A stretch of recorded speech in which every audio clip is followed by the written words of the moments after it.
presents from Hare Arena in Dayton, Ohio, the Ohio High School Athletic Association 1990 Southwest District Finals between the Pioneers of Greenhills with a record of 22-1 and the Bellefountaine Chieftains at 19-4. Good look at the Pioneer crowd here at Hare Arena. This is Howard Blevins along with Dean Zimmerman and another great high school basketball evening contest. Dean, in regards to how the teams got here, trace the Pioneer pattern to these playoffs. Well, the Pioneers, I would like to start off with a quote attributed to Andre Williams. Andre Williams, one of the senior leaders for the Pioneers. The team's goal is 8 in state. They need 8 wins and they'll be in the state finals. They've got 1 win over Goshen. They got a 2nd win over Turpin. Last Saturday they got a very important win over their sister rival Forest Park, 55-50. And tonight, if they can pull out a win over a very talented Bellefountaine team, that'll be win number 4 and will advance them on to the regionals. So tonight's game is for the Southwest District Finals. Well, Bellefountaine comes to us from their Central Buckeye League. Another top team in the playoffs still is Springfield Shawnee. They've got 3 or 4 real fine starters. What's that? Tom Beam at 15. They've got Tom Beam. He's averaging 15 points a game. Then they got 2 young men averaging 13 points apiece. Got Chuck Werbel and Shaft Gorham are both averaging 13. One of the teams in their league, Springfield Shawnee, plays Kettering Alder tomorrow night. Shawnee's record is 17-6. Bellefountaine beat them during the regular season and won their Central Buckeye League championship. So Greenhills is going against a team with a good record at 19-4 and a league champ. Greenhills is tied for the league championship, Howard. They have right now a 20-game win streak. Their last loss was their 3rd game of the season against Woodward. A big Division I school in Cincinnati. Right now, the player introductions, if you don't have a program with you, and I guess you don't, for the Pioneers, Carlos Davis, the 6'4" sophomore center, 44. Andre Williams, their senior playmaker, 22. Marcus Patterson, number 20. Jerry White, 34. Jeff Cavode, there you saw on your screen just a moment ago, number 34. The Bellefountaine Chieftains, Chad Gambrell, 20. Chuck Robel, 24. Schraft Gorham, 32. Tom Beam, 42. And Niles Hiron, number 50. And we had a shot there of the Greenhills Pioneers fans. Our officials for tonight, we have Bill Clamo and Gary Wright officiating our game. They bring to us a lot of officiating experience. Bill Clamo, 13 years tournament. Gary Wright, 12 years in tournament. And the clock set at 8 minutes, and this ball game is just seconds away. To start the game, Howard, Coach Edmonds feels Greenhills has to handle the trap that we're going to see out of Bellefountaine, and Greenhills are going to have to pass the ball a little bit better than they did Saturday night. One of the things I heard Coach Edmonds tell his players at practice yesterday, all baskets have to count. As far as Bellefountaine is concerned, they've got to offset the great athletic ability that Greenhills has. 52, Jason Brown controls the tip. Over to 22, Bellefountaine in white, Greenhills in green. Moving to the left, right to your screen is Bellefountaine. Gorham with the ball, top of the circle. Quick inside, lob to Brown. Cleared out of Williams with the ball across the 10-second line. Andre's going to try to go to the basket. He pulled it back out wisely. Now there's what Coach Edmonds said, no bad passes. There's one for Greenhills. But fortunately it doesn't turn into a basket. Greenhills comes back in control. Jeff Cavode with the ball for Greenhills. Jerry White pulled down that rebound.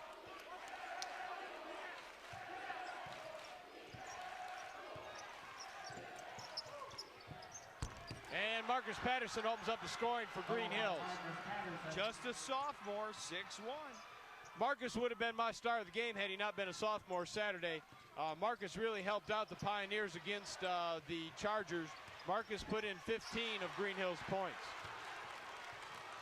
Another shot off the mark. Andre Williams pulls it down, takes a jump shot, looks to pass it off, and with his vertical leap hangs, and And that was Andre was our star of the game. He had 20 points for the Pioneers Saturday night against the Chargers.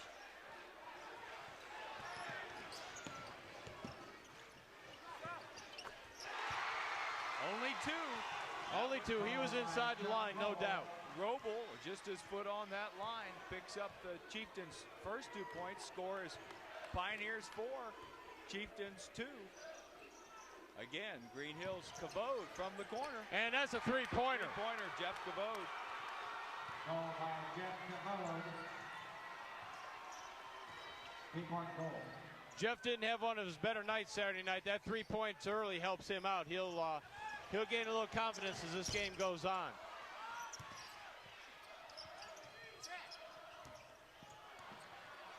Bellefountaine looks a little nervous and tight. They've made some bad shots and bad passes. Whoa!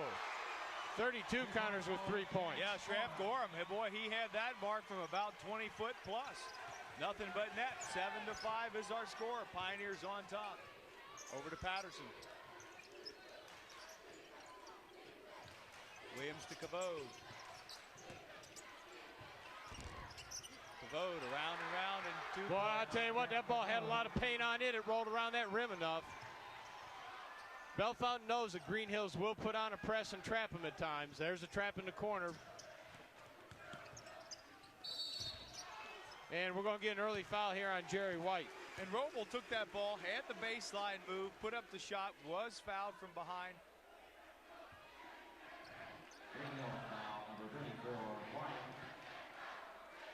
That's Jerry White's first foul, Howard. He only had one Saturday night. He's not foul prone. He's more prone to block your shots than anything else. And the bad news for a lot of teams in the future is Jerry White is the second best sleeper on this Greenhills team. The best sleeper on Greenhills is sitting over on the bench there, and Jeff Kelly. And Chuck Roble sinks the first of his 2 free throw attempts. Narrows the scoring down. Greenhills 9, Bellefountaine 6, now 7. Bellefountaine seems reluctant to press Greenhills, and right now that might be a wise decision. Pioneers can move that ball quite well. Carlos Davis. He's going to be fouled in the act of shooting. Looking over to Clamo, fouls on 42. That's going to be, well, 52 must have been the call. Jason Brown, their senior center, 6'5", his first, team's first. Carlos is normally a 70% free throw shooter. And I didn't jinx him that time, and usually we don't do too well here when we announce what their percent is.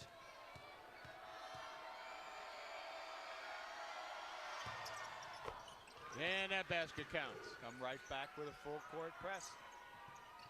Slow. That's going to be There's an errant pass. Yes.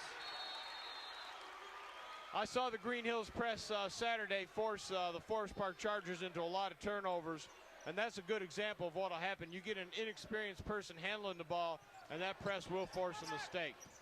11-7, Greenhills on top. Williams from three-point land, in and out.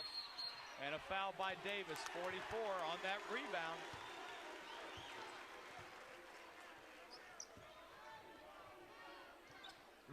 Pioneers come right back with their. That's Carlos's first. Carlos will pick up a few fouls on occasion. In a relatively physical game against Forest Park, he had 4.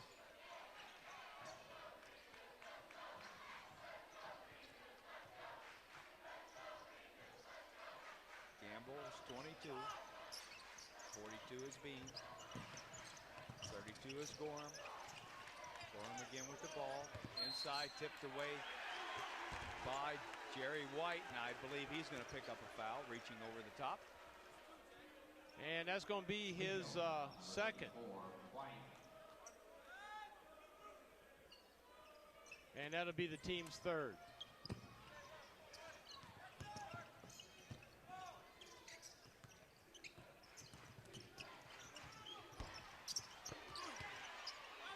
Ooh, up ahead pass to Kavode. Kavode by himself.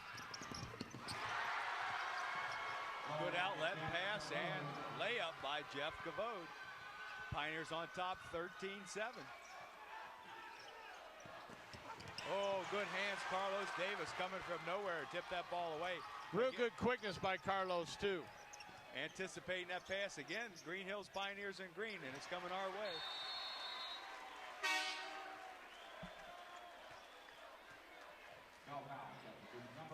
Greenhills in the green, moving to your right on your screen. Bellefountaine Chieftains in the white, moving to the left.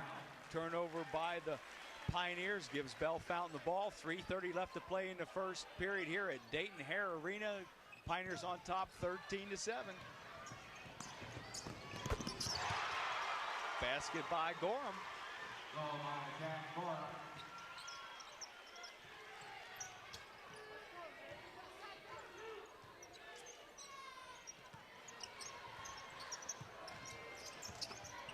DeVoe's inside pass and a touch foul. I think that's going to be on Jeff Cavode, 30. And that'll be Jeff's first. That'll be the team's fourth. Next foul by the Pioneers will put Bellefountaine at the line shooting 1-1, and it's pretty early in the game to be there. And we do have substitution for the Pioneers. Eric Grog, junior guard, number 10, into the lineup, replacing Andre Williams. Well, normally Cornell Battle is Coach Edmonds' six-man in, but Cornell had a little trouble this past week. Didn't play Saturday, and it looks like he's going to be about the seventh man in tonight.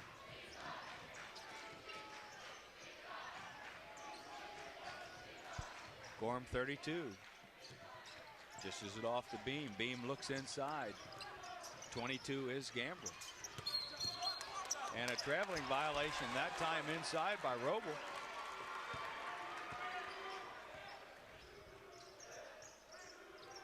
Another turnover gives the ball back to the Pioneers. 2:46 to play in this opening period.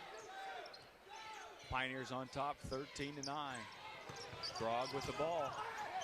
Blocked from behind and cleared out of there that time by Shaft Gorham, the senior. Being guarded by Marcus Patterson.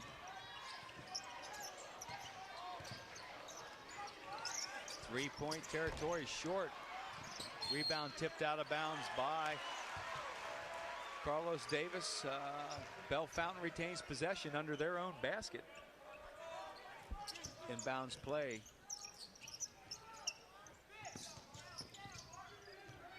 Pioneers in that man-to-man.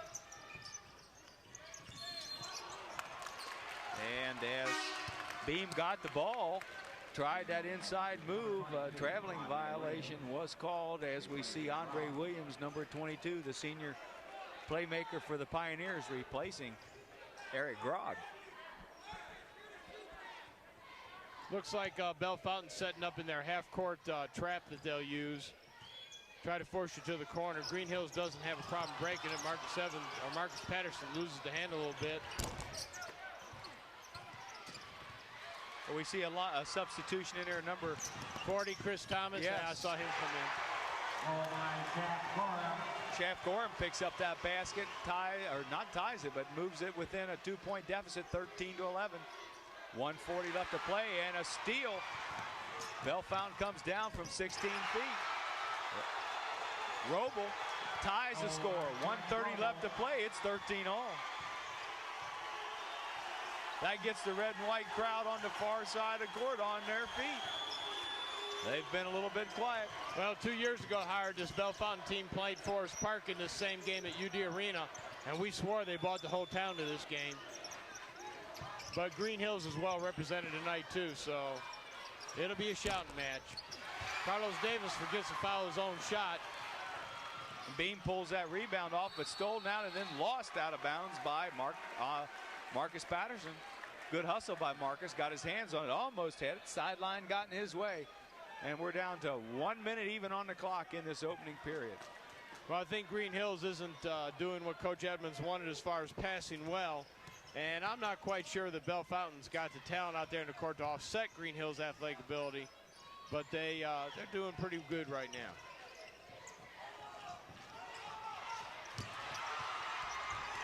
Well, when you shoot three-footers, you don't need a lot of athletic ability. And that was Chad Gamble, number 22, put the Chieftains on top, 15-13. Clock at 27. If this were a little earlier in the quarter, I think you see Coach Edmonds take a timeout, but he'll let the quarter play. And boy, we're going to get a shaky call there on Carlos Davis. He's going to be called for an offensive foul. That'll be his second. And since it's a player control foul, we'll take it out of bounds. And we are going to see Cornell Battle, senior guard, checking into the lineup, replacing Jeff Cavote. 22 seconds left to play on the clock in this opening period. Greenhills, and there's going to be a foul by Battle. And that's going to be a 1-and-1, I believe. That'll move Bellefountaine to the line, shooting 1-and-1. And that'll give them a good opportunity here to extend their lead to 17-13 as we close out this first quarter.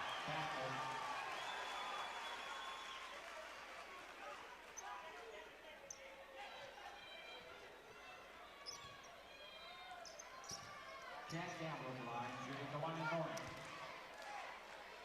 22, Chad Gamble.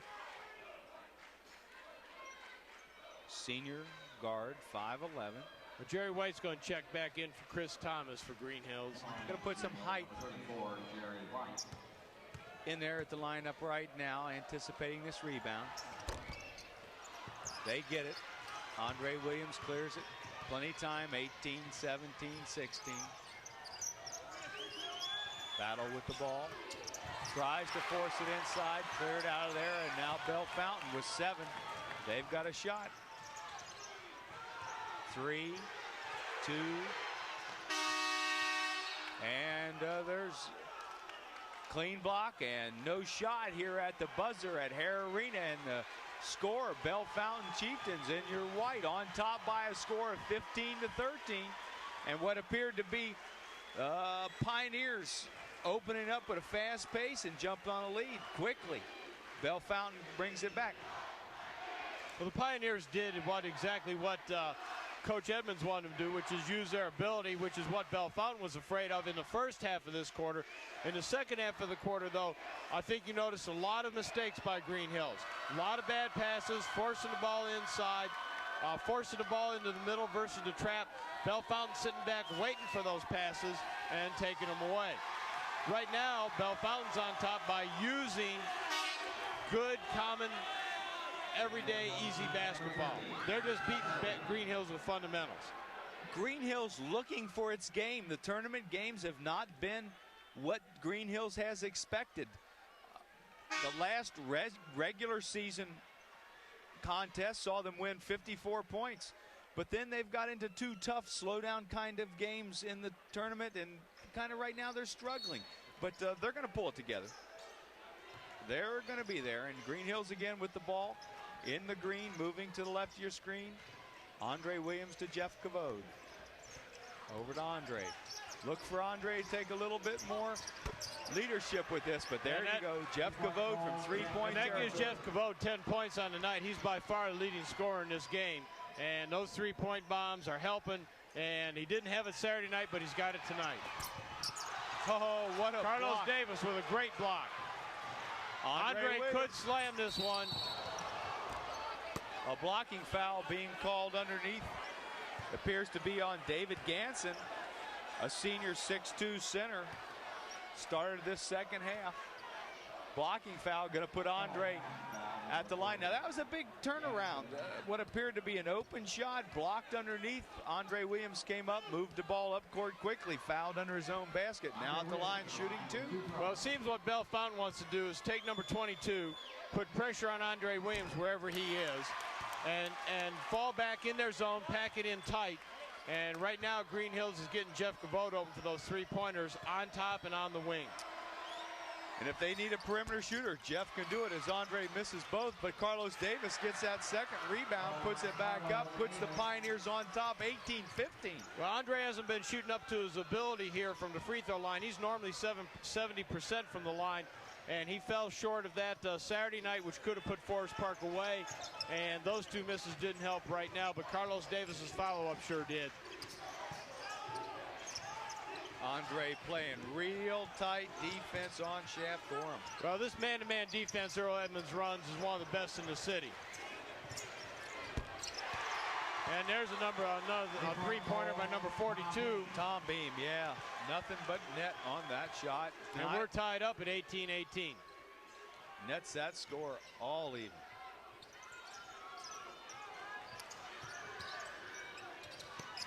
Williams will be there when you need him. Don't panic. Inside to Davis. Davis, ball tipped out there. He picks it up. Over to Cavode. Looks inside to White. White off the glass. 2 points. That's what Bellefountain can't let happen. Jerry White inside is just too much of a leaper and a strong player.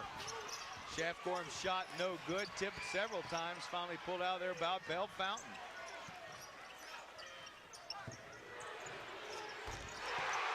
Oh, Tom Beam from 20-foot range puts Bellefountain on top, 21-20.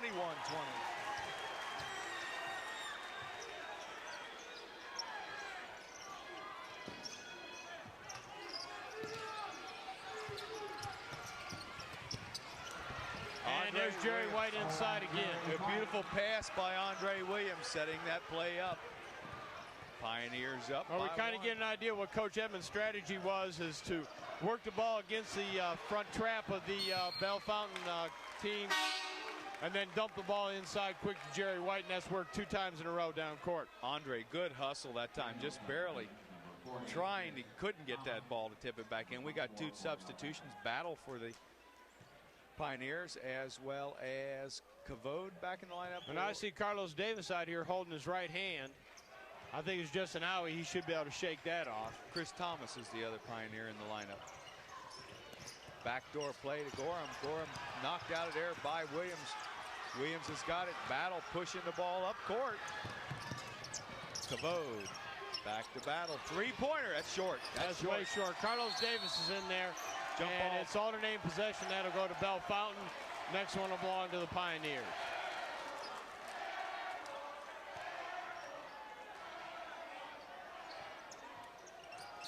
Pioneers on top, 22-21, 5:05 left to play in the first half here at Dayton Hare Arena. Bellefountain, Chieftains in white, up ahead pass, short bank shot, basket by Roble. Oh my God, Roble. I see the coach from Bellefountain telling his players to stay back. He wants to pack that zone in tight so Greenhills can't get the ball in low, force them to shoot from the outside. That may be a mistake with Jeff Cavode. I'd rather see Jeff out front shooting those shots. He's tough.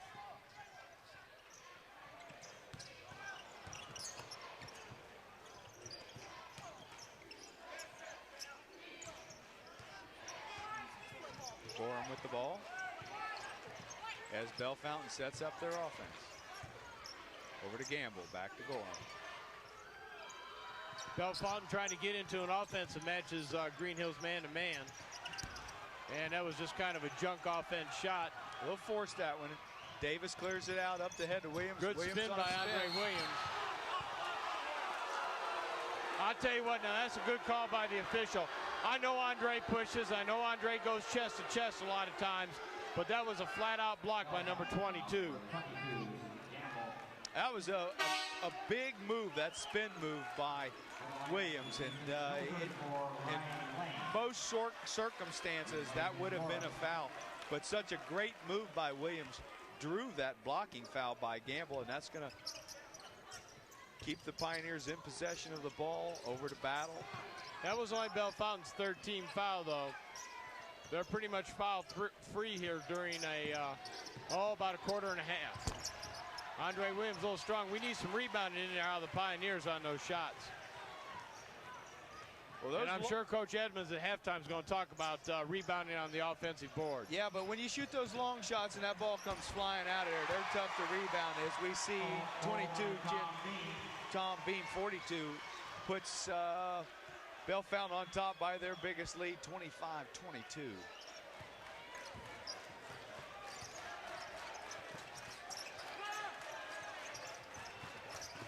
Battle again, not found the mark. Ball cleared out of there by Ryan Lane. Ryan Lane working the ball out at midcourt, being guarded by Andre Williams. spin move and a layup. Nice move. Loose ball picked up out of there by Gamble. Biggest lead, 27-22, 2:40 left to play in the half. Big 5-point lead right now by Bellefountaine. Coach Edmonds waiting for an opportunity to get some subs in the game. I see Marcus Patterson and Eric Grog ready to report in.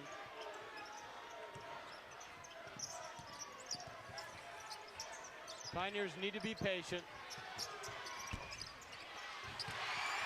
Well, right now, Bellefountain sitting back tight, forcing that outside shot, and Greenhills not hitting it at the moment. And then quickly, Bellefountain comes down. That's Roble. Timeout, Pioneers. Biggest lead, 2:07 left to play. Bellefountain Chieftains on top, 29-22 at this Southwest District Final here in Dayton, Ohio. I think Coach Edmonds is over there telling the Pioneers, one, to get a little more physical on the offensive boards. Two, quit forcing the outside shot. Bellefountain's packing that zone back in tight. Andre Williams is a great ball handler. He doesn't have to stand out by that three-point line and take that shot. He is more than capable to drive that ball inside or pass off to Marcus Patterson, who can drive inside and penetrate to the free throw line and take a much easier 12-foot shot. Now, in the course of this timeout, you've said in 1,000 words what the coach is saying. One, you got to beat the zone down court. I don't think Greenhills having trouble beating them down court. It's a matter of beating the zone once it's established in the mid at the half court. Penetrate and penetrate tighten that zone no up doubt. And kick the ball out, then to Kavode, square it up to the basket. Then he's got a good shot on that three-point. Or let Marcus Patterson drive to the free throw line extended, or let Andre take it inside. Andre Williams has got a great shot once he penetrates. Grog in the lineup. Let's see what they do. Over to Williams. Grog and Patterson both in. He's going to penetrate. Goes up, and there's a short shot. That was a good shot, though. They got in tight. They just didn't get it to come down. 1:42 to play in the half.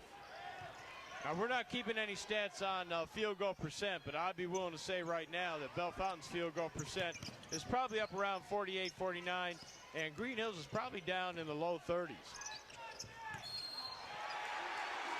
And we're going to get Jerry White called for a foul. And we've got Jerry White for his third foul, and that is not typical of Jerry White. Well, quickly, Chris Thomas, number 40, coming into the lineup replacing Jerry White. Number 40, Chris Thomas, replacing White.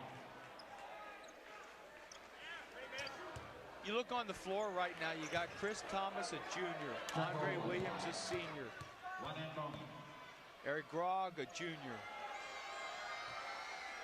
Carlos Davis, a sophomore, as Roble puts Bellefountain on top, 30-22. Patterson, the other one, sophomore. Young ball club on the floor for the Pioneers. Davis with the rebound. They need a basket. Pioneers need a basket. Plenty of time, no need to rush.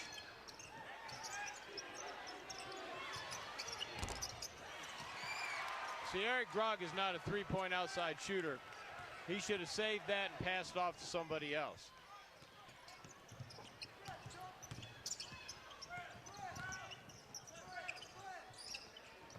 Clock at 57.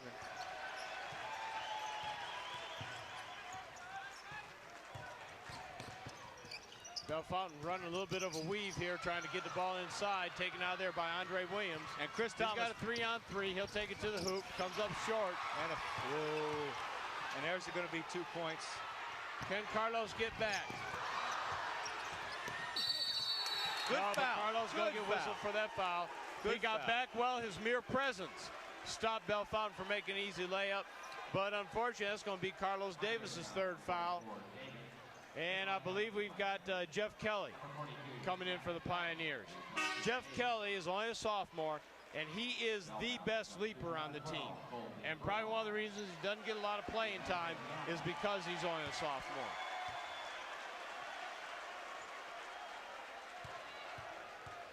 Chris Roble on the line. 30-22, 33 seconds left to go in this first half of action. Pioneers down by 8. Make it 9. Chuck Roble, 6'3" junior. forward. Has an opportunity right now to extend this Bellefountaine lead to 10, 31-22 currently. 32-22. Pioneers need to take their time and play for one and cut this lead back to 8 going into halftime. That's what they're doing. Andre Williams looks at the clock. Over to Marcus Patterson, to Eric Broad. Back up top, Andre Williams. And we're down to 11 seconds.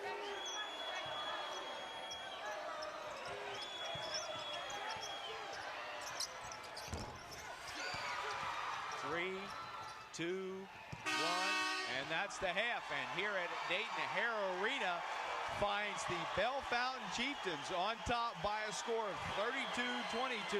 And a quick recap of the scoring here for the Greenhills Pioneers. Andre Williams has 2 points, Marcus Patterson 2, Jerry White 4, Carlos Davis 4, and the leading scorer for the Pioneers is Jeff Cabode with 10 points. And scoring for the leading Bellefountaine team, we have Chad Gamble with 4 points, Tom Beam with 8, Shaft Gorham with 7, and the leading scorer for Bellefountaine is Chuck Roble with 13. And we'll be right back with second half action here at the Ohio High School Athletic Association's 1990 Southwest District Finals.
The tale, that tells the tale. There it is, the home, which is Bellefountaine Chieftains 32. Greenhills Pioneers 22. We're 40-something seconds away from second half action. Dean, what's the locker room sound like on a night like tonight? Bellefountaine came back out of the locker room early. Obviously, they're pretty satisfied with packing their zone defense back in tight, forcing Greenhills to shoot from the outside. They're rebounding well. They're moving the ball up court quick, beating Greenhills in transition. And they're running a good, smooth offense. Greenhills, on the other hand, Coach Edmonds needed to take his time. Number one, he's got a foul problem. 2 of his bigger players, Carlos Davis, Jerry White, playing with 3 fouls each here to start the second half. They're not rebounding well on the offensive boards because they're being forced to shoot outside. What Greenhills has to do is one thing Coach Edmonds said in the paper is pass well, work the ball inside, take your time. Don't force the outside shot. Greenhills is a second half team. So let's see if we can cut this lead down real quick here and come out on top at the end. Greenhills there in the green, white numerals. Bellefountaine, white, red numerals. White tries to force it inside, tipped out of there, lost, picked up by Bellefountaine, and a foul by Andre Williams quickly. Starters for the Bellefountaine Chieftains, 22, Chad Gamble, 24, Chuck Roble, 32, Shaft Gorham, 42, Tom Beam, number 40, Dave Ganson. We just got the the first half stats here, Howard. Like I said, I thought Bellefountaine had a pretty good night so far from the field goal. They're shooting 43%. Greenhills is doing a little bit better. I thought they're shooting 31%.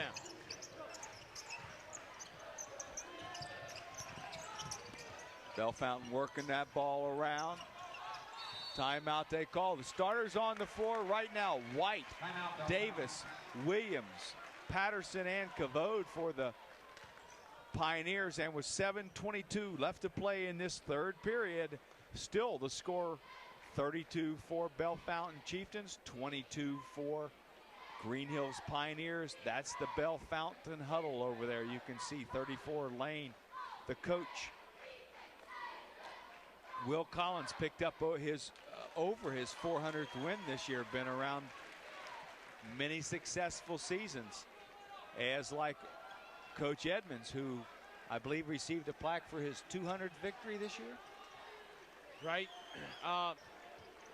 Bellefountain had to take a timeout. Greenhills playing a little bit different defensive scheme there. We see a good shot of one of the Greenhills cheerleaders, Sherry Zook. Isn't she one of your... She's one of our tutors at Lakeside, yes. Helps some young people every day with either reading, math, or vocabulary. And now Andre Williams takes that ball up, looks to pass it, knocked away. Ball stays in possession of the Pioneers. Pioneers need to take their time and convert a basket down here hard, cut this lead to 8, and see if their defensive change can continue to cause Bellefountain some problems.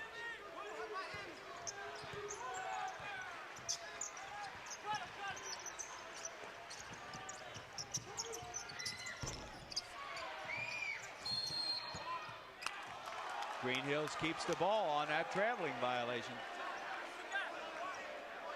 That was kind of a strange call, Howard. Even though the Bellefountain player was over the back, he had control of the ball, came down and traveled.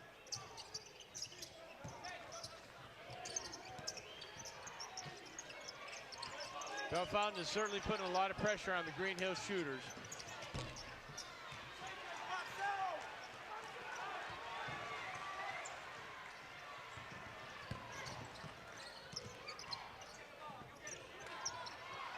There's a good steal by Andre Williams. He'll go one-on-one to the basket.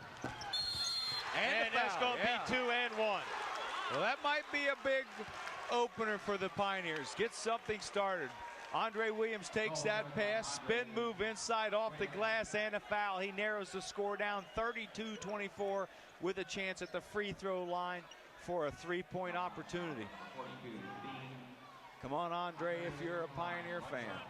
And that foul is on Tom Beam for Bellefountain. That's his first, team's first of this quarter. Start of second half. And that cuts the lead down to 7. That helps. Plenty time, 6:26 left to play in the third period. Again, Pioneers in white, Pioneers in green, Bellefountain in white. A lot of pressure by the Pioneers, full court, and a lot of pressure in the half court. Good hustle by the Pioneers. Jeff Cavode diving, tipping that ball back to Williams. Into Davis. Davis turnaround jumper. Good. And a foul. Let's see.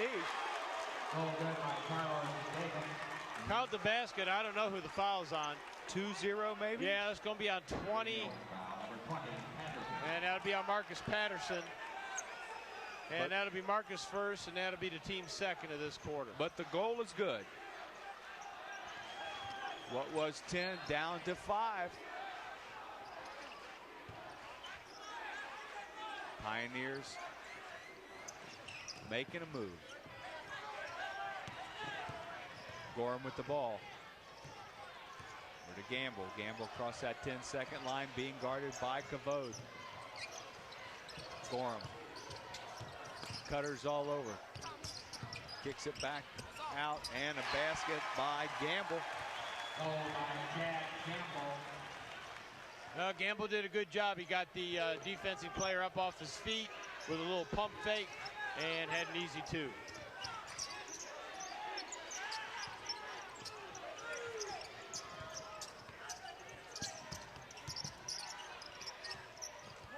Seems like Bellefountain has changed their strategy a little bit. They know that Jeff Cavode is a dangerous man, and they're going to come out and guard him a little bit better so he doesn't get those easy 3-point shots. Gorham on Cavode. Oh, and blocking Cavode's going to get called for a block. I thought Jeff had good position that time. Well, that'll be Jeff's second foul, and that'll be the team's third of this half. Greenhills foul number 30, Cavode. And Jeff seems to have taken the worst of that shot. He's limping a little bit out there. Shaft Gorham, shooting 2. Shaft Gorham, 5'11" senior. Shooting 2. Cans the first one, 35-27, Bellefountaine.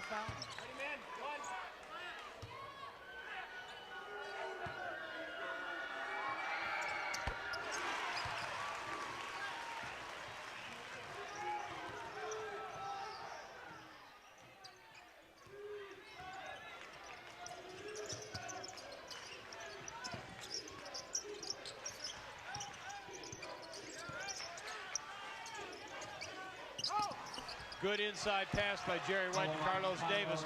Greenhills seems to have settled down quite a bit with their offense. They're not so quick to take that outside shot. A little more patient and working the ball inside, which they need to do. And now they need some great defense down here to keep Bellefountaine from scoring and keep bringing this lead down. Travel, yes. Little stutter step that time by Chuck Roble, sends the ball back Greenhills' direction. Turnover gives the Pioneers an opportunity to narrow this 7-point lead down to hopefully 5. This could be an important turnover here. Greenhills can get back with at least 5. DeVoe, 10 with a quick lot of time points. to go in the game. DeVoe back, 10 quick points. White drives the lane. Oh, can't get it to go down. Boy, an easy layup just missed.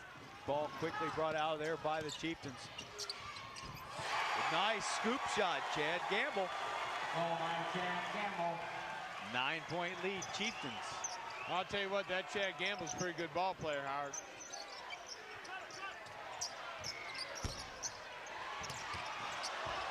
Oh, what a strong rebound by Patterson and a stick back. Marcus had 15 points the other night. If he can get going here, getting his game, it sure would help the Pioneers at this point. I see Eric Grog and Cornell Battle ready to check back in and give some of the Pioneers a breather.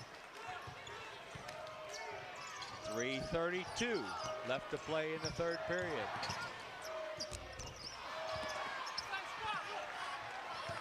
Jerry White rebound. Patterson with the ball, pushes it up court.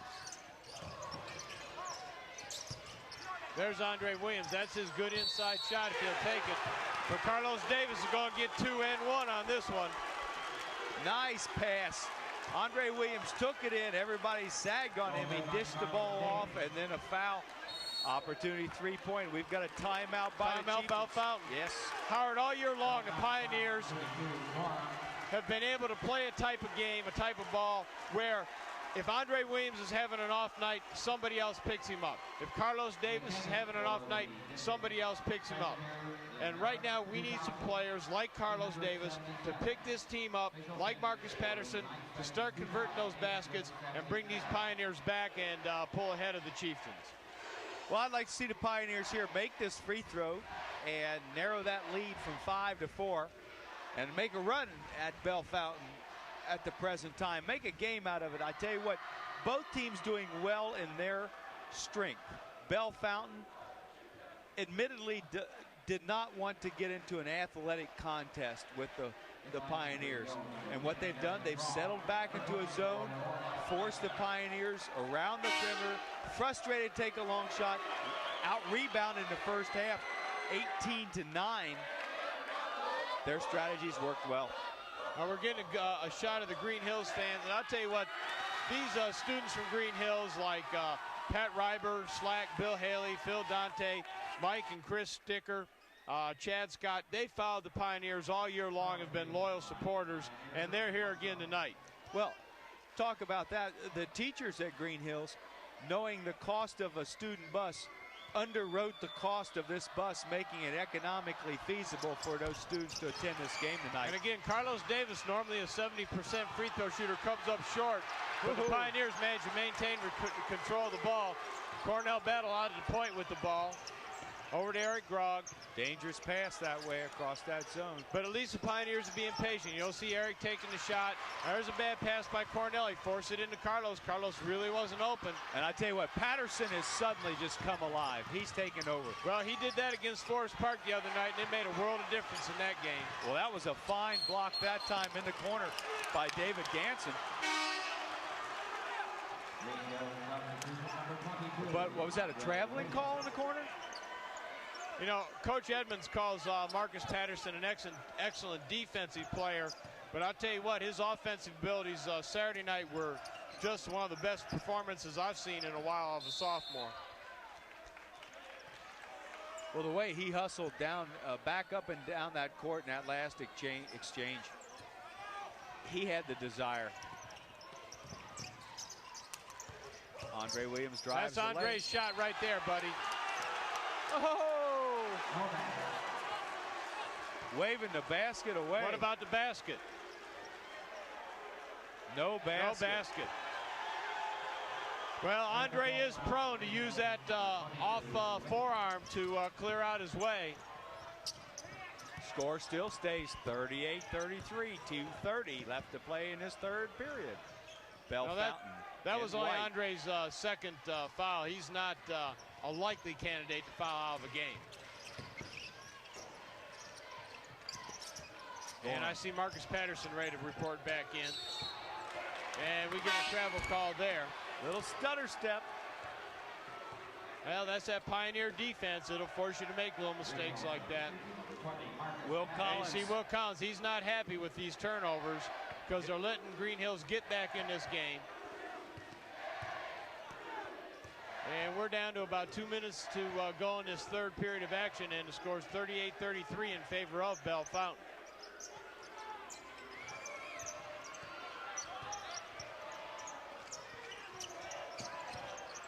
Shaft Gorham does a nice job out top anticipating those passes. Carlos Davis didn't know that pass was for him, or he brought his hands down after he called for the ball.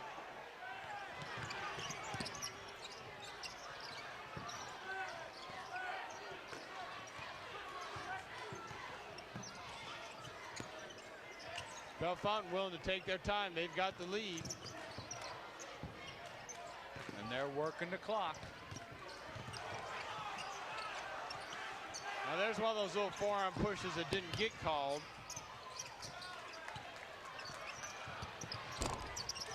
Good rebound, Marcus Patterson. Up court quick. And that's tipped out there by Bellefountain. That'll be Greenhills ball, and Jerry White's checking back in the game, taking out Eric Grogg. Greenhills needs to settle down here and pick up at least a two-pointer. Cut that lead down to 3. Clock running, 1:10. Battle, short. Good rebound in there, Marcus Patterson for 2 points. I mentioned it a minute or two ago. Patterson's got the desire right now. He's just really hustling all over that court. Gorham from 3-point, no good. Rebound tipped there, pulled out there by White. White pushing the ball up court. He's got a couple guys in front of him. Over to Patterson. There's the hot hand. Cornell Battle with a tip in. Littlest man on the court. 38-37, 30 seconds. And a foul going to be by Patterson, a blocking foul. But the Pioneers picking up the heat. And that'll be Marcus's second foul. And that's going to put Bellefountain at the line shooting 1-1.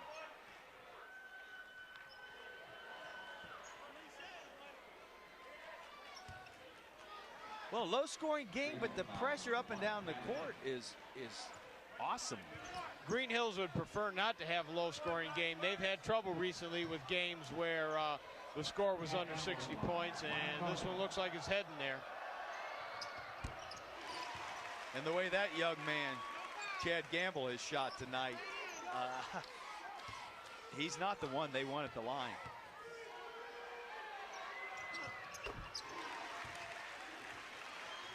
Back to a 3-point lead. Might be the last shot of this third period. Well, Greenhills has narrowed this lead down since halftime, and they've got a whole fourth quarter to work. And we're about to get to 10, and it's about time for the Pioneers to go to work. And there's the man right there. And that's a three-pointer, buddy. No foul. Get back. And we're tied up at 40-40, and we're going to go into the fourth quarter tied up. Woo. Yes, sir. Yes, sir. 40-40. Start the fourth quarter. Pioneers have tied this game up.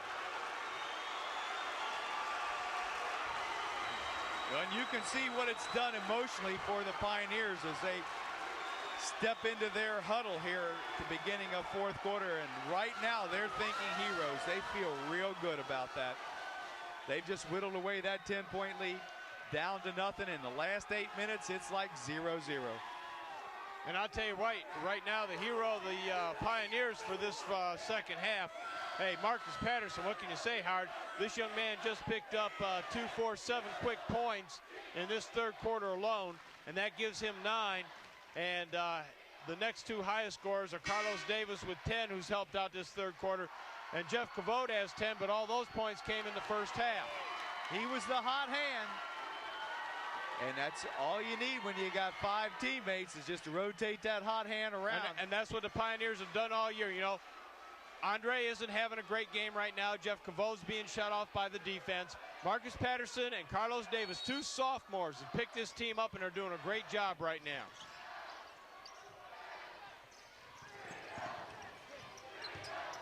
Bellefountaine, a good experienced team. I don't think they're worried, but they've got to maintain their poise. They got to stay in their game plan. Patient, get the shot, foul on and Williams. Andre Williams going to get called for a foul. And Andre putting on a little show there, but that's going to be his third foul, and that'll put Bellefountaine at the line shooting 1-1. They'll be in the bonus for the remainder of this fourth quarter. And I sure hope this game doesn't come down to the free throw line. No, because Bellefountain's just an excellent shooting team. Tom Beam averaging 15 points per game this season at the line, shooting to 1-1. Oh, the announcer jinx, but a rebound, and then they're going to call a quick travel. Well, we kind of jinxed Beam a little bit. Third quarter, he didn't score any points for the Bellefountaine team. And he is their leading scorer.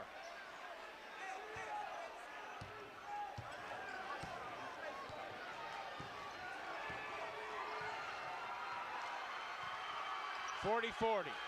Start of the fourth quarter, second half of action. And what the Pioneers are going to do is they're going to make Bellefountaine come out of their zone.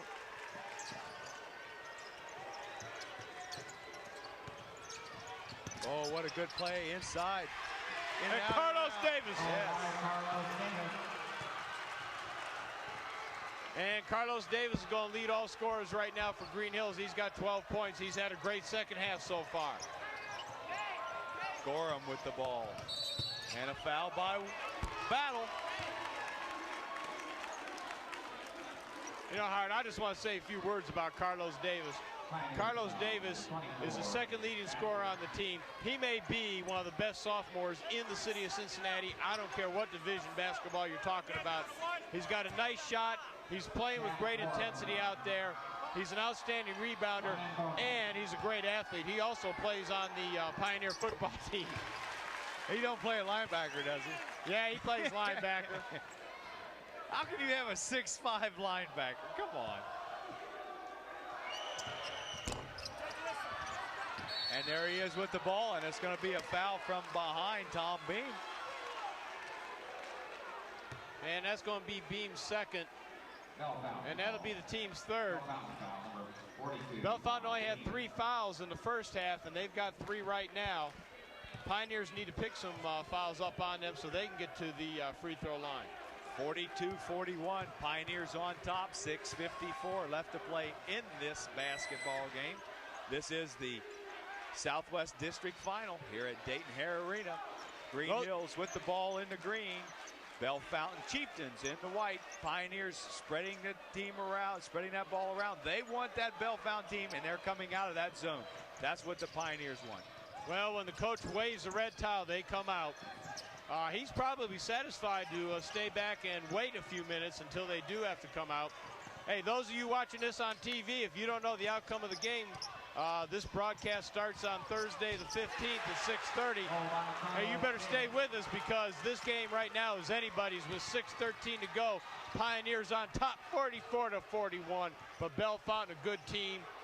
They're not going to let this lead stay up very long. And that was Carlos Davis, 44, pulling up on that 8-foot jumper to put the Pioneers on top by 3. But there's the guy you don't want to shoot.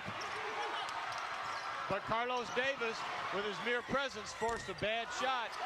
And he got that rebound, and the Pioneers are off and running. They got a 4-on-5 if they hurry up.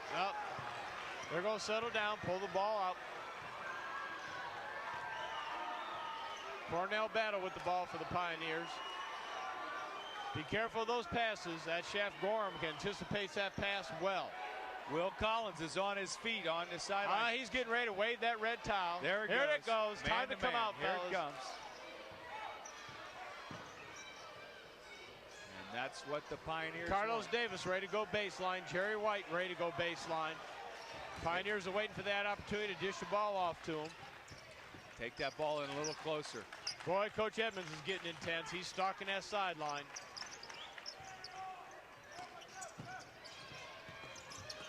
Jerry White gets the ball underneath, and he gets hammered.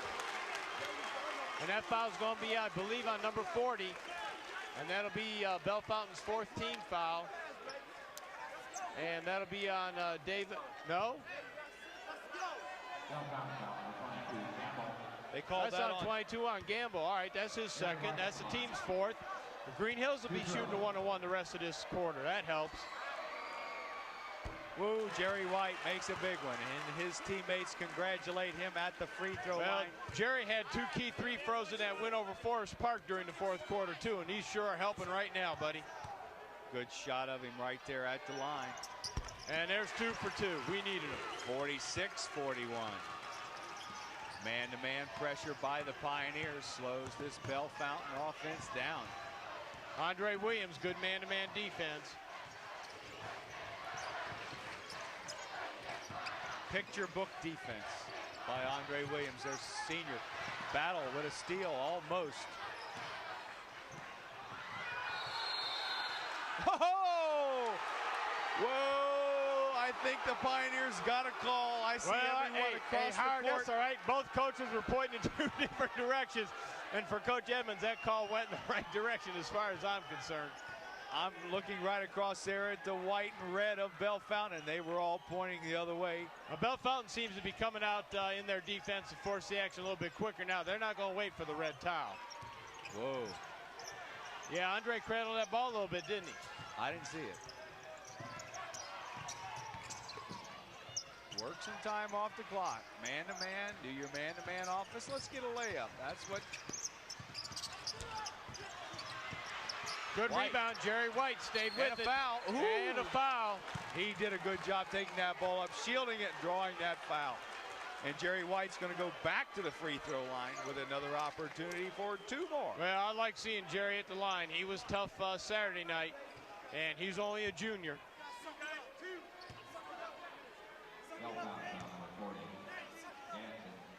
I haven't seen anybody leave Hare Arena yet, Howard, have you? Only the people in this preliminary game left. Yeah, and that was a Colonel White victory over Roger Bacon. Colonel White won by the score of 71-66, and they'll advance on to the regional. Oh, clutch free throw shooting by Jerry White. And it's 48-41, fellas. 4 minutes to go in the 4th quarter. Pioneers on top. No foul, no fouls. What the Pioneers want. Run this clock down. Good defense. Whoa, clutch three-pointer. Boy, that's a big three-pointer right there. Tom Beam, their leading scorer, narrows this Pioneer lead down to just 4 with 3:38 left to play. It's 48-44. That'll give Beam 11 points for the evening, just a little bit short of his average, but there's a lot of time going this 4th quarter. Carlos Davis setting a and pick you out top. See Bellefountain falling back. Now they're going to come out, force the action. Patterson. Oh, Tell you what, Chef Gorham's defense on Andre Wallace has been great tonight. I'm sorry, I keep stepping on you. I know you're stepping, yeah. You're excited about the game. What do you, these are the Pioneers out here. I got to be a little excited. Blocking foul. 42. That foul's on Tom Beam. And that's the 1-and-1. That'll be Beam's 3rd foul. Wait a minute.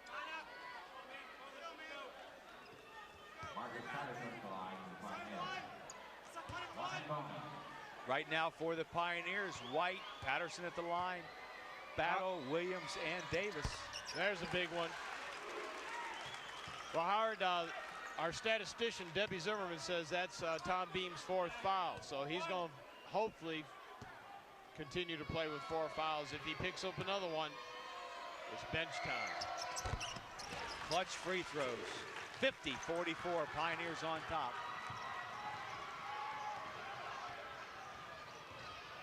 Gorham, and that's going to be on Battle.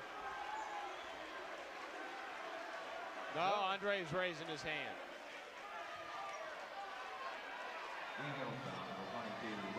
And that's on Andre Williams, and that's his 4th.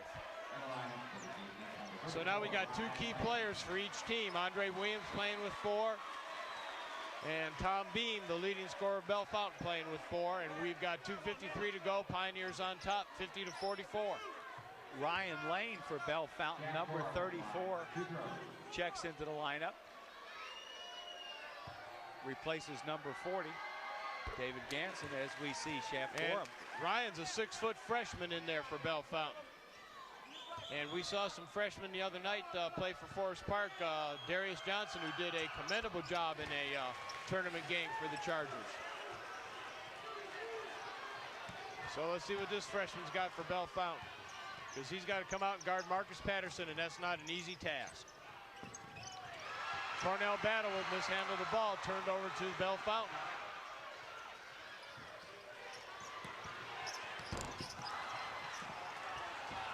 Well, a break there. That mark, or that three-pointer off the mark.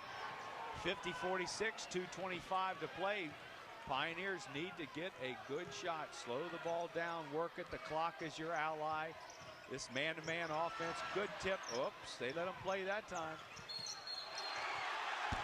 And Cornell's going to get called for a travel.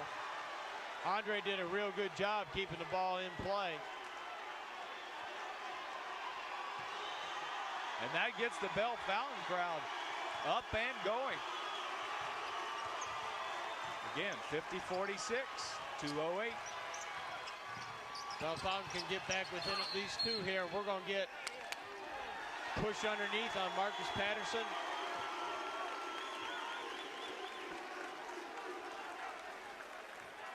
Well, I can see Tom Beam, their leading scorer, warming up like he's shooting those free throws. That's on Marcus. That's his 3rd. And Greenhills is going to take a timeout with 2:04 left to play in the ball game. On top by 4, but Bellefountaine at the line, shooting 1 and 1. And I wish we could get in either one of these huddles right now. I bet you there's some great coaching going on. Well, Coach Edmonds has to be happy with the comeback his squad has made from halftime. They've worked the ball around well. They're not forcing the quick outside shot. They're getting the ball inside. They're getting good inside shots. Bellefountaine, on the other hand, kind of looks like Greenhills in the second quarter. They're not penetrating. They're taking the outside shot. They're not connecting, and Greenhills is out rebounding. Good shot of the Greenhills coaching staff, working their miracles on that sideline huddle. And well, there's the green wave. Both coaches right now hard taking a chance. You've got Bellefountain's leading scorer, Tom Beam, playing with 4 fouls. You've got Andre Williams, the senior leader of the Greenhills Pioneers, playing with 4 fouls. And Greenhills playing a tough man-to-man.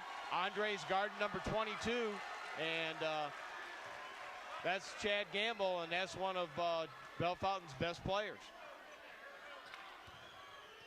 Tom Beam on the line for Bellefountaine, shooting 1 and 4. Tom Beam averaging 15 points a ball game for the Chieftains. And that's off the mark, no doubt, but he manages to get the rebound on the tip. Well, the next best thing besides the Pioneers getting the ball is let's run some time off there. Oh, and real quick, Beam right back again. 6'3" junior. And here comes a three-quarter court trap by Bellefountaine. Marcus Patterson going to the basket. And Carlos Davis is going to come over the back.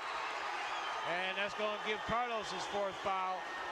And that's going to bring Bellefountaine back down to shoot 2 1-and-1 from the free throw line. They could tie this game back up.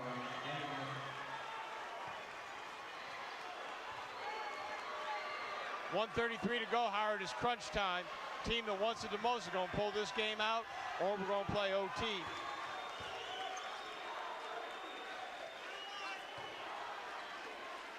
Momentum has switched a little bit, switched to the favor of Bellefountaine here in the later part of the fourth quarter.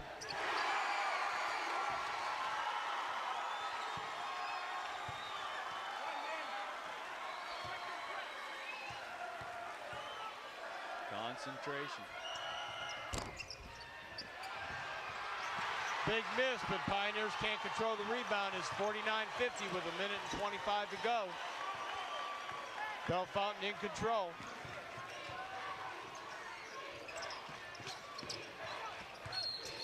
And I heard the officials whistle. It's going to be on Bellefountaine, but I can't see what it is yet. Is that on 42? That's on Beam. He's out of the game, I think. Unless our statistics are wrong, that's Beam's 5th foul. No, that is 5. Deb Zimmerman, our official statistician, doing a heck of a job. She had it real quick. And now, when you take your leading scorer out, it doesn't hurt you as long as you're ahead at the end of OT with 1:19, 1:17 left to play. The coach of Bellefountain's going to counter here with number 12, and that's Colby Furlong. Colby is a 5'8" sophomore, normally a guard replacement. Well, unless they're going to a ball handling group, I mean, they're giving up a 6'3" forward for a 5'8" guard. Tell you what, this is a lot of pressure here on Cornell. Cornell senior.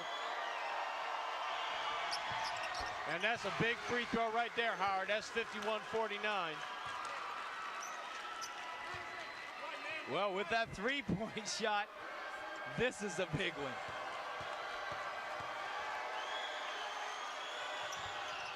Oh, nice job at the line. Well, like Saturday, Eric Grugg came in, hit 2 big free throws for the Pioneers. Cornell Battle does it tonight. No fouls, what the Pioneers have to do. Keep that clock running. Good help side defense by Jerry White. We need that board. Pulled out there by Bellefountaine. Freshman tries to hit for 3, comes up short. Jerry White's got the ball. He's getting hammered in there. And Jerry White's going to go to the line, and he's been the man from the free throw line here in this fourth quarter. I don't want to jinx a young man, Howard, but he's 4 for 4. We sure could use 2 more right now. Come on, Jerry. And I think that foul was on number 12, Colby Furlong. He did a good job. White had that rebound. He needs to stop the clock. He reached in, even though just a sophomore made the right heads-up move, fouling White, sending White to the line, shooting 1-1. Currently, the Pioneers on top by 3, just 48 seconds. But White's got to make 1 or 2 of these. Well, the first one. Some of the players from Bellefountaine can't look. I wouldn't be looking either, fellas.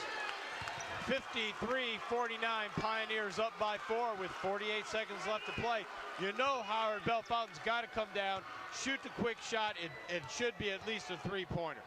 Well, it depends right there. If he makes Jerry White. Now they need a 3-pointer, but you come down and get either the 2-pointer. No foul by the Pioneers. Let that clock run if you're a Pioneer fan. Ooh, Patterson had a notion. Let him shoot, no foul. Oh. And that's going to be on Carlos Davis, and that's going to take Carlos out of the game. That's his 5th. If you're a Pioneer fan, let's hope this doesn't go to OT. Well, he's going. Coach Edmonds going to counter with Chris Thomas. Chris Thomas is a real good junior.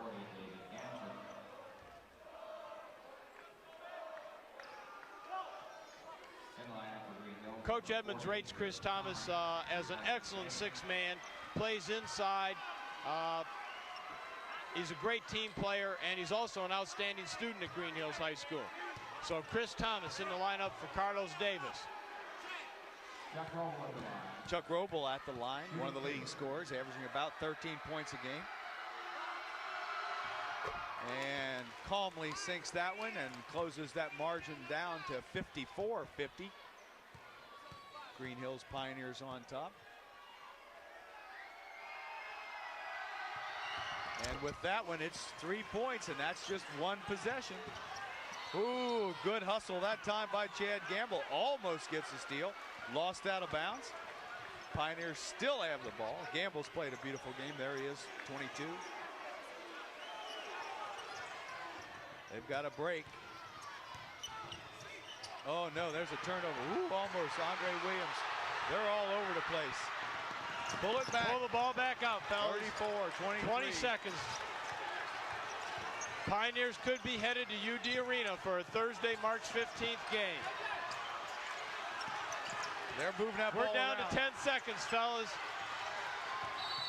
And a foul. And we've got 9 seconds to go. 54-51. Cornell Battle will be going to the line. Well, that was a good job. Shaft Gorham had to stop the clock. He got in there, a little hand on Andre Williams, or Cornell Battle, excuse me. Cornell going to step to the line, shooting 1-1. And I see Annie Wade down along there. She's not in the picture right now. But the principal of Greenhills High, the fans, everybody's getting excited. They smell a possible victory. Hey, it's not time to turn off the television. We've got 9 seconds to go. We got a timeout by Bellefountaine trying to ice Cornell. With the score 54-41 and the opportunity of a three-point field goal, this game is not over yet. Well, it comes down right now.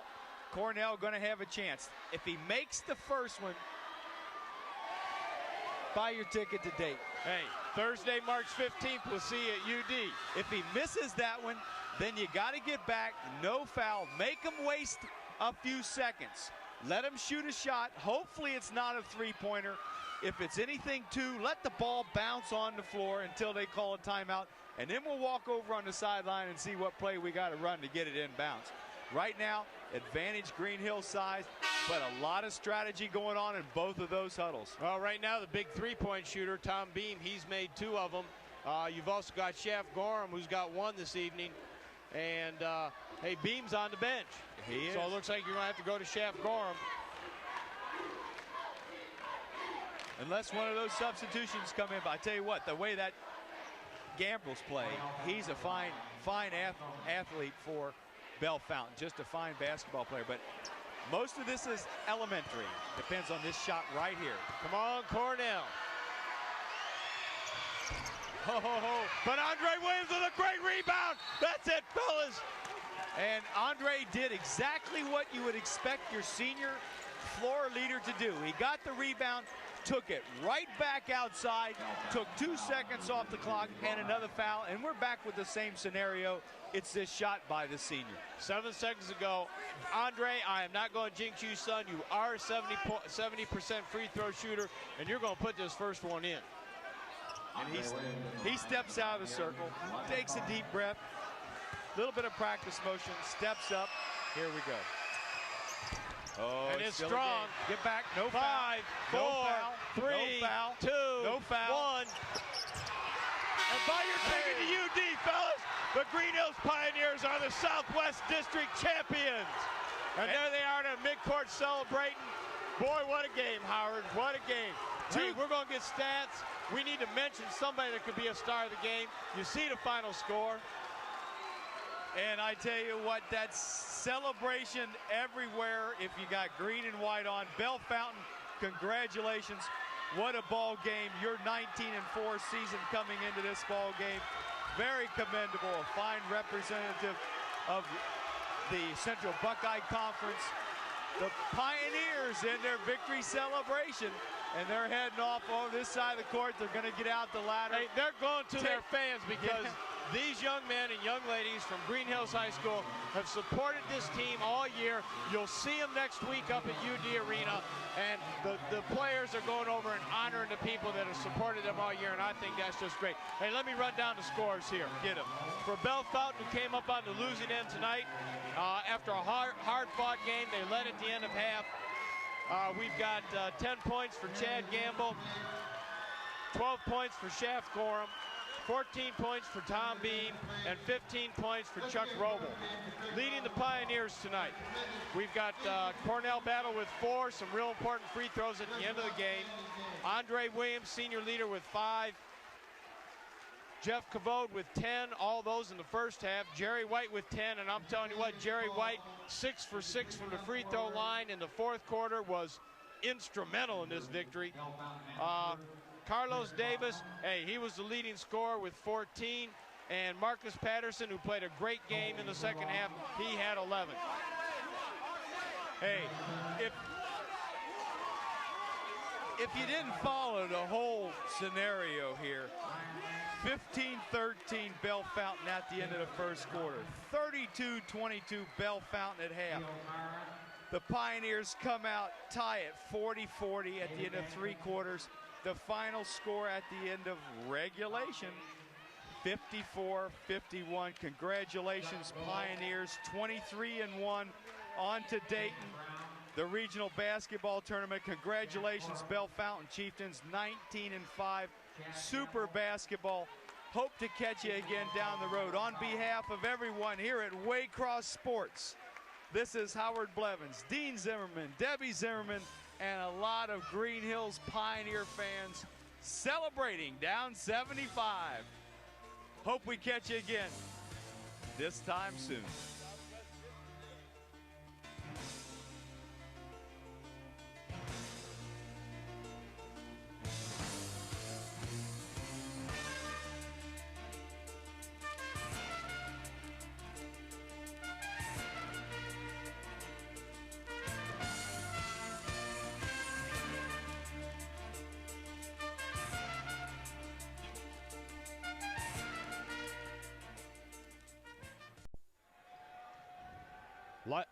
Last year, Bill Fisher brought his Forest Park Chargers to the Division II Sectional Final to face the Greenhills Pioneers for a trip to the district tournament in Dayton. Forest Park came a winner in a 90-84 overtime game behind the strength of a fine team led by Alex Davis, Carlton Gray, and Nick Smith.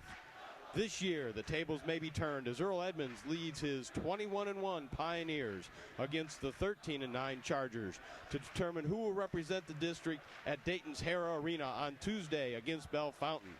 Hello, everybody. This is Dean Zimmerman along with Jack Bick, our statistician Debbie Zimmerman, bringing you what should be a very exciting contest here from Anderson High School between the Pioneers of Greenhills and the Chargers of Forest Park. Well, Dean, we're getting a packed crowd out here at Anderson High School, and I think this is going to heat up before the night's over with. We've got 2 teams that are on a roll right now. You know, Greenhills is on a 19 game streak, and Forest Park, they've turned things around. They're on a 6-game streak right now, so something's got to give. Well, you know, the Chargers last year, we followed them all the way up to the districts, all the way up to Dayton, Ohio. Saw them lose a heartbreaking loss against Chaminade Julian up there. But Fisher's had his problems this year. He's had some people come up ineligible. He's a great coach, though. He's a class guy. He's managed to keep his team together. He's moved up a couple freshmen, Darius Johnson, Kenny Ross, who have made a big difference. The Pioneers, on the other hand, led by another class coach, Earl Edmonds. I mean, what can you say about this team? This is a group of young men who don't have a great individual star, but they've pulled together, they've worked hard together, and their record shows what they've done. Well, they got good balance, Dean, and they got this Andre Williams bringing the ball up most of the time, and a Division I certain prospect. But I think tonight, basically what we can assume is just throw all the records out the window. This one's starting clean here. Well, that's what happened last year here. You know, the Chargers came in a heavy favorite. The Greenhills Pioneers gave them a great game for 4 quarters, tied 76-76, went into overtime, and then the Chargers dominated in overtime. And there's no Alex Davis on the floor tonight either, you know. No, not on either side. I talked to Bill Fisher the other day, and he said that the good thing as far as he is concerned is that his team is peaking. They're peaking right now. He admitted they had a horrendous start. They were 7-9 at one point in the season, and then they had that game against Sycamore. Went into 3 overtimes, and he said that seemed to, you know, when they pulled the game out, seemed to spark their boys, and now they're a cohesive unit. Having the announcements right now, the starting lineup We're getting the starters for the Greenhills Pioneers. We can run down that list for you real quick. You've got number 20, Marcus Patterson, number 22, Andre Williams, number 30, Jeff Cabode, number 34, Jerry White, and number 44, Carlos Davis. And now we get the starters for the Forest Park Chargers.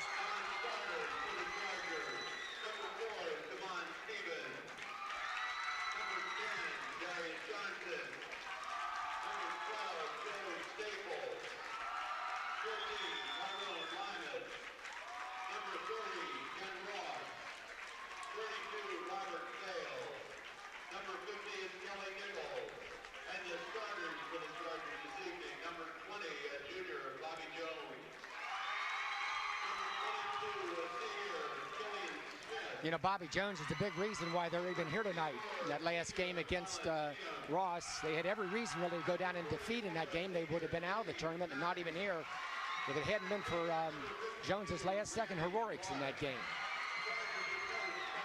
Well, it looks like Coach Fisher's going to go with his experienced players here. He's going to start Randy Clark, number 52, 20, Bobby Jones, 44, James Maddox, 22, Killian Smith, and 12, Joe Staples.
Talking to both coaches both of them said that the main thing tonight they felt with the intensity of this game is to keep their ball players kind of under control and not get carried away with the magnitude of this thing. Well, both of these teams like to run, and it's easy to lose control when you're running up and down the court at a fast pace. I expect right now the same outcome that we saw last year. A close game, if not a tie, if not an overtime game. And this place is getting packed, Jack. I'm telling you what, I'm looking across from our vantage point to the Greenhills side, and it is jam-packed, and Forest Park is filling up quick. We got Jones jumping at Davis here. And we have a scramble for the tip, and I believe that came off of Marlon Cheatham. That'll be out of bounds. You see Jeff Cabode out there, number 30, ready to trigger the ball inbounds for the Pioneers. Well, it looks like the Chargers are going to match up man-to-man here with the Pioneers. There's a shot by Jerry White. Looks like it was partially blocked. Bobby Jones bringing the ball up court for the Chargers. I expected Greenhills to play man-to-man. There's a steal. Marcus Patterson with a little help from Carlos Davis. Good job by Randy Clark getting back. If he hadn't got back, Jack, we might have seen Carlos slam one early at the beginning of the game. Well, Randy Clark told me he's going to try to use his weight on Carlos tonight, on Davis, and I see him in there pushing already.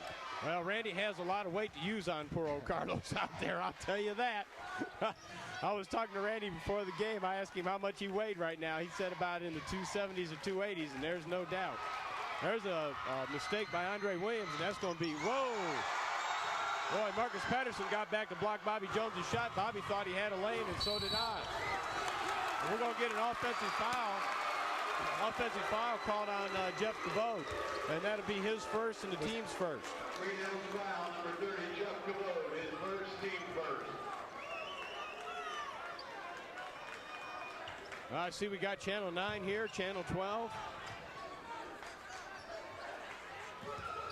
Good trap down there by the Pioneers. Cabode's going to get whistled for his second personal foul. He pushed Bobby Jones, and that's going to be his second. Now, you know, I hate to dwell on problems, but Greenhills does have a slight problem. Their sixth man, Cornell Battle's not here this evening. He had a little problem at school and was suspended this week. And if Coach Edmonds needs to sub, I imagine we'll see Eric Grogg in the game early.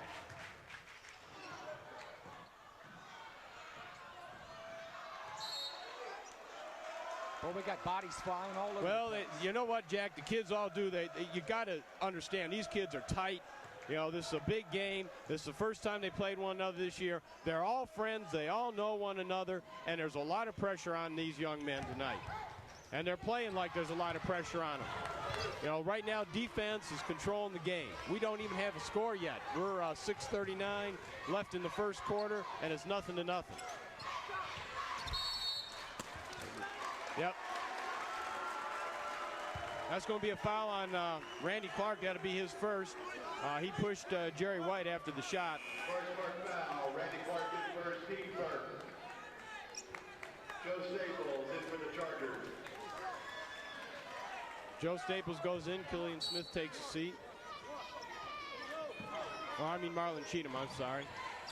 Wow, there's an air ball. See, Jeff Cavote, he can usually hit those shots. He's tight. Good steal by Marcus Patterson. The nerves are showing. Andre Williams gets rejected by Bobby Jones. Oh, does that bring the crowd alive? Well, you know, Andre Williams even gives the defense some credit on that. He knows it was a good play against it.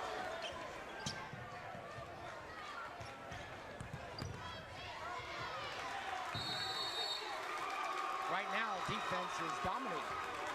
The kids are tight. I'm surprised one of the coaches hasn't taken a timeout, maybe just give him a second to calm down. A little nervous here at the beginning. We got 6 minutes to go in the first quarter. We don't have a score. Joe Staples is going to try to take care of that. Nope. Good tip in by Killian Smith. And that'll put the Chargers up 2-0.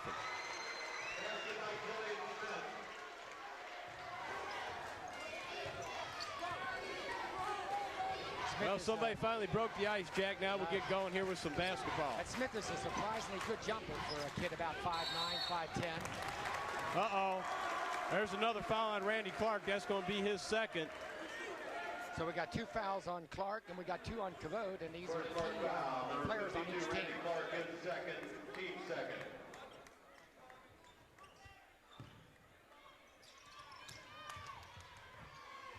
And Andre Williams hits for the Pioneers, and that ties our score at 2-2.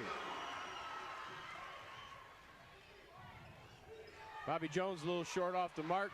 Rebound out there by Carlos Davis, up ahead to Andre. Oh, and we're going to have a foul.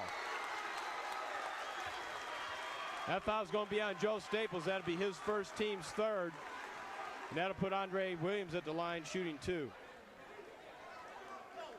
Charger foul, 12, Joe Staples, his first, team third. Andre Williams shooting 2.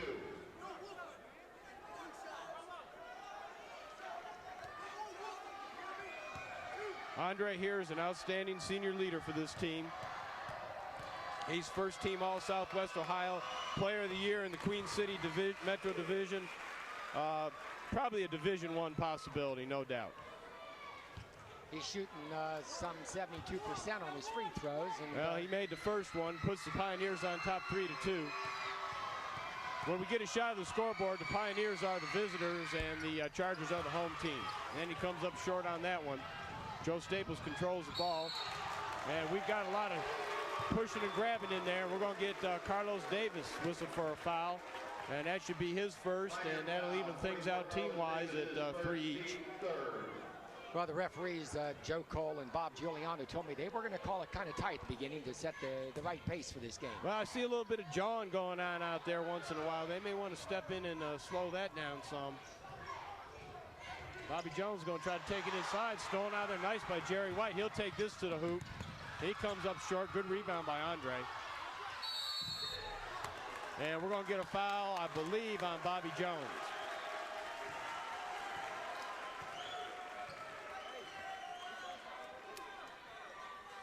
Charging foul, number 20, Bobby Jones, his first, team fourth.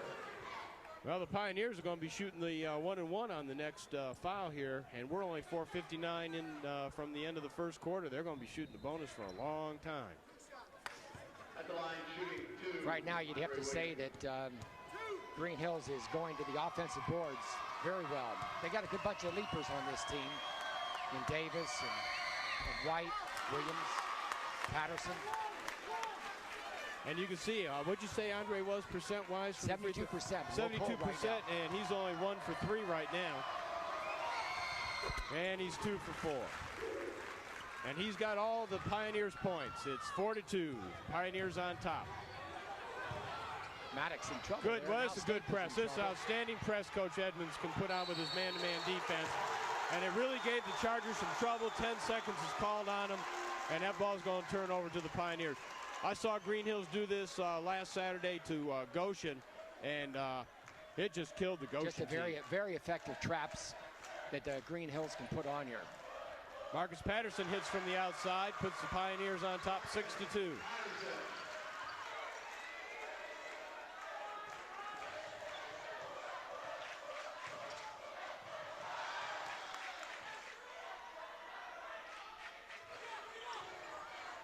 I think Fisher's trying to get the Chargers to do a little more pick and roll and screen some people off, because you got the Pioneers here playing man-to-man defense. Bobby Jones drives to the free throw line, comes up short. That's going to be off of James Maddox, and that'll be the Pioneers' ball. 6-2. We got Greenhills leading at 4:14 in the first quarter. Boy, oh boy, look at that Greenhills side, Jack. It's packed. Oh, yes. I don't see many empty seats except a few on this one end down here. High school basketball at its best. Sister schools in the same district matched up against one another, and Andre Williams hits another 2 for the Pioneers. Well, they can't give Andre that 15-foot jump shot. He's just too dead from that point. No, and if you come out to get him, he'll drive to the free throw line and go chest to chest with you and put it in.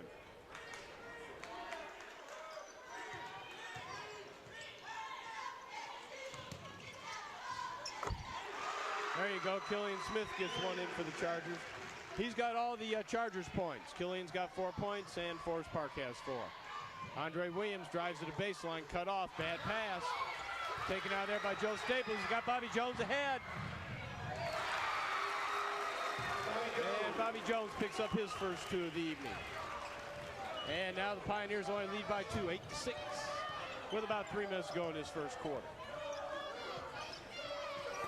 There's Jerry White alone underneath, and we're going to get a foul on Marlon Cheatham. Yeah, we missed that one change there. Coach Fisher took Randy Clark out, put Marlon in. I see Randy's ready to come back in. His first, team 5th. And Jerry White will be at the line shooting 2 free throws here. We got Darius Johnson checking in the game for Marlon. And James Maddox took a seat, and Randy Clark came back in. Johnson was sort of a hero in that win that brought them here to win against Ross when he swatted that ball free in the closing seconds. And Jerry makes his first free throw. Yeah, Darius Johnson is a tremendous athlete, but he's also a very nice young man. And for a freshman to be playing in this game, whoa, what pressure that is. And Jerry White comes up a little short, but the Pioneers lead 9-6 with 3 minutes to go. Joe Line Staples. drive. Staples, he's a little tight. Kind of a line drive jump shot, and just didn't have enough arch to it. Looks like the Chargers are going to put on a little pressure for themselves. Yeah. Go put on their own press here. There's a trap into Jerry White, though. Marcus Patterson finally caught out of there by Andre Williams, down to Marcus. And Marcus hits 2.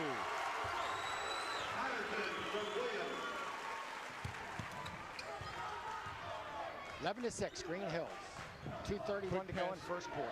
Quick pass up ahead.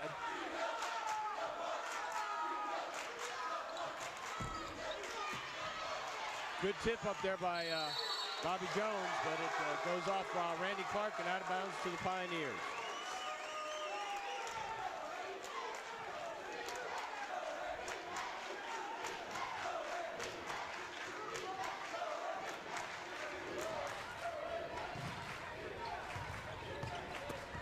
Good pass by Andre. Jerry White makes it look easy down underneath for his first basket and his third point of the game.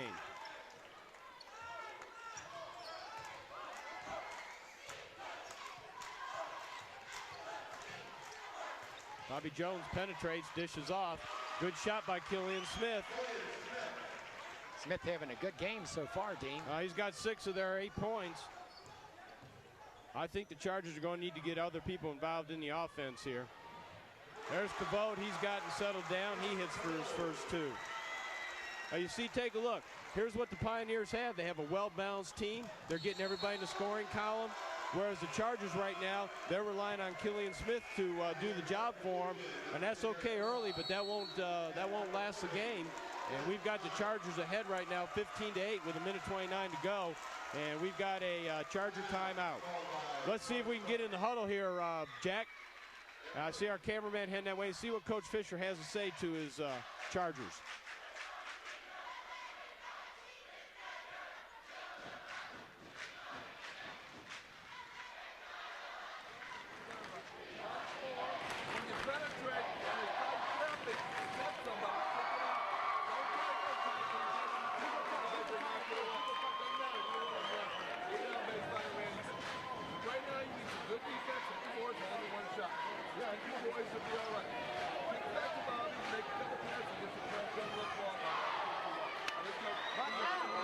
I heard a little bit of what Coach Fisher said.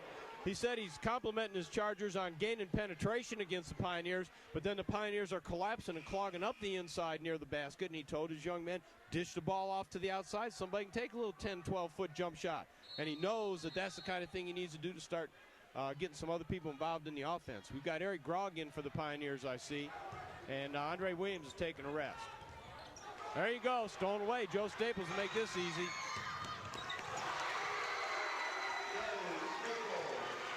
Joe Staples on the steal. Brings the Chargers back within 5, 15-10.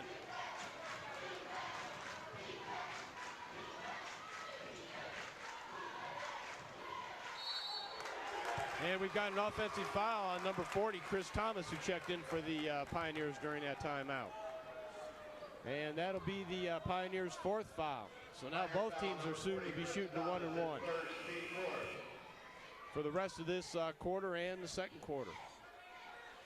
Andre Williams comes in, Grogg goes out. You know, Coach Edmonds wasn't happy with that young man getting his pocket picked.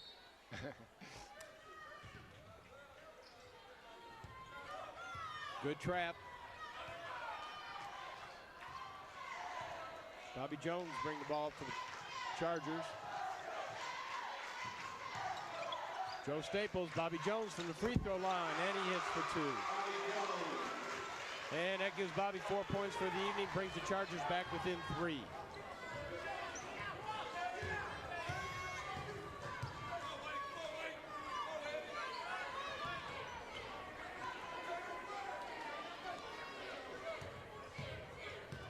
Chargers are trying to pick them up a little higher now, and so they can't bring the ball in so easily with that back door play. I'm surprised Coach Edmonds isn't going to counter and put Jerry White back in the game. You see Andre Williams hit for another 2. Put Jerry White back in the game, because if they're going to spread out like that, he can get the ball down to Jerry or to Carlos. Right.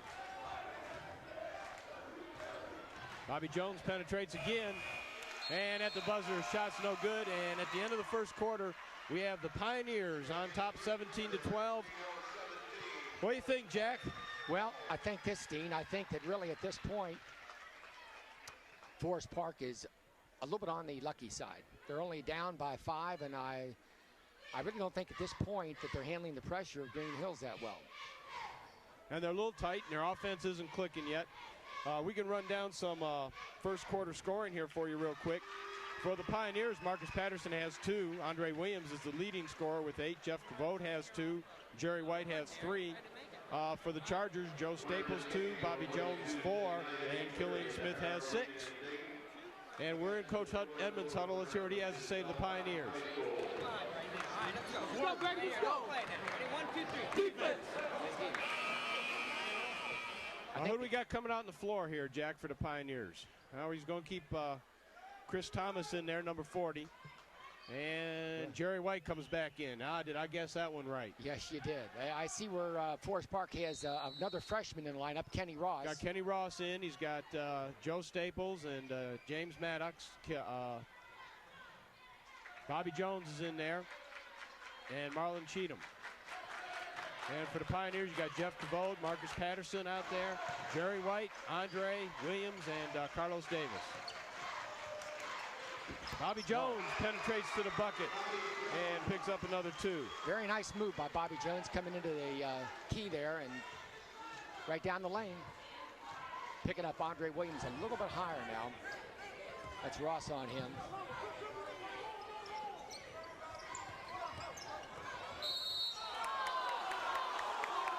We're going to have a foul. I think Kenny Ross reached over the back.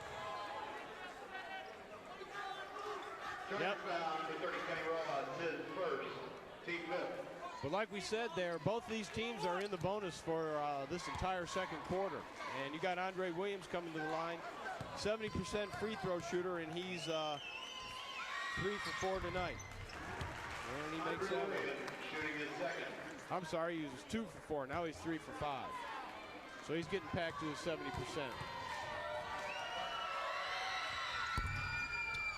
And he can't get that to drop. Good rebound by James Maddox. Joe Staples brings the ball up. Over quick to Marlon Cheatham. Good outside shot. A little hard off the back flange. Gets his own rebound. Stick back. Good job by Marlon. And he picks up his first 2 points of the evening.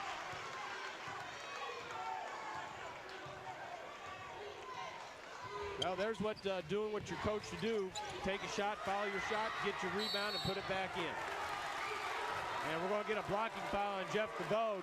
That spells some trouble there. That's his third. And I see Eric Grog getting up, ready to report in. Greenhills foul number 30, Jeff Cavode, his third. Smith is also coming back in for Forest Park, coming in for Ross. You know, surprisingly, Dean, Carlos Davis has been awful quiet tonight. Matter of fact, they're hardly even getting the ball in his hands. I've watched Carlos all year, and he has nights where he'll score 20, and he has nights when he'll score 8. But that's one of the good things about this Greenhills team. They're well balanced. Somebody else will pick that up, and it doesn't really affect the outcome of the game. Now, we do have a mismatch there. Now, Marlon Cheatham can jump, but I don't know if he can jump quite that well with Carlos Davis. That's Cheatham's second foul. And that'll put Carlos at the line. I think that's about the first time he's handled the ball all night. Well, you know, Randy Clark, like you said, was going to go into the game and use his weight against Carlos. Carlos drills that one through. All right, we have Darius Johnson checking in for Marlon. Now maybe Darius is going to pick up Carlos Davis. If Darius guards Carlos, this may be another mismatch, and they're going to want to get the ball into Davis Carlos. also is a 70% free throw shooter, so he's pretty accurate at the line. Yep, jinxed him, didn't I? We always do that here.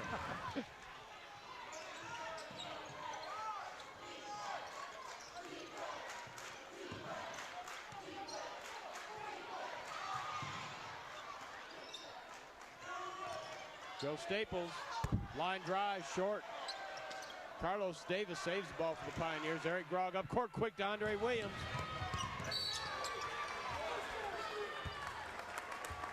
And I think we're going to get a foul on Killian Smith. Sure enough.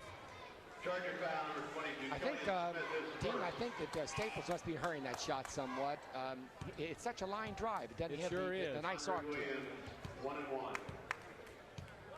See where Randy Clark coming in for Maddox, helping Forest Park on the boards.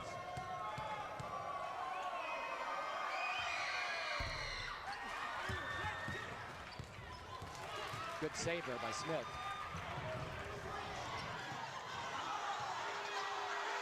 Good save by Bobby Jones. All right, 2 good saves. Chargers only down by 3, 19-6.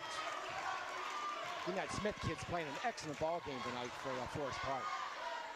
Well, Killian's picked up the senior leadership role ever since ineligibility struck the team, and he's done a fine job. Oh, there's an easy steal by Jerry White. This could be a slam. Oh, yeah! Oh, I saw that one coming. Jerry, set the crowd alive over there from Greenhills. Jerry White is the second best leaper on the team, believe it or not. And there's Darius Johnson picking up his first 2 points. There's that freshman coming through for them. Quick down court, Carlos Davis scores for the Pioneers. Oh, we're in a running match now. It's heating up now. It's heating up now. They're getting warmed up now, getting the butterflies out.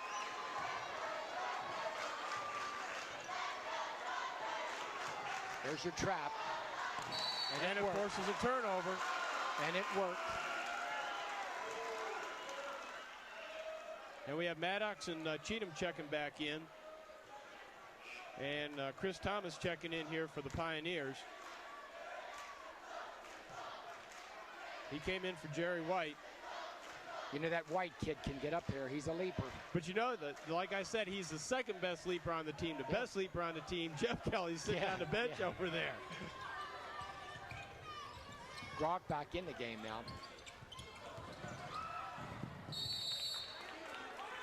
The Chargers almost got a steal there. Went off James Maddox's foot, and it'll be out of bounds to Greenhills. Well, we got 23-18 now, 4:58 to go in the second quarter. Both teams in a bonus. And the Chargers have jumped to a 5-point lead.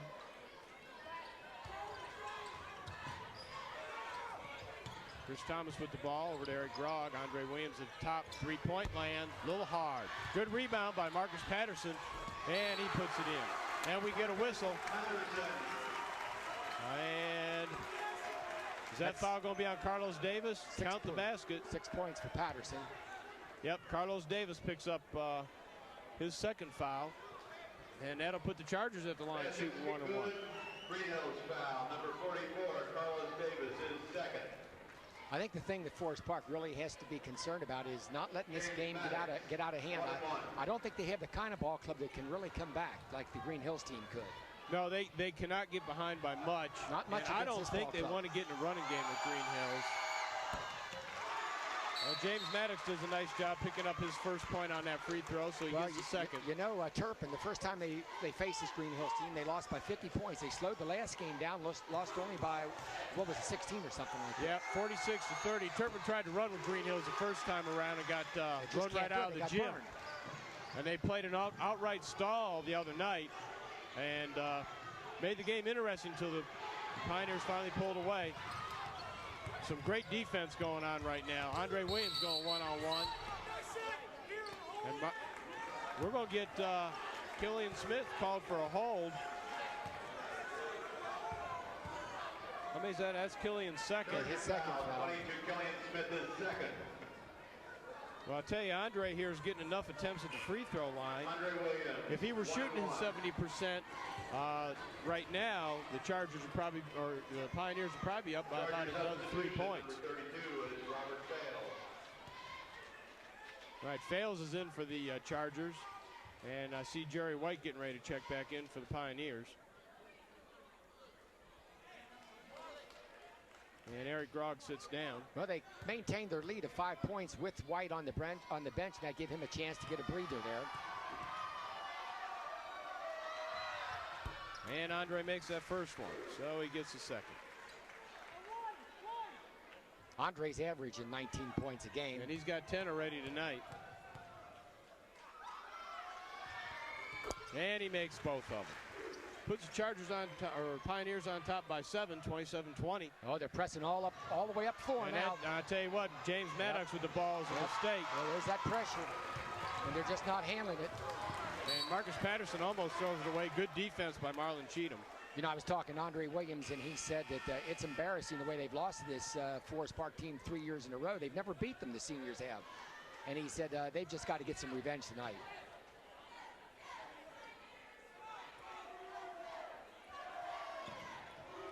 This is probably one of the better rivalries in the city.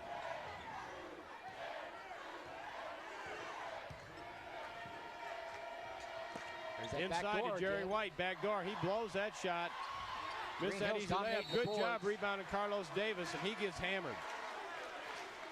Carlos Davis keeping the ball alive underneath. I didn't catch that foul. Who was that foul on? Who did they call that on there, statistician? That was on Robert Fales. That'll be his first. Carlos will be at the line shooting 2.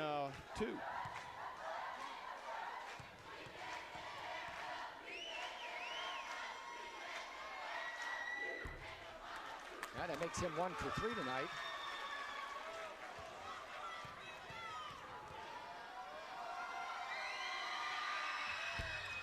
And 1 for 4 now.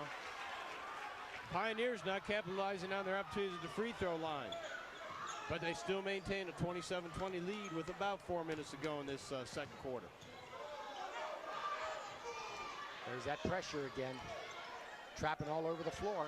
Well, as long as I've known Coach Edmonds since he started at Forest Park High School and now has gone to Greenhills, he's always been famous for man-to-man, full-court pressure, and it's always worked. And we're going to get a foul on number 20, Marcus Patterson. And that'll be his first. And that'll put number 24, Marlon Cheatham, at the line for the Chargers.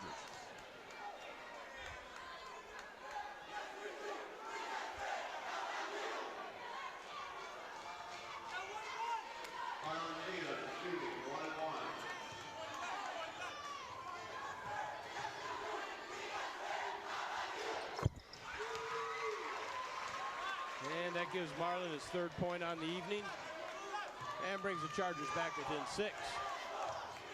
And he cuts the lead down to 5 and his 4th point. And got Killian Smith checking back in.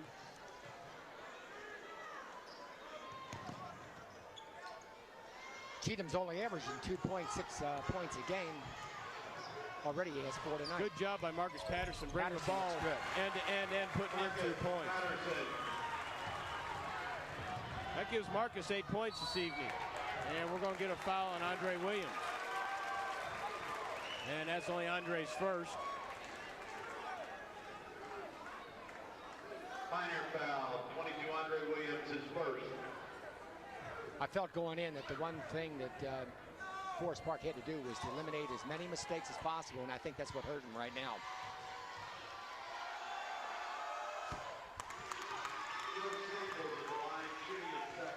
And Joe Staples makes his first free throw of the evening, gives him his 3rd point, and cuts the lead to 23-29.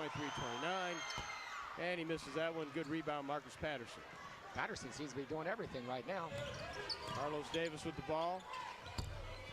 Didn't foul his shot. Joe Staples up quick. Marcus Patterson back doing a good job on defense. Long pass. Oh, good job by Marlon Cheatham getting up to handle that one. James Maddox short. Jerry White with the rebound. Attempted steal by Bobby Jones. Comes up a little short. Pioneers maintain control. I'm a little surprised that Forest Park is not putting a little bit more pressure on the ball. I think they're afraid that if they do that, somebody will be open underneath. Good block by James Maddox. And that brings the Forest Park fans alive. And Kenny Ross is checking in the game. And he's taking out Bobby Jones, give Bobby a breather. Now, Bobby Jones hasn't been heard from a whole lot here in this second quarter. He's got 6 points. He and Carlos Davis both have been throttled a little bit so far this evening.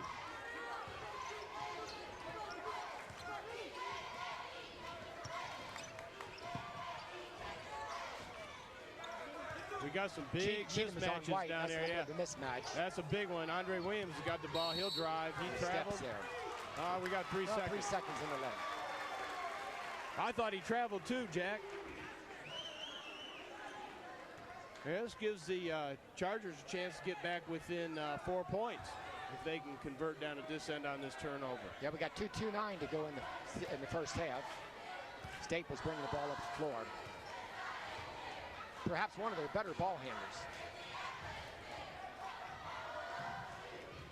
A lot of good defense out there by Greenhills. Good man-to-man pressure. Ball was almost stolen away, and they put enough pressure on James Maddox, forced him to double dribble, so it turned over to the Pioneers. Well, I see they're ready to bring Randy Clark back in, and Bobby Jones. They need some height, and they need to crash the boards a little bit more. Clark is matched up with Davis. Now, I know Marlon Cheatham can jump, but I don't know about him jumping up against Jerry White. That could be a mismatch of about, what, 5 or 6 inches. They got the ball down low. Carlos is having trouble against Big Randy. Now, he went up over the top of Randy, though, for that rebound, but it's controlled underneath by Bobby Jones. He's trapped in there, but he gets the outlet to Randy Clark. Bobby's got to hurry, and he gets the ball over timeline. Chargers in control. Bobby scored 3 buckets early, and that was a better looking shot by Joe Staples that time. He just couldn't get it to drop. And he almost, hey, there you go. He almost stole that away from Andre. Jerry White stops and pops and gets a good roll on that one. And Jerry picks up his 7th point of the night. 8-point lead now for Forest Park. I believe this is the biggest lead of the game so far.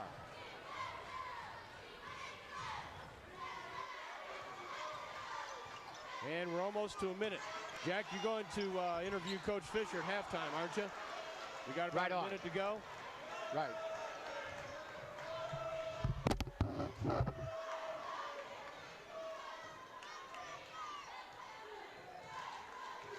Marcus Patterson with the ball on top, taking his time. Andre Williams going to hold the ball and wait a minute. Under 40 seconds to go here for the end of the second quarter, going into halftime. Pioneers on top, 31-23. Marcus Patterson with the ball. Over to Jerry White. Pioneers can play for the last shot.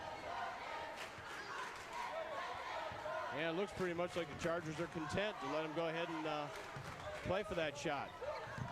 Clock down to 15 seconds now. Andre Williams drives, pulls up, and he gets fouled from behind by Joe Staples. And that's only Joe's second foul.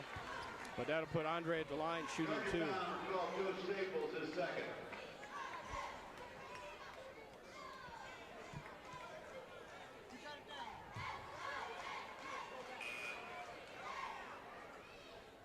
And here we've got Jeff Kelly checking in the lineup, taking Carlos Davis out.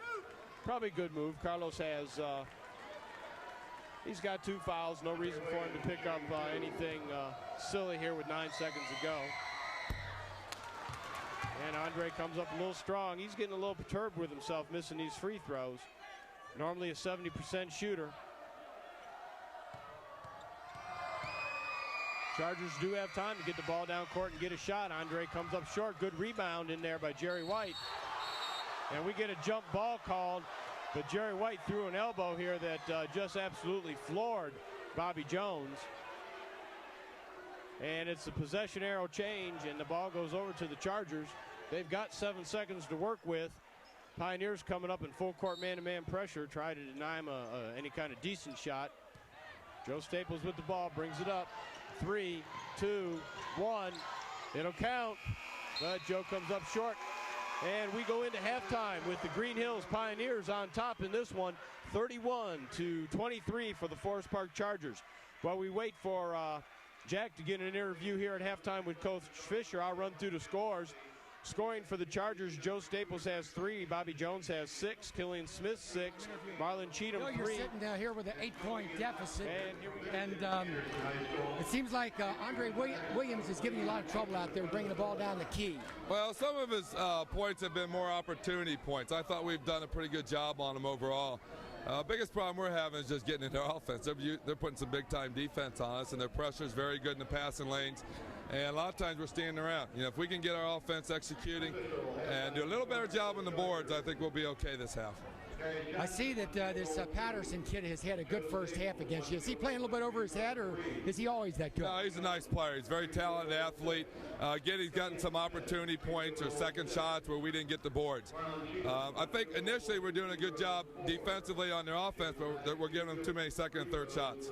You know, Coach, what do you intend to go back and say to your kids here at halftime? You got a game plan coming up for the second half? Well, we're just going to need to settle down a little bit and talk about, let's do the things we do best. And don't lose your confidence. It's still anybody's game. Just we were down 7 the other night, and we came back and had a great second half. So we're very capable. Well, you do have a good second half ball club, don't you? And with the players like Jones and Smith's having a very strong game. We'll find out if we do. I hope we do. Well, listen, Coach, good luck to you now in the second half. All right, thanks. Thanks Jack. for the interview. All right.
Welcome back to Anderson High School and the sectional final game between the Greenhills Pioneers and the Forest Park Chargers. At halftime, we have the Pioneers on top by 8 points. The score is 31-23. Let me run down a scoring summary real quick for the first half. For the Forest Park Chargers, Joe Staples has 3 points, Darius Johnson 2, James Maddox 2, Marlon Cheatham 4, Killian Smith and Bobby Jones are the leading scorers with 6 each. The leading scorers for the Greenhills Pioneers, Jeff Cavode has 2, Carlos Davis 3, Jerry White 7, Marcus Patterson with 8, and the leading scorer, Andre Williams, with 11 points. Well, Jack, you talked to, you had a nice interview with Coach Fisher there at halftime. Yeah, he wasn't real worried. He's only down by 8 points here. He feels that his ball club is a second half ball club. They've come back before, and he feels they can come back again. But I really believe they got to handle this Greenhills pressure. They've got their work cut out for them. Coach Fisher's tried lots of lineup changes, giving his players lots of rest, which may help in this second half. Coach Edmonds' squad, on the other hand, he's gone pretty much with the starters. And you see a good inside pass there to Jeff Cavode. And he didn't convert that relatively easy little shot. And the ball got knocked out of bounds, and it's Pioneers still in control. Out there on the court for the Pioneers, you've got number 30, Jeff Cavode, 44, Carlos Davis, number 20, Marcus Patterson, who you just saw score the first 2 points of this second half, and he was fouled. You know, Coach Fisher has a lot of respect for this Patterson kid. He said he's just good fundamentally all over, and it appears to be that way. He just got fouled by Marlon Cheatham. That's 3 for Cheatham. And that's his 3rd foul. And Marcus Patterson picks up the first 3 points here, comes out quick. You've got the Chargers out there in the court. You got Bobby Jones, James Maddox, Marlon Cheatham, Killian Smith, and Randy Clark. And you see the ball stolen there by Jerry White. Carlos Davis brings it up to Andre Williams. Oh, Andre comes up a little short and gets splatted on the floor. Air ball. Killian Smith, 2-on-1. Killian takes it to the hoop, scores 2 points. Good job. Killian said, I'll do it alone. Nobody else will do it, I'll do it alone. But that's not going to be enough. He needs some support from these other cast of characters out here. Bobby Jones needs to get in the flow of this game. Pioneers on top by 9. Lots of time left to go. There's a turnover. Good defense by the Chargers. Bobby Jones bring the ball up court. You know what Coach Fisher did say at halftime, defense, the Chargers are facing a tough defensive team, and their job's cut out for them. Good hands in there by Marlon Cheatham, blocked out of there by Jerry White. Andre Williams going to go all the way, and he picks up 2. Well, Williams was not to be denied upon that one. That stretches the lead to 11 points. If the Chargers don't score here and the Pioneers do, I think Coach Fisher will take a timeout. Randy Clark from the free throw line. Comes up a little strong. Good rebound, Andre Williams. Up ahead quick to Carlos Davis. And Carlos blows the easy layup. You know what? I guarantee you Carlos got caught in between thinking about slam dunking and thinking about doing a layup. And he got caught in between and didn't follow through. Well, like I said, the Chargers didn't score. Now either did the Pioneers, but Coach Fisher takes a timeout here. Let's see if we can get in Coach Fisher's huddle and hear what he has to say to the Chargers.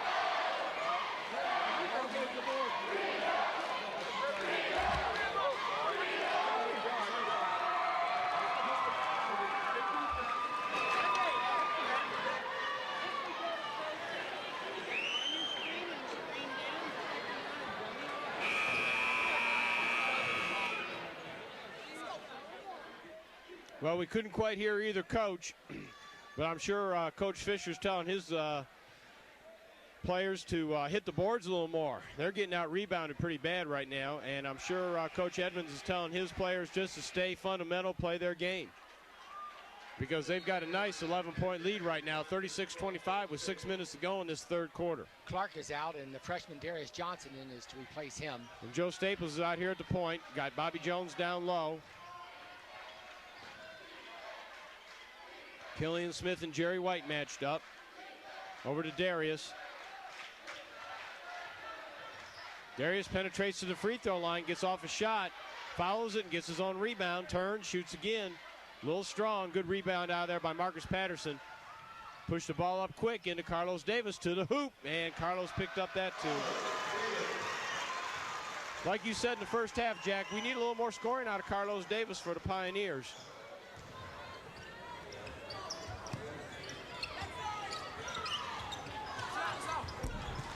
Bobby Jones comes up a little strong.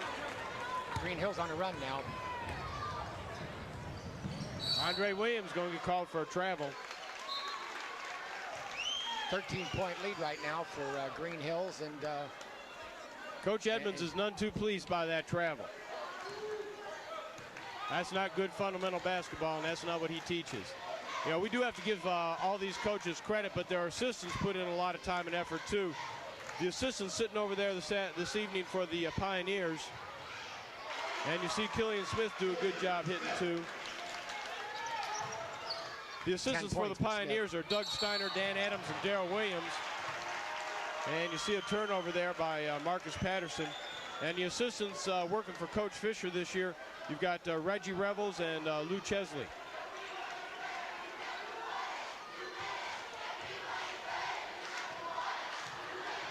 Chargers still on top, or still down by 11, 27-38. Andre Williams up court quick, loses the handle on the ball. It's knocked out by Killian Smith. Ball will remain in the Greenhills possession.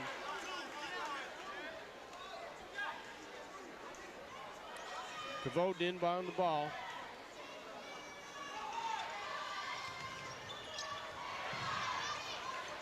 Chargers packed in the middle, and the Pioneers try to throw it in there, and there's a good lay-in by Darius Johnson.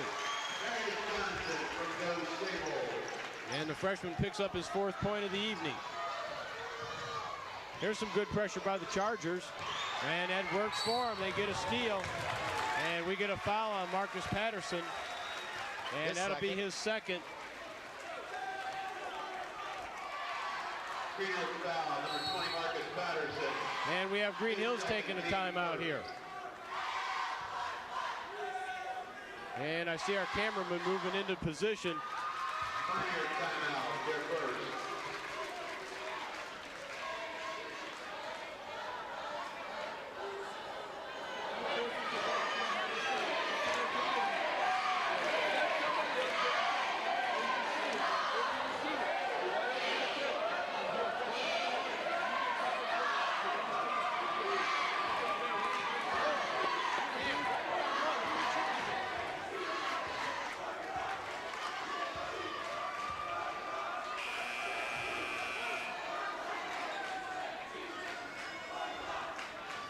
Maybe sometime, Jack, during the second half, we can get one of our cameramen to get a close-up of the Greenhills student rooting section over there. They've been loyal fans all year long, And there's some people I'd like to mention over there if we get a shot later on. All righty. Joe Staples with the ball. You know, I think Coach Fisher can sense there's a slight turn in the tide here. His players are playing good defense, forcing Greenhills into some turnovers, and they can capitalize and get ahead. That ball touched that support up there, and the official missed it. Andre Williams in the right place gets the steal.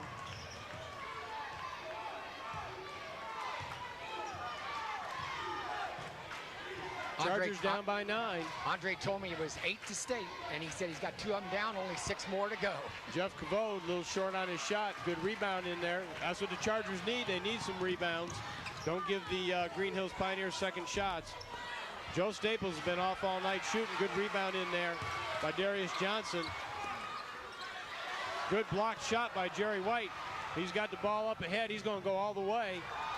No foul called. They said the official called it a block. And now we're going to get a foul on number 12, Joe Staples. Here's a shot of the Greenhills student section. We got Bill Haley, Phil Dante, Mike Sticker, Chris Sticker, Chad Scott, Jimmy Kirby. They've been over there supporting these Pioneers all year long.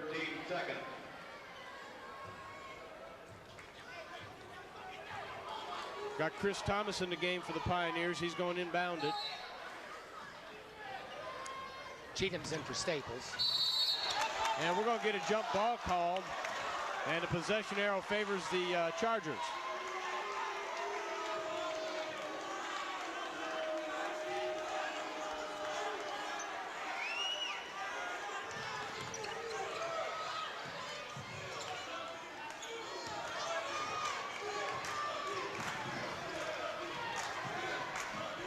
James Maddox tries a backdoor play to Darius. Marlon Cheatham with a good shot. Marlon picks up his 6th point of the game. Now there's a surprise. What'd you say he was averaging, 2.9, I believe it was. So he's doubled his average. So he's helping the cause right now of the Chargers, who have climbed back within 7 points, scores 38-31 with about 3 minutes to go in this third quarter. Andre Williams going one-on-one order. Marcus Patterson takes a baseline jumper too short. Rebound out there, Killian Smith up ahead, Darius Johnson. Andre Williams is back. And that was just enough to offset that youngster's shot. Carlos Davis up the court quick. Forest Park picking up the tempo now. And James Maddox is going to be whistled for a foul. And that'll be his first. Well, they cut the lead down to 7, and I think it's with increasing the intensity of their defense, putting pressure on the ball. Yep, they're coming back here in the second half. A little bit of double teaming and that sort of thing.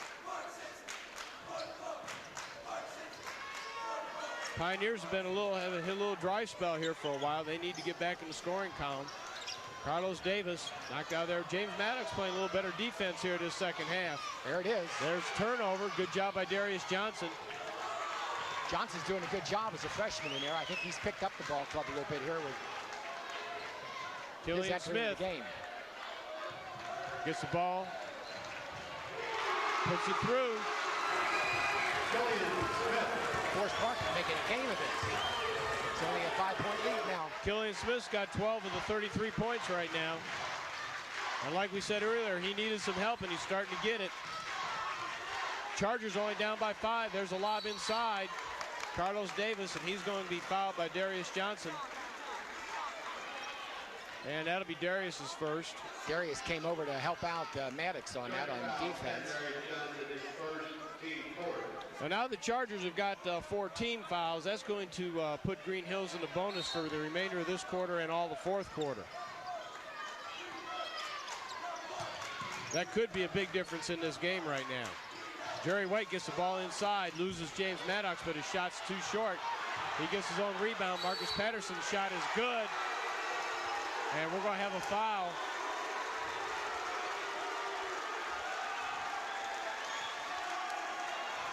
Did you get who that foul was on? 24. That's on Marlon Cheatham. That's his 4th foul. That'll bring Staples back in the game. Staples and Kenny Ross checking in. That's going to put Marcus Patterson at the line. Looks like Jones has picked up some sort of leg injury as he's going off the floor there.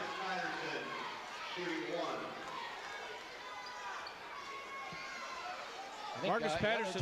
They're taking Jones back. They're taking Bobby Jones out. Yeah, he hurt a leg or something. Well, Marcus Patterson's got 13 points right now for the Pioneers. He's looking to make it 14. And we're going to get Jerry White called for over the back.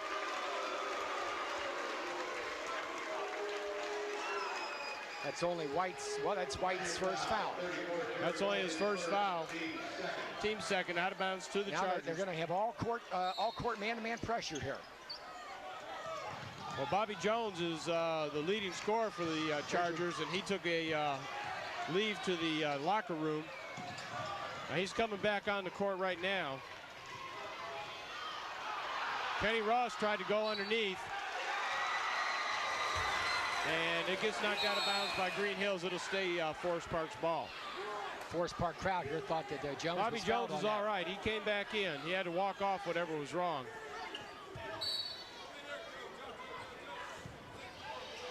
But he's not moving real quick right now.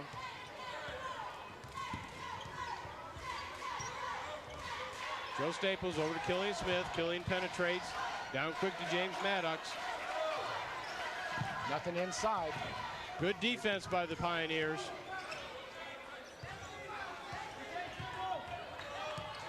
Bobby Jones looks all right there. Killian Smith, oh, a little hard, bounces out of there. Carlos Davis gets the rebound. Andre Williams pushes the ball up court quick. Chargers are back in time. Ooh, inside to Jerry White. And that's an easy 2 points. And that's Jerry White's 9th point of the evening. And the score's 42-33. Back up to 9 points. Bobby Jones gets to the free throw line, and he pops for 2. That's what they need. They need Bobby Jones to get hot for the Chargers. Those are his first 2 points the second half. Yep, and that's only his 8th point of the evening.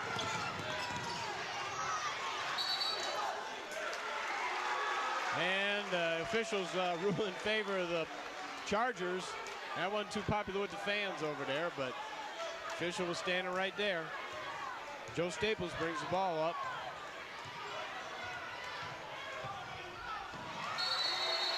And Jerry White gets a little push there on Killian Smith, and the ball goes off Killian's foot out of bounds. And it'll turn over to the Pioneers. And we've got Marlon Cheatham checking in for Killian Smith. Well, they'll work for the last second shot here. There's only 6 seconds. 6 seconds. Marlon's playing with 4 fouls here. He can't pick up anything cheap.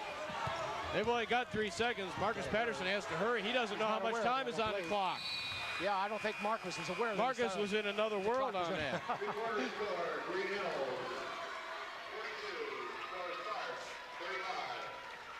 42-35. We've got 8 minutes to go.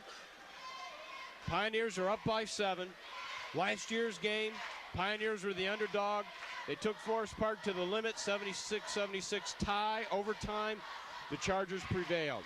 This evening right now, Jack, what do you think? Can the Chargers come back and tie this thing up? Can we be a repeat of last year? For one thing, Dean, I think they got to take care of the ball a little bit better these closing minutes of the game. And but this is what March basketball is all about, isn't it? Big crowd here at Anderson High School tonight, and actually there's no tomorrow. Nope, this is a one-and-out tournament. Once you're out, you're always out. And I'll tell you what, the fans here tonight are getting their money's worth. And I'll tell you what, I see people here that I haven't seen in years. And they're seeing a good one. Well, this is crunch time. The winner of this goes on to the district up in Dayton Hare Arena. I think that first game is going to be what, next Tuesday? Tuesday against Bellefountaine. They won last night 45-42. Well, out here starting the second half, Pioneers have Andre Williams, Marcus Patterson, Jerry White, Jeff Cavold, and Carlos Davis. Chargers have got Marlon Cheatham, Randy Clark, Bobby Jones, Joe Staples, and Darius Johnson. And Jerry White with the turnaround. Marlon Cheatham with the rebound. He gets his pocket picked. Andre Williams is going to pick up an easy 2 under there. Chargers bring the ball up court quick, but the Pioneers are back. Joe Staples got it at the point. That stretches the Greenhills lead to 9 points with 7:25 remaining.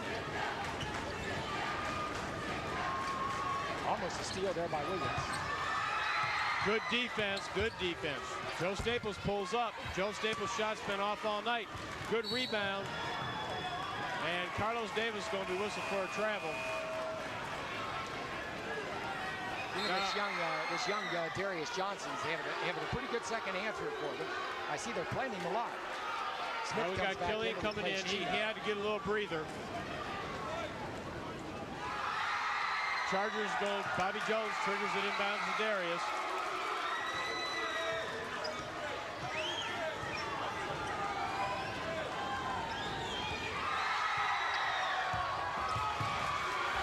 Bobby Jones gets loose underneath and takes it to the baseline drive. He used a pick there, using a pick off of Randy Clark.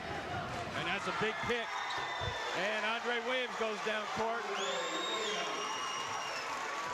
Andre Williams by far is the leading scorer here for both teams tonight. Same play. Didn't work this time. Well, the wrong person took the shot. Joe Staples has not done well tonight with his shooting. He's played good defense and contributed, but his offense has been minimal. There's Marcus Patterson, takes the inside pass from Jerry White and scores.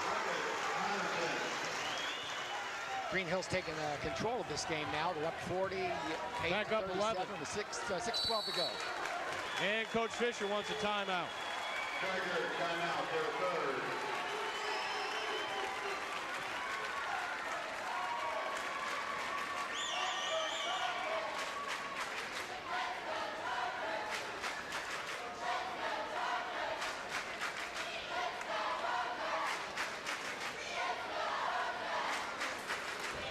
Now, we don't quite have our cameras in the huddle here, but you get a good shot here of the Forest Park rooting section cheering on the Chargers. Some of the Forest Park cheerleaders you see there: Rhonda Cook, Tanya Ficklin, Marcy Freeman, Angie Gentry, Jessica Hurl, Missy Meyer, Cammie Moore, Missy Strunk. Trying to get this crowd fired up. Yeah, there's the boys from Greenhills over there. What a section that is. There's Bill Haley. They know they're on camera. That's it, fellas. Whoop it up. You supported your Pioneers all year. Y'all done a good job. Well, back to action here. Fourth quarter, 6:10 to go. Pioneers on top by 11, 48-37. Can the Chargers come back? That's the big question. They sensed it early in the third quarter they had a chance and kind of let it slip away. Darius Johnson with the ball on top.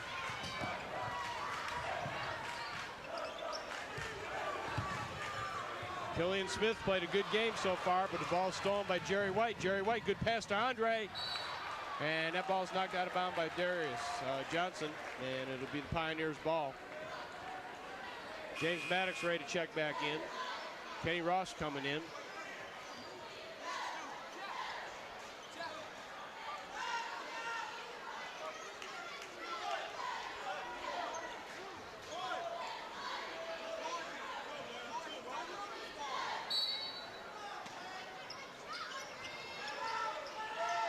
Andre Williams drives, takes the shot. Good rebound by Killian. Roy Killian's done a lot for him tonight, Jack. Yeah, he can do it all. A good leaper. Marcus Patterson on Bobby Jones. Bobby Jones takes it down to the baseline and scores. That's the man they've needed to get hot. Bobby Jones is playing a little bit better here late in the third quarter and beginning of this fourth period. Well, he seems to shake that injury, whatever it was. There is an inception here. Andre Williams just threw that ball away, threw a white pass. Jeff Cabot. Bobby Jones going to get another two. No, a little strong. Good rebound. Killian. And Killian Smith puts it back in. They got to pick up the tempo now. They got to put more pressure on. Now you got to believe that with Andre Williams making these passes like this, Chargers can come back. They convert here, and they're back within. They're back within 5 points. Bobby Jones. Good rebound, Killian Smith, stick back. And Carlos Davis comes out of there. Now, Pioneers need to take this ball down court and take their time to score. Yeah, Earl Edmonds. Yeah, Coach Edmonds wants a timeout. I don't blame him. Do you, Jack? Well, they had a nice run there. They closed the gap, from 11 down to 7 now. And it looks like Bobby Jones is getting himself together here, and the Smith kid's playing an outstanding ball game. Killian's done great, and he's where he needs to be. People are taking shots. Bobby Jones taking the outside shot. Killian's getting the rebound underneath on the offensive board and sticking it right back in. Well, you know, if that stick back there had gone in, that the lead would be down to 5 points, and but it's still a ball game. Well, we got 4:40 remaining. There's a lot of time left to go. I'm sure Coach Edmonds is not pleased with the sloppy play. And Andre Williams, this past 2 times down the court, is just flat out throwing the ball away.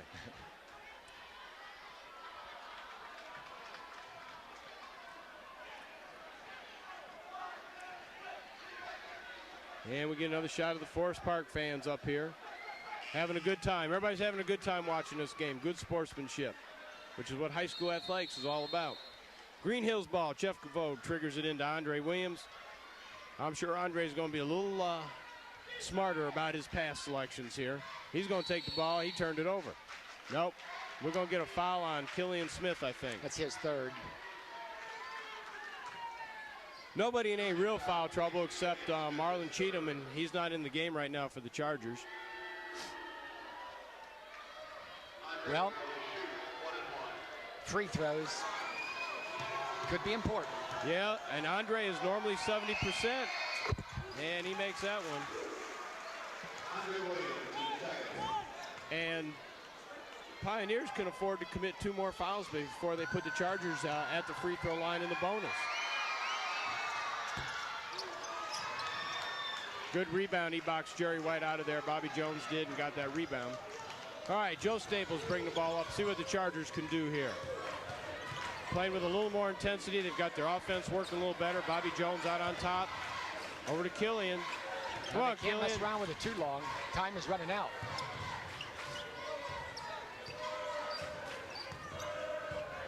This ball stripped out of there. Good hands, though.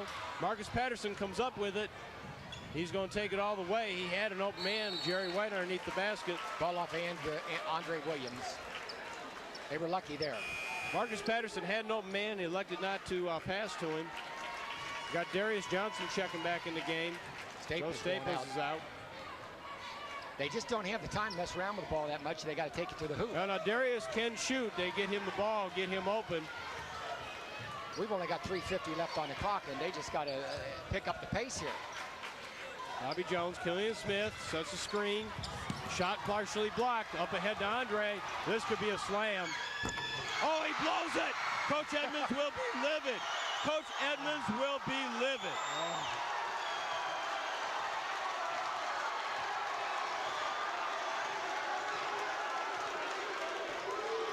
Like Coach Edmonds will tell you, he does not know what gets in these kids' minds sometimes, but he does not want them to slam dunk that basketball. And there's James Maddox, and he picks up his 4th point of the evening, and he cuts the lead down to 6 points. Chargers only down 6 with 3 minutes to go. And that missed slam dunk by Andre Williams may have turned the tide. We're going to get a blocking foul on number 20 on Bobby Jones. That's his second. That's his 4th. I'm sorry, you're right, Jack. I'm sorry. I looked at the wrong thing. That's his second. Let's see who we got the line here. We got Jerry White. And he's shooting 1 and 1.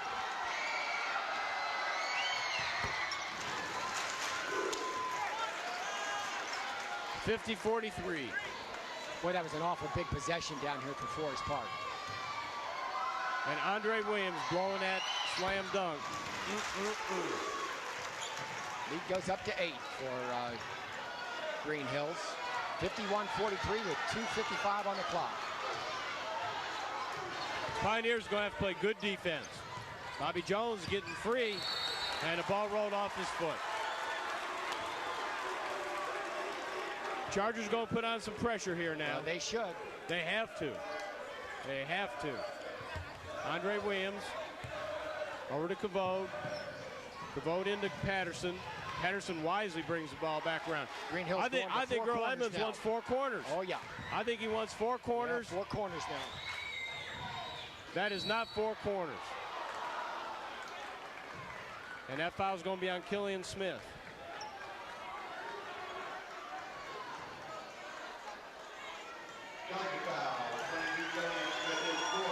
That's his 4th.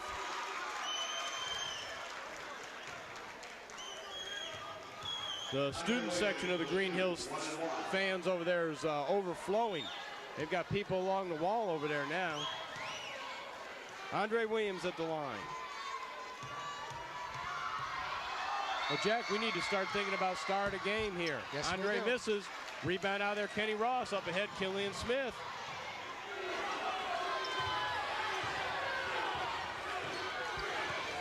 I tell you, Dean, if it's okay with you, I'll start working my way down there now so we can be prepared for this. Well, we got to pick somebody. You got to write your choices down here. Alrighty. And then I got to see what my choices are. Because I'm kind of stuck with Greenhills. I know who my choice is for the Chargers.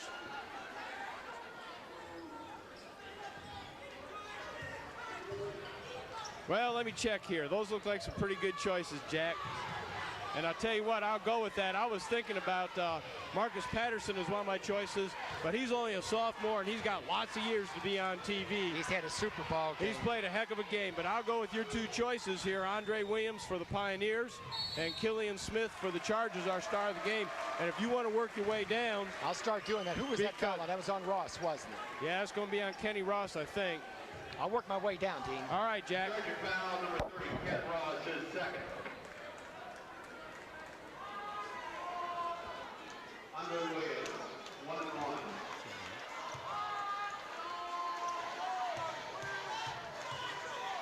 Andre Williams at the line, and that's an important free throw right there. And I got my statistician here, Debbie Zimmerman, getting things all ready so I can get some good scores and final wrap up here for you. We're going to have Bill Fisher take a timeout.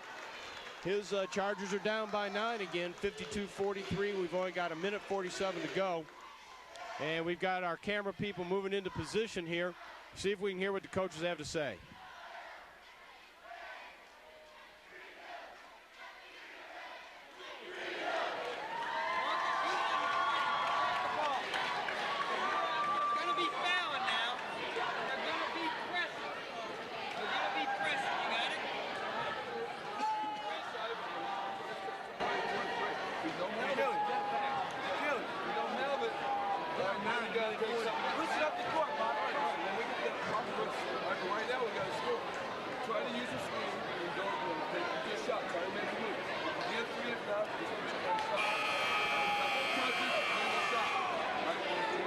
Well, that time I think I picked up both coaches' strategy a little bit. Coach Edmonds, he wanted his players to understand that the Chargers, with 1:47 left to go, are in a situation where they have to press and they have to foul.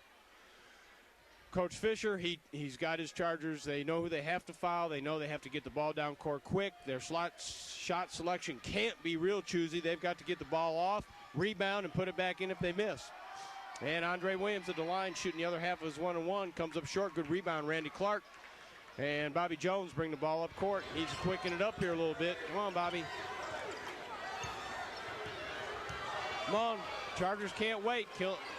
Marlon Cheatham with the three-pointer comes up a little strong. Rebound, Andre Williams, and Randy Clark does exactly what we expected. He had to foul. He fouled Andre Williams. And the way Andre's been shooting from the free throw line tonight, that might be a pretty good choice. Boy, we've seen a really good game here so far this evening. You know, like we said at the intro at the start of the game, the tables are turned. We've got the 21-1 highly favored Pioneers taking on their sister schools, same school district, the Forest Park Chargers. And Andre Williams puts the first front end of the 1-on-1 through.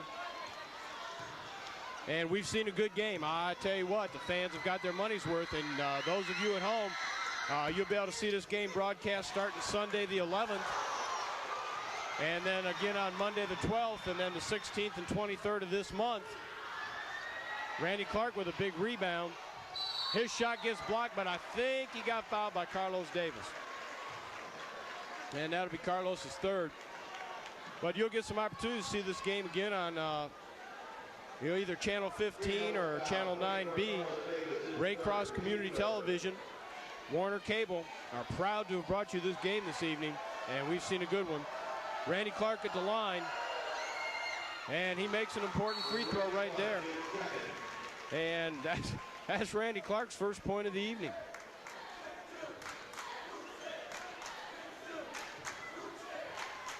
And Joe Staples checks back in. And Marlon Cheatham takes a seat. Randy's cut the lead to 9, 44-53, and he can cut it to 8. Chargers still have a chance. A little strong, good rebound. Carlos Davis, boy, that was an important bound. Andre Williams over to Marcus Patterson. Joe Staples putting pressure on. Pioneers can't afford any turnovers here. There's Joe Staples, great defense, forced a turnover. And Marcus Patterson is going to be called for a reach in on Darius Johnson. And that'll be out of bounds. That's only the third. Number 20, Marcus Patterson is third. That's Marcus's third. Team fourth. And that's the team's fourth. One more foul will put the Chargers at the line. With 1:05 to go. Forest Park's ball out of bounds underneath their own basket. There's Killian Smith wide open. Bad pass off his feet. Up ahead, Marcus Patterson takes the ball to the hoop. Good block shot. Bobby Jones. Darius Johnson down quick. Killian Smith with the ball. He's got to turn and shoot, and he converts. Killian Smith playing a great game. Chargers back within 7. They've got Andre Williams trapped, and Andre's called for over and back. Crucial turnover. 45 seconds to go, and the Chargers are still in this game. And the Pioneers are going to take a needed timeout. I believe Forest Park is out of timeouts. Their third timeout. And the Pioneers call their third timeout. They have one left with 45 seconds to play. In addition to this excellent basketball here tonight, ladies and gentlemen, the concession stand will be open after the ball game. I believe Andre Williams is leading all scorers. He's got 13, 14, 15, 16, 20. But Killian Smith is right there. He's got 16 for the Chargers. Well, we got a good shot of Coach Earl Edmonds, giving his players some words of wisdom. They've made some mistakes here in the last minute and 5 seconds, and those mistakes are enabling the Chargers to mount the comeback that we've been waiting for. Chargers are only down by 7, 53-46. And we see a good shot here. Greenhill students are getting a little happy, but it may be a little too early. We've got some time left in this game. And it's the Chargers' possession out of bounds. They can cut this lead from a 7-point to a 5-point lead, and we haven't seen that in a while. Darius Johnson takes a long shot. Randy Clark tries to grab the rebound, mishandles it, and there's a turnover. We've got Eric Grogg back in the game for the Pioneers. I am almost positive that Coach Edmonds has his ball handlers in this game, and they're going to full court press here by the Chargers. They got break the press, and I'm sure they're going to go to some kind of four-corner stall offense down at their end of the court. They got to get the ball up court. There's a good pass by White to Cabot. Over to Williams. Andre pulls it back out on top. Eric Grogg with the ball, and he gets hammered.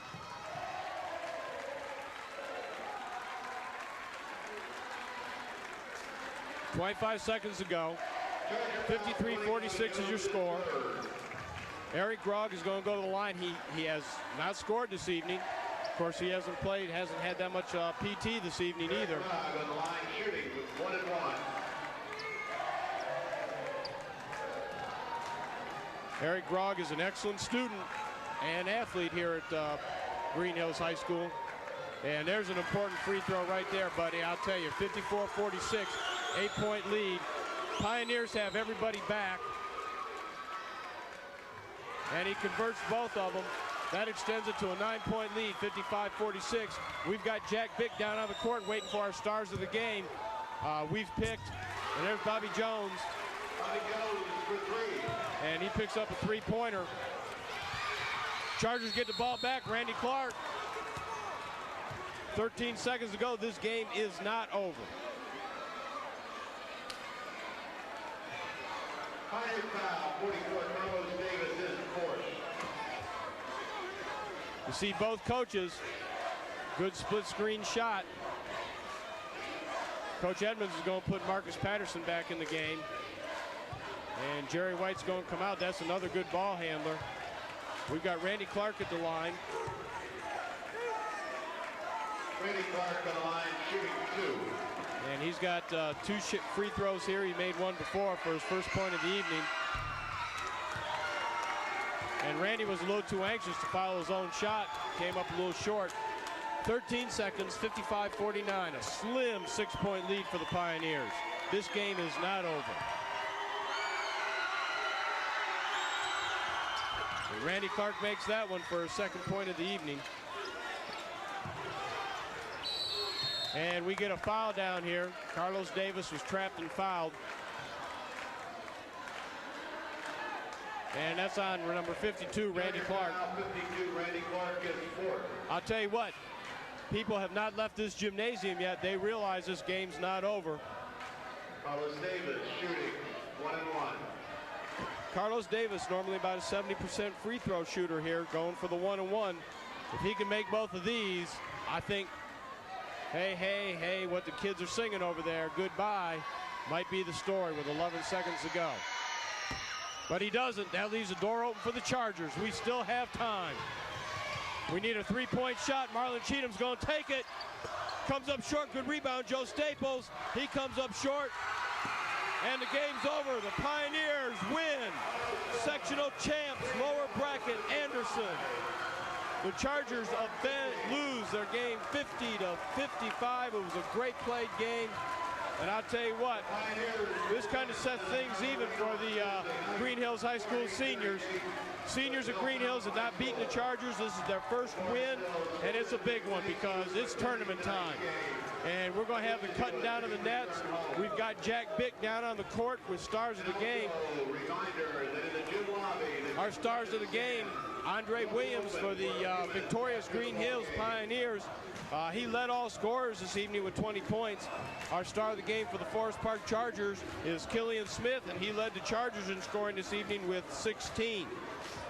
While we're waiting for Jack Bick to get on, I'll read you the scores. For the Forest Park Chargers, Joe Staples had 3, Randy Clark had 2, James Maddox had 4, Killian Smith had 16 and is our star of the game and leading scorer, and Bobby Jones had 15, and he came on strong there in the second half. For the victorious Pioneers, Carlos Davis had 5, Marcus Patterson had 15, Jerry White had 11, Eric Grog had 2 real important free throws here late in the second quarter, and Jeff Cavode had 2 points, and the leading scorer and star of the game for the Pioneers was Andre Williams with 20. And I see Jack down there. If we can get our cameraman down there, he's got Andre Williams with him. Jack, go ahead. We just completed a game here with Greenhills beating Forest Park. I think it was what was that final score? 50. They wiped it off the board. 55-50. But we have the star of the games here. We have Andre Williams for Greenhills, and we have Killian Smith, the star of the game for Forest Park. Killian, I know you've been a part of beating Greenhills every year. You've been up on the varsity, 3 years in a row. This was your first turn at it. I know you feel badly about tonight, but don't forget you've won. You've never lost to them before. What feelings do you have right now? I know your season's over. What are some of your feelings about this game? Well, all I can say is that I put my heart into this game, and I practiced hard, and I really did want this win. This win would have really given us a lift further into the tournament, but it was a tough loss. But all I can say is we played hard. We played our best. Well, Killian, I would have to say that I thought you played. I saw you at practice the other day, and I thought you'd be ready for this game. And I want to tell you, had 16 points tonight. Your floor play was excellent. Your defense, you've been commended. You were ready for this game, weren't you? Yes, I was. I was very hyped for this game, and I really had my mind into this game when we came into the stadium tonight. Now, Killian, your high school career is over with tonight. What's ahead for Killian Smith? I couldn't tell you. I really couldn't. I'm just hoping that I'll be able to play a little bit more basketball when I further into my college career. Well, I'll tell you, son, I was impressed tonight. I know Dean Zimmerman up there was, and it was unanimous that you'd be the star from the Forest Park end of it. You played a Super Bowl game. I know you feel good for Andre, though. Yes. Congratulations, Andre. Thanks a lot, and you get back to the dressing room now. Thanks for the interview. You're a good kid, Killian. Thank you. All right. Andre, what can we say about Andre Williams? 20 points, impeccable floor play. You drive in the lane all the time. And, you know, we talked at practice the other day, and you said 8 in state. Will you tell me what you meant by that? You know, you gotta win 8 in a row to go to state. So that's what we say. We're on a mission, 8 straight to state. Well, I like those words you used. You said, we're on a mission, and that's what you are. Right? Yeah. Andre, do you realize that would take 25 straight wins? You've had, well, this is your 20th now. 5 more, that'd be 25 straight. That's hard for any ball club to do. Yeah, well, we lost to Woodward at their place, so we feel, you know, we had to come back and beat them in our place. So we came back and beat them. We're on a mission. That's all I can say. Well, you know, Andre, how does it feel to break this spell that these guys? I mean, you can't help. You're out there seeing them on the sand lots all the time because we're crosstown rivals, and you never beat them. And you told me in the gym the other day, you said, Jack, if there's one thing I want to do, I want to get these guys. Yeah, they beat us the last. Let's see, we haven't won since back when Joe Frederick was here. So we felt, you know, we owed them something. So we wanted to come out and just get with them and show them that what we was about. Well, you know, you had a really great support. I call it a tandem, you and Marcus Patterson. He had a whale of a game. Yeah, well, he's a sophomore. He's going to be back. He's young. He's got a little to learn, but so do I. But, you know, that's the way it goes. Well, let's talk about Andre Williams. What might be down the road for you? Well, I'm going to go. The number one concern that's on my mind is getting my SAT, ACT. I took it once. I should be getting my results back March the 10th. And I'm looking to go Division I. That's where I'm being recruited by Division I college. Can you drop names of people you've been talking to? You can't? Okay. You don't want to do it. Well, what did the coach have to say to you in the closing minutes there when, well, they closed the gap within 5 or 6 and, you know, a few turnovers here? Well, before the game? No, at the end. Well, he said just protect the ball. He got on me a little bit because I was tired. He said, if you're going to be one of the best players in the city, you know, you got to suck it up and play good. Play your heart out. Well, Marcus, I've seen some boys play around the league. I've been around myself, and I'll tell you, you are one of the better prospects here. And just talking to you the other day over the gym and so on, I got a lot of respect for Andre Williams. In closing, I want to ask you one last thing. I have to ask you this. The slam dunk. That's something I will learn from. I should have just laid that up. It was a close game. But, you know, I should have just laid it up. Well, listen, I don't want to end on the sour note, but what did the coach say to you about that? You got to learn from that. He chewed me out. He just said I got to learn from it. Marcus, on behalf of Dean Zimmerman and myself, I want to shake your hand here. I want to say you're a fine young man, and you had a great game, and hey, congratulations. All right, thanks. And now this is Jack Pick. I want to turn it back upstairs up there to Dean Zimmerman. Good luck to you, Andre. All righty.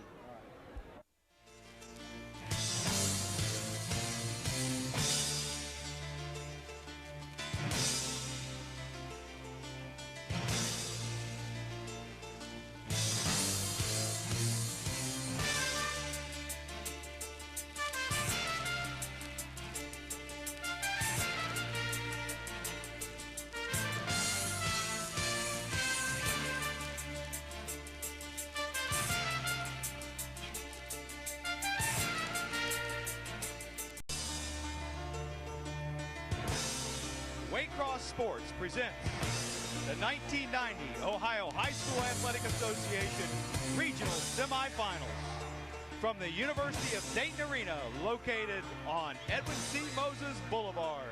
Tonight, Greenhills Pioneers at 23-1 will take on Columbus Bexley Lions at 19-4. Hello, everyone. I'm Howard Blevins, along with Dean Zimmerman. And Dean, as they do player introductions and we get caught up with them, what do you think the strategy is going to be tonight for this particular game?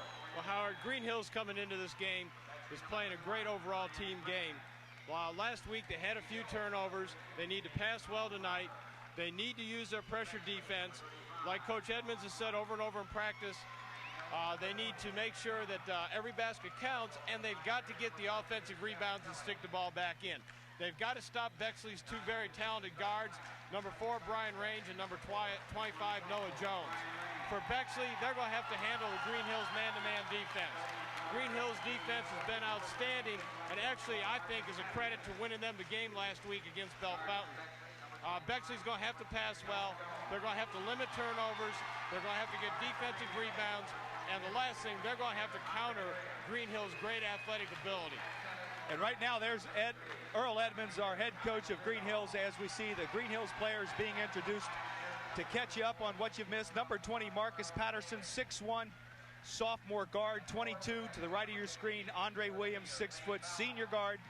Number 30, Jeff Cavode, 6 foot tall senior forward guard. 34, Jerry White, 6'4", junior forward. And the center, number 44, Carlos Davis, 6'4", sophomore center. Now how about the Bexley Out here Lions? for the Bexley Lions, coached by Pat Beveridge. Number 4 is Brian Range. He's a 6'1" senior guard. Number 15 is Lane Bauman, a 6'4" senior forward. 21 is David Gross, a 6'1" senior forward.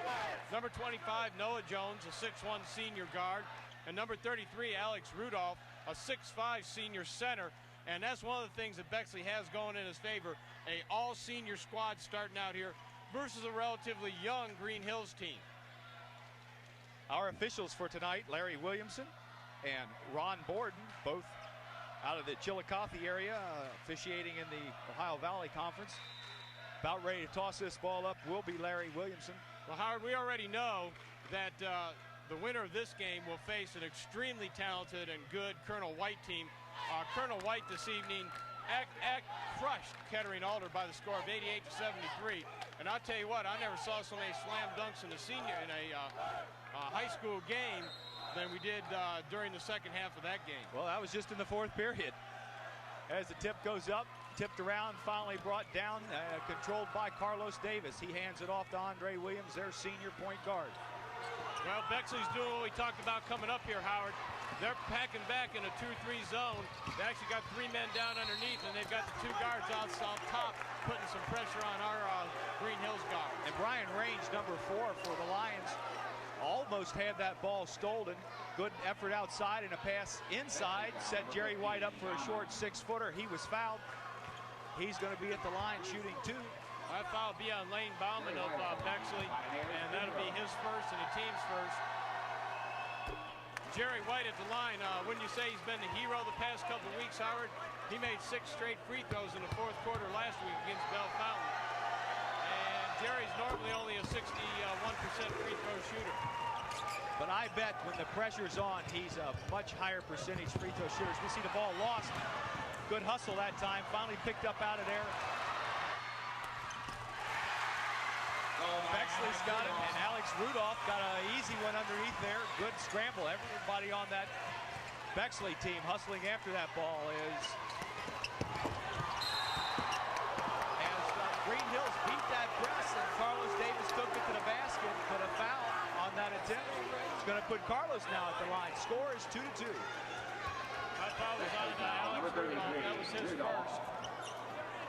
He's their big guy, 6'5". Carlos going to the line here.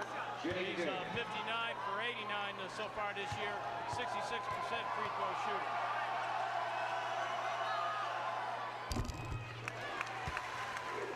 And you see the Bexley fans off to the side of this basket trying to distract Carlos a little bit.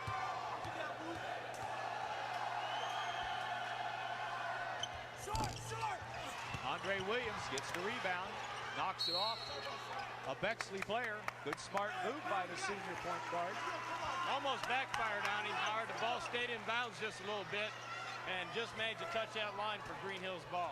Jeff Cavode, number 30, to trigger that inbounds pass. Looks at all his options. Finally out to Patterson. Patterson to Cavode. He's the outside shooter. Cleared out of there by 25, Noah Jones. Up ahead is Brian Range, and a foul as he attempts that layup. I believe it's on Jeff Cavode. Yeah, it should be on Jeff. Jeff did a good job, though. Range had a sure lay-in, and Cavode made sure the ball wasn't going to go in the basket. He got a good, excellent job getting back in position to stop that break. Because once Bexley got the ball, they were off and running down court.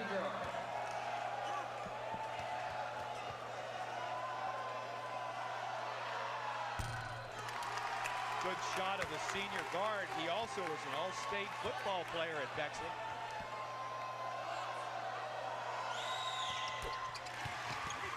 And we're tied up 3-all.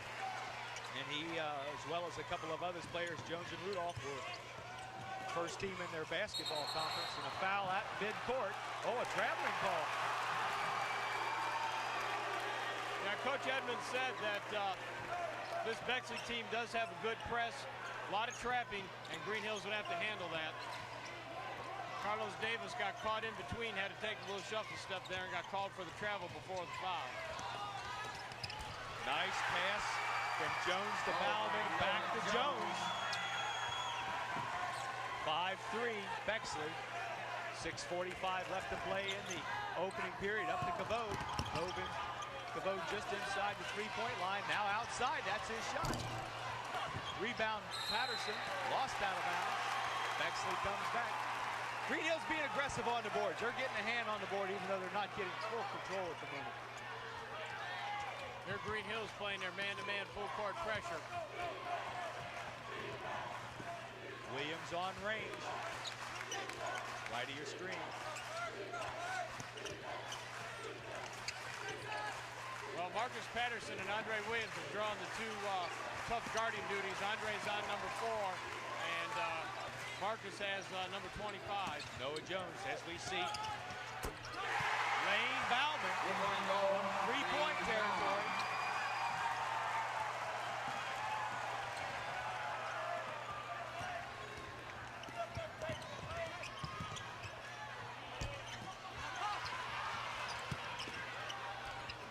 Good follow by Andre. Andre Williams takes it up real strong. Makes the score now 8-5 Bexley. Inside, easy pass for Alex Rudolph.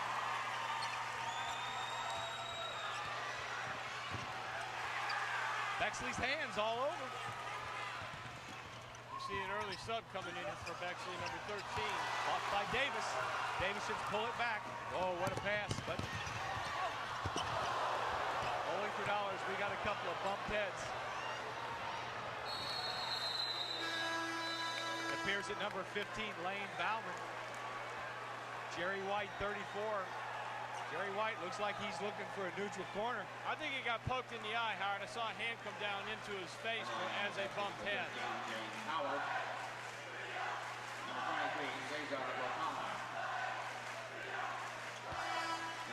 We have number 13 in the game for Bexley. That's James Horath.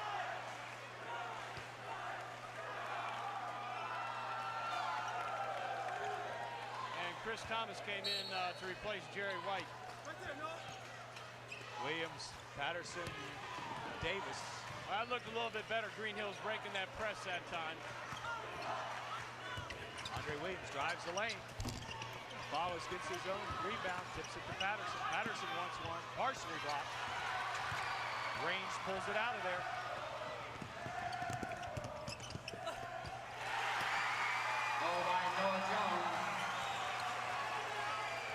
Well, Howard, unfortunately, like we saw last week, Greenhills just doesn't have the shooting range right now. They're getting good inside shots. They just can't get the ball to drop. There, Chris Thomas helps us out with this. Narrows this lead to just 5 for the Bexley Lions, but they're going to get an easy layup here. A traveling ball. Bexley is getting the ball inside. If you had a shot chart, they probably, except for the 1 3-pointer, they're all inside about a 6-foot area. And Greenhills only shot about 31% last week against Bellefountaine in the first half. And Bellefountaine shot about 48%, and that's what we're seeing early in this first quarter of action. Those shot partially blocked. Pioneers down by 5, 12-7. What a look-away pass. Cavode gets a hand on it, frees it up for Patterson. Andre Williams is getting his good inside shot that he wants, he just can't get it to drop.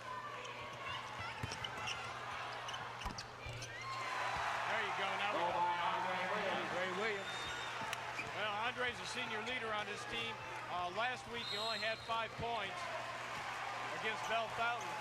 But I'll tell you what, Howard, that's one of the qualities that Greenhills has. One person has an off night, somebody else picks up the scoring slump. And that was a touch foul out there on Marcus Patterson. And we see 24 Cornell Battle, 5'10" senior guard checking into the lineup. Jerry White comes back in the lineup for Greenhills. And number 5, Ben Robinson, a junior guard at 6'1", checks into the lineup for the Lions. I'm not sure of the depth on this Bexley team, but Greenhills has plenty of depth. Brian Range, 14-9, 3:24 left in the opening period here at UD Arena and the Division II Regional Semifinal. Good rebound in there and stick back by Chris Thomas. Great play. Chris Thomas come off the bench, picked up 4 nice points. He's got 4 points. He's tied for the scoring lead here with Greenhills. Good steal by Jerry White. He got a 4-on-2 into Andre.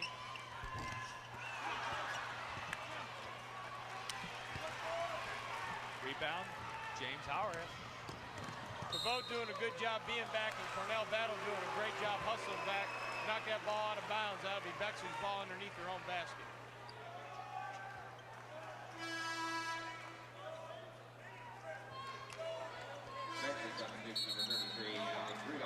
Alex Rudolph, 6'5" senior center, back in the lineup after a short rest. And now Brian Range, number 4, steps over to the bench for just a quick rest as an inbounds pass to Rudolph. He battles it up, gets his own rebound. Up again, no good. Cleared out of there by Jerry White. But Bexley controls it as Howarth gets the ball. And now the defense and the offenses are set.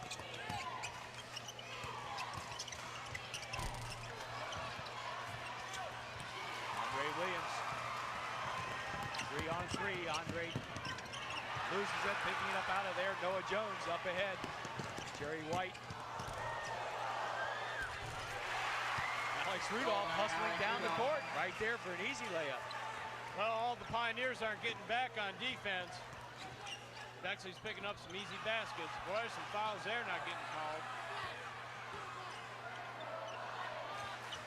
16-11, Pioneers still down by 5. Got about a minute and 55 seconds to go.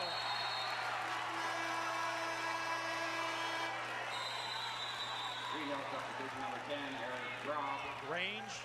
Number 44, Carlos Bauman Davis. and Gross back into the lineup for the Lions. And Eric Grogg and Carlos Davis back in for Greenhills. Number 15. Both coaches putting a lot of subs in. It's hot in here tonight, Howard. It's all that scoring in the first game. It's all those slam dunks in the first game. Friction. People getting the ball rammed off their face.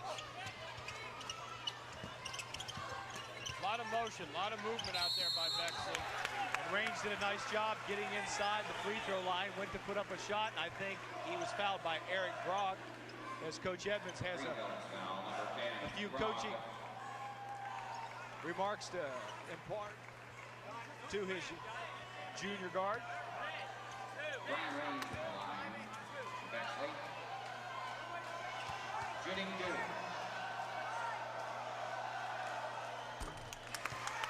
17-11, Columbus Bexley in the white. Greenhills, Cincinnati, Greenhills, Pioneers in the green.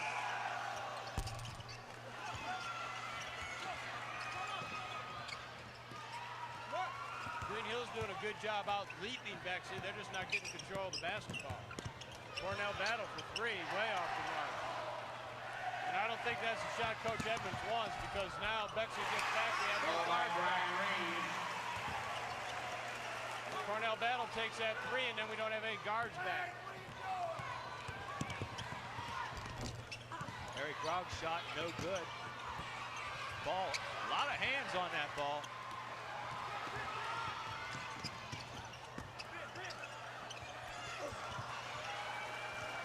The pace is fast and furious. Patterson across the 10-second line. Grogg inside three-point territory. Rudolph clears it up ahead. 2-on-2. Brian Range, a senior 6'1" guard, now gives a 10-point lead Greenhills not doing well handling this press by Bexley right now. I think we're going to see Coach Edmonds take a time out here pretty soon. He's down by 12, 23-11. Carlos Davis. Goal by Carlos Davis. 8-foot bank shot.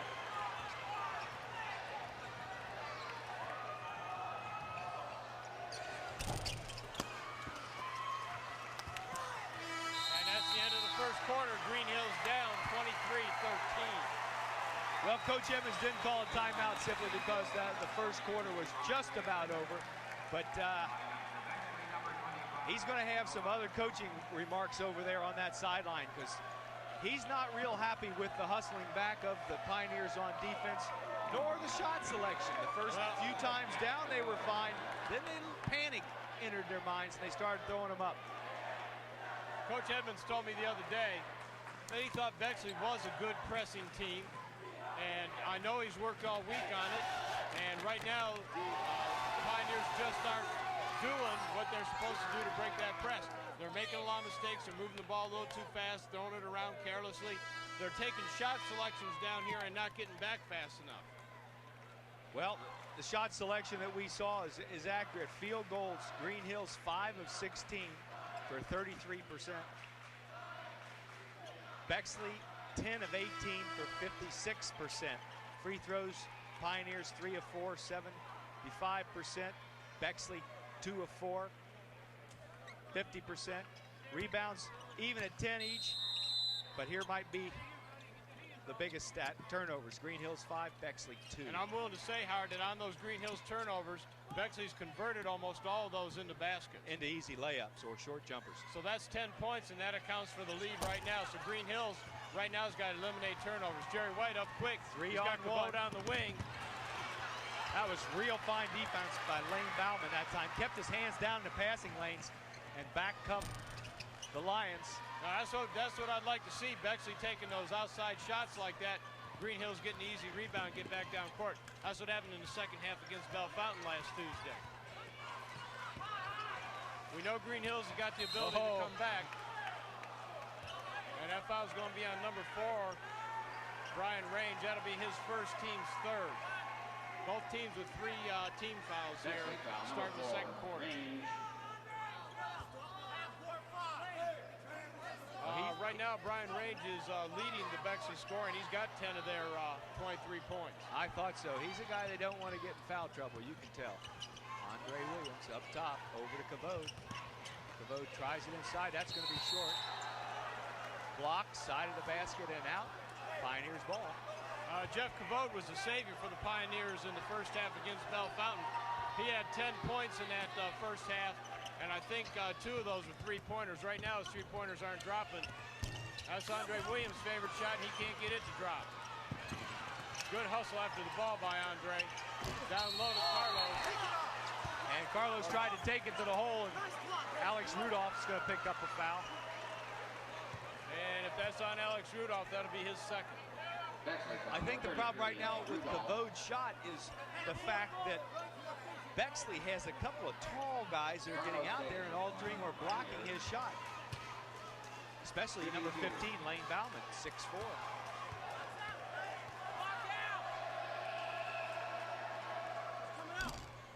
Right now, Bexley out there has a 6'5", a 6'4", a 6'1", 6'1", 6'1", all seniors.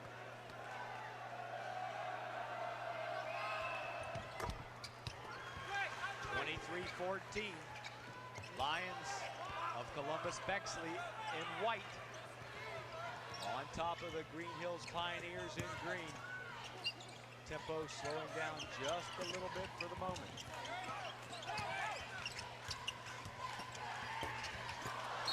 And another foul on 33. And that's going to be on number 33. And that's going to be 3 on Rudolph. That could be crucial here. Well, that puts Greenhills in a 1-on-1, Howard, for the remainder of this quarter. And I saw Coach Pat Beveridge get right up and go down his bench, and he's calling on number 13, James Howard, the junior 6'4" forward, to replace their senior center. Now, Greenhills can be as consistent as they were last week against Bellefountaine at the free throw line. They're going to pull themselves much closer than this 9-point deficit. Carlos is 2 for 4 and make that 3 for 5. And he's normally about a 70% free throw shooter.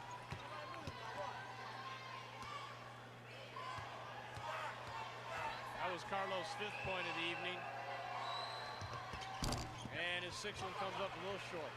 23-15, Pioneers down by 8.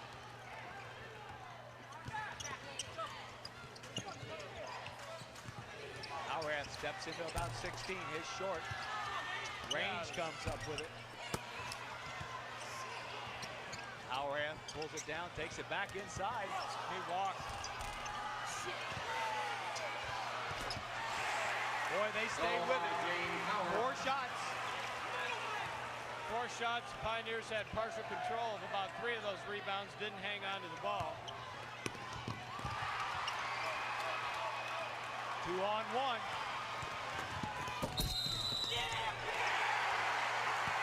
Range takes it in hard and high off the glass, puts it in, and Andre Williams picks up a foul for range and opportunity at a 3-point play, and currently 27-15. Bexley substitution, number 23, Cesar Botana. Replacing Galma. Brian Range at the line, 1 throw. Number 23, Cesar Botana into the lineup for the Lions. He's an exchange student from Spain.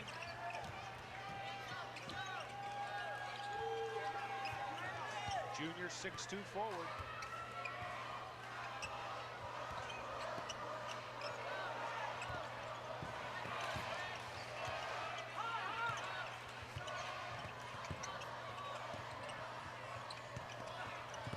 Marcus Patterson drives the baseline. Lays on a shot off the glass.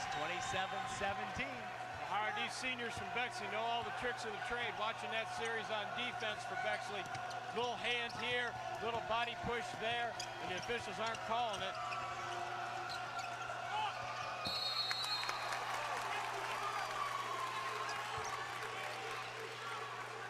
Bexley tried to force that ball inside, lost out of bounds. Pioneers have it.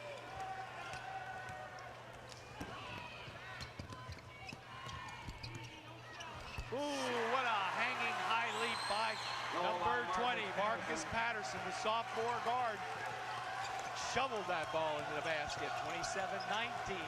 Since the Forest Park game, Marcus Patterson has been one of the leaders out there of the Greenhills team. Goal by Noah Jones. Noah Jones calmly sinks that 16-footer.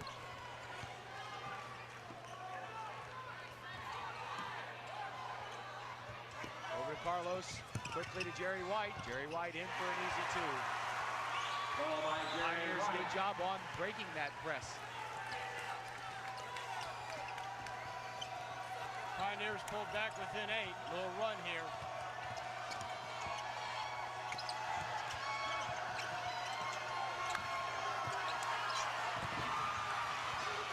Look! Sounds like somebody's trying to coach over here.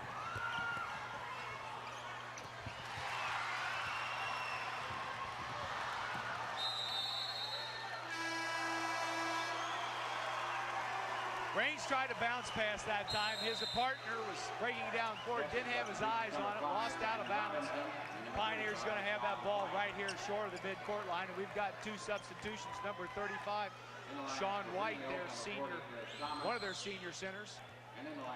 Thanks to that young man for helping me out pregame with pronunciations of all the Bexley players. And number 5 back in the lineup, Ben Robinson.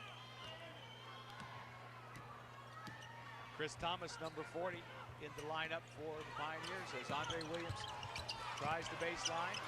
Short jumper, no good. Tips it around. Finally pulled out there by Robinson. Up ahead for Botana. Botana has an easy layup. Well, when Andre drives inside, nobody's rotating back on top, so nobody's getting back on defense for the fast break.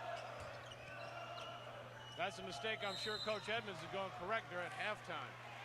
31-21, Bexley on top, been on top just about the whole game. 12 points being the biggest lead, but hanging somewhere between 8 and 10 most of this second period as the clock ticks down. 3:25 left to play in the first half.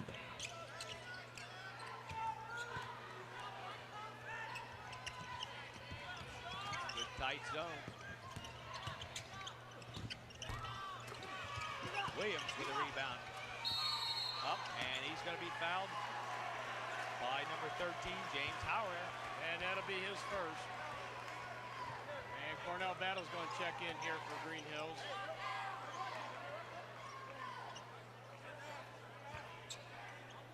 Bexley's on number 13. Unless that Bexley team fudges on their heights, they only have one player under 6 foot tall. I'll tell you what, Howard, I got to believe that this heat's getting to these kids. Bexley's using a lot of subs. Greenhills is trying to sub. I know Andre Williams out there playing has an asthma problem or an asthma condition, and it's stuffy in here.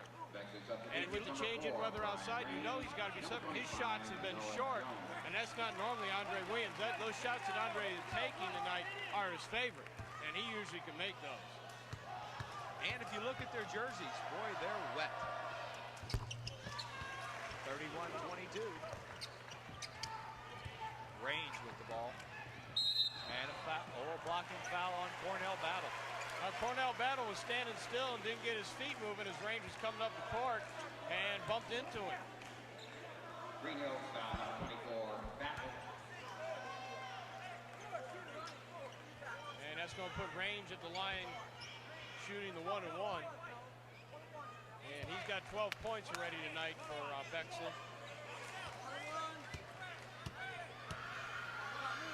Brian Range at the line for Bexley, shooting 1 and bonus.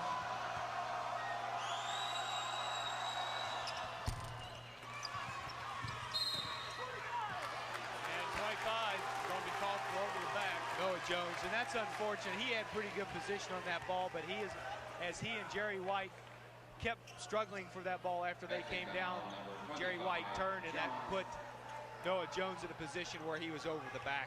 And that's going to give White an opportunity for the 1-and-1. That's Carlos Davis at the line. Shooting 1 and bonus. And right now Carlos is 3 for 6.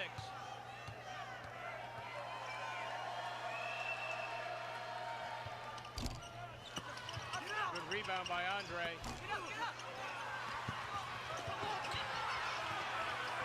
Boy, it's brutal under there, Howard.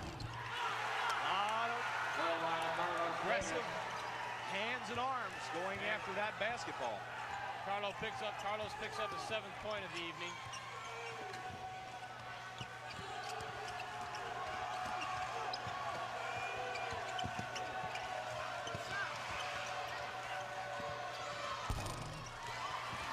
Good rebound by Marcus Patterson.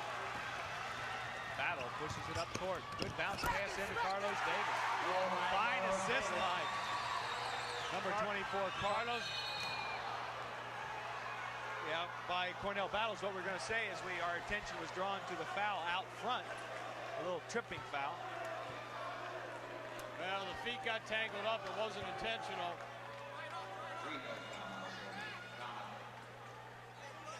That foul was on 40. Chris Thomas. And Chris is going to take a seat, and Jerry White comes back in the game.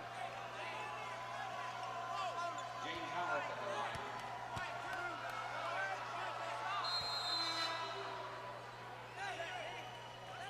In the lineup for Bexley, number 15, Lane Bauman. Replacing White.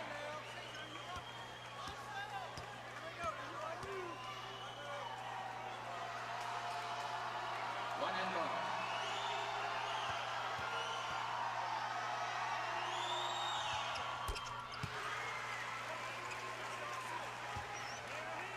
James Howard sinks that one, but looks like he's gasping tired for air too.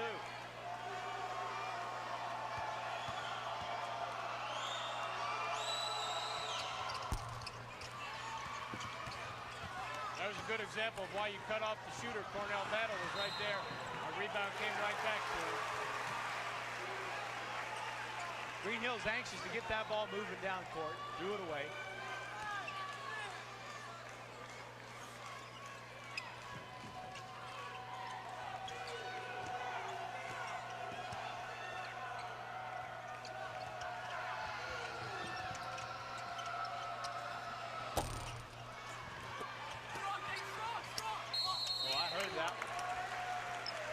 that's going to be on Andre Williams, and that'll be his second.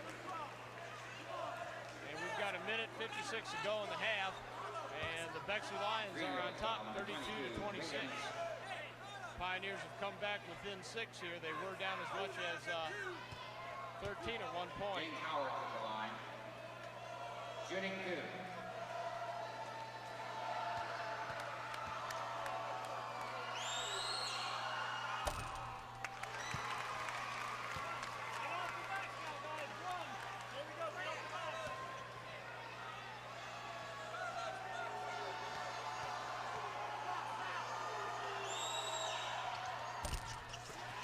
Davis with the rebound.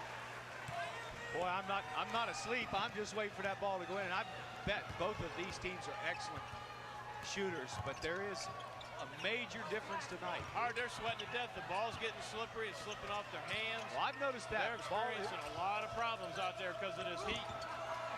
Carlos Davis, nice dump pass down to Marcus Patterson. Marcus Patterson picks up his 6th point of the evening, all of them here in the second quarter.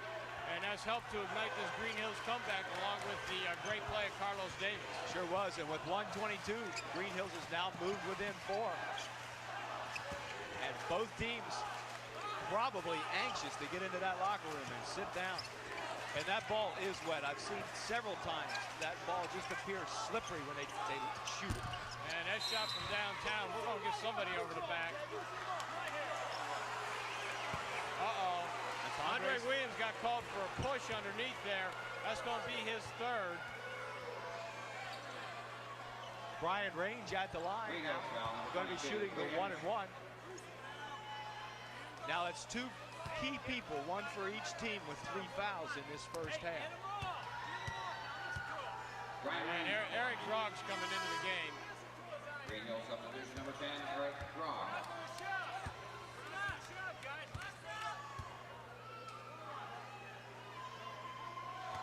Smart move by Coach Edmonds. Doesn't want his senior leader picking up that 4th foul with 1 minute and 4 seconds left to play in the half. As we see Brian Range calmly sink that free throw.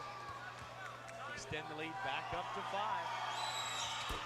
And now 6.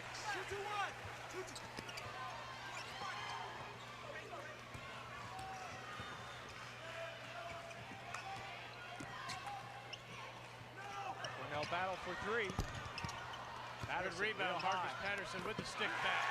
Goal by Marcus Patterson. Marcus Patterson, 8 points in this quarter alone. And he got hot last week, too, in that Bellefountaine game. I'm telling you, Marcus has had a great tournament so far. And he should get a lot of credit. Goal by James Howard. Howard picks that ball up, puts it right back in, 36-30. 30 seconds left on the clock. Eric Grogg. Shouldn't be dribbling against this type of press. Up to Carlos Davis. A little strong. And that's knocked out by Cornell Battle. It'll be Bexley's ball underneath. In 19 seconds, 36-30. Bexley will get off this last shot here, I'm sure. Pioneers going to go with full court pressure. Except somebody forgot their man here.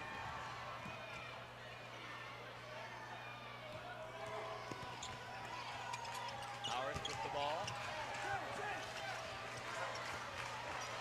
Bauman 15, inside pass to Range. Range turnaround jumper at the buzzer, no good. Cleared by Jerry White.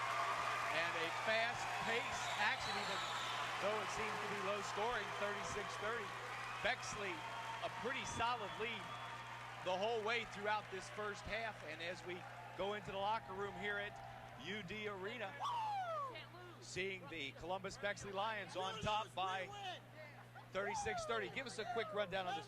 All right, the scoring for the Pioneers, we have Andre Williams with 5, Marcus Patterson 8, Carlos Davis 9, Jerry White 4, and Chris Thomas 4.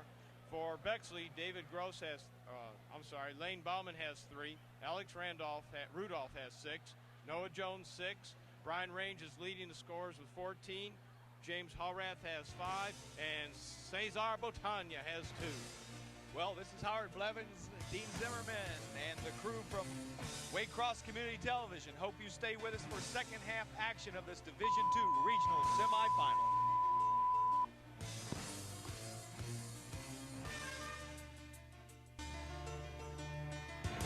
is #1, and don't you forget it. But they're going to need 6 or 7 points to prove that to Columbus Bexley at the moment, because right now Columbus is on top, 36-30. Greenhills in green, moving to the left of your screen as we start these opening seconds of the second half.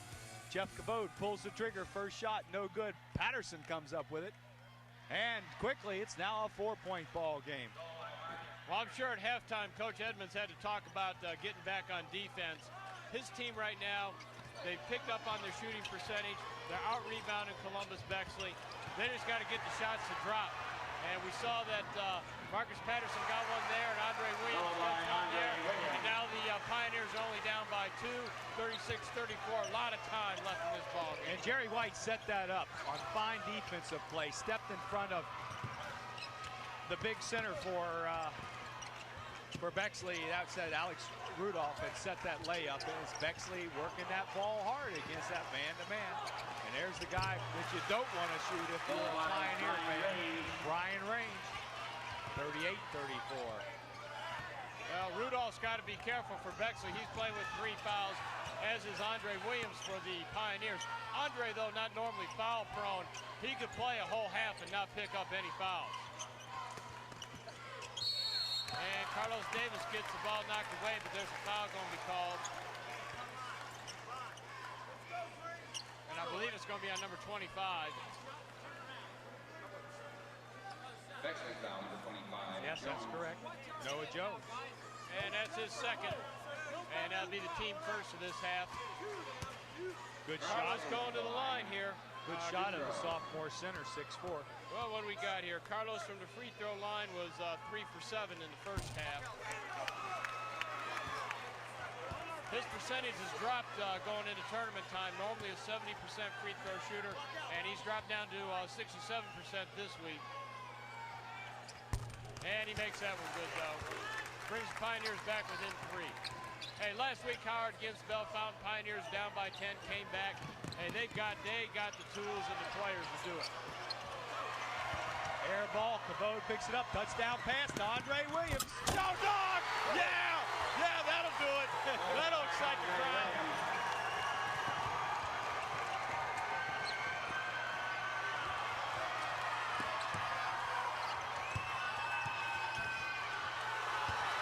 Woo! Oh, he got mugged.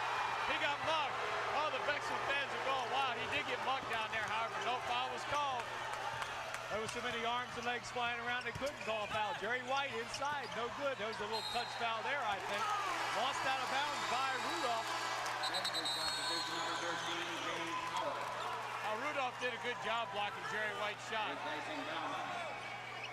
Well, right now for the Pioneers, you got Williams, Davis, White, Patterson, and Cabot. Cabot triggers it to Patterson. Patterson loses it. Scraps for the ball. Finally, Howarth picks it up. Whoa, Patterson had a good hand on the ball, but the official indicates that there was also a hand on the arm. At halftime, talking to some of the officials, Dean, they were indicating the temperature is 81 degrees on the floor. Well, Howard, I wrote down as my halftime notes, both these teams are going to have to deal with this heat. Ball slippery, sliding around out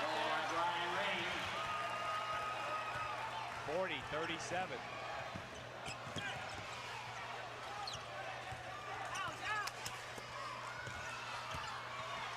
Davis struggles, blocked from behind, fouled from behind. Let's see. Oh, a foul. 13. What's that for him? James Howard, how many? Howard? I know that's at least 2. 13, Howard. I don't know if fouls are going to come into play before this is over, but we've certainly had our share. Well, the fouls played part of the game for the past 2 weeks for the Pioneers, getting to the line late in the game and extending a good lead. And they'll play a big, important part of the game if you make them, and that's just what Carlos Davis did. That's 2 in a row for him now. Maybe he's on a string if I don't jinx it.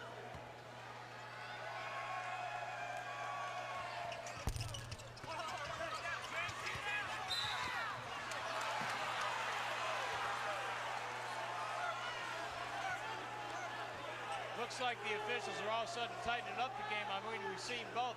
We've seen players getting mugged down here, people get knocked down here, no fouls called. And now we're getting these little touch fouls on the inbounds.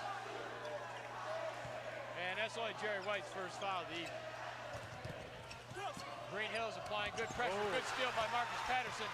He'll go to the hole. And no rebound. 3-on-2 quickly back now. 3-on-3. Brian Raines, their leading scorer. Over to Howard. He drives the baseline. Blocked by somebody, but Raines right there. Brian Raines.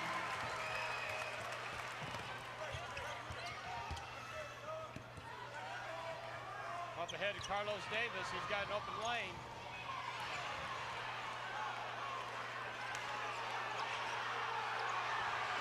Official had me screened out. I couldn't see what was happening.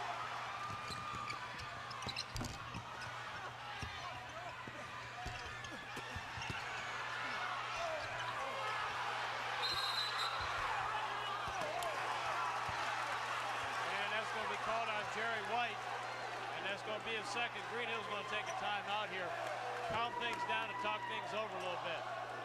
Well, it looks like the beginning of the second half, they came out cool or refreshed or cool and calm, had some composure, worked that lead right down, the Bexley lead down to just a 1-point lead. But real quickly, Bexley's now stretched that back out to 4 with another foul underneath, and looks like they've lost a little of that composure. Well, Bexley doesn't seem to be as hot from the field as they were. You know, they finally dropped down and shot a reasonable 44% compared to the Pioneers, who did a little bit better in the second quarter, came back to shoot about 38%. But Pioneers seem to have the momentum, but the officials' calls here may slow things down a little bit.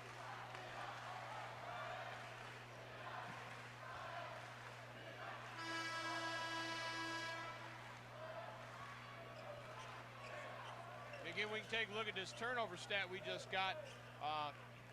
Greenhills did make a lot of turnovers in the first half that resulted in easy layups for Bexley. And Greenhills has cut that down to 1 so far in the second half. But right now, Greenhills is getting out rebounded in the second half, and I'm sure that's what Coach Beveridge told the Lions. They need to out rebound Greenhills.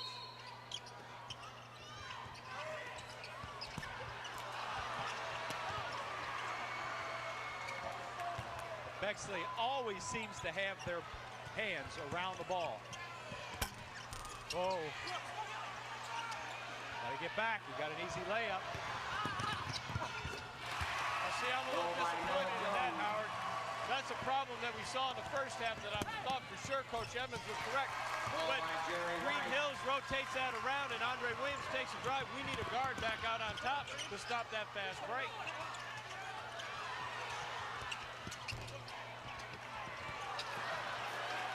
Well, I'll tell you what, this Brian Raines is playing a heck of a game for Bexley. All-state football. All-league basketball, and tonight he's all everything as well.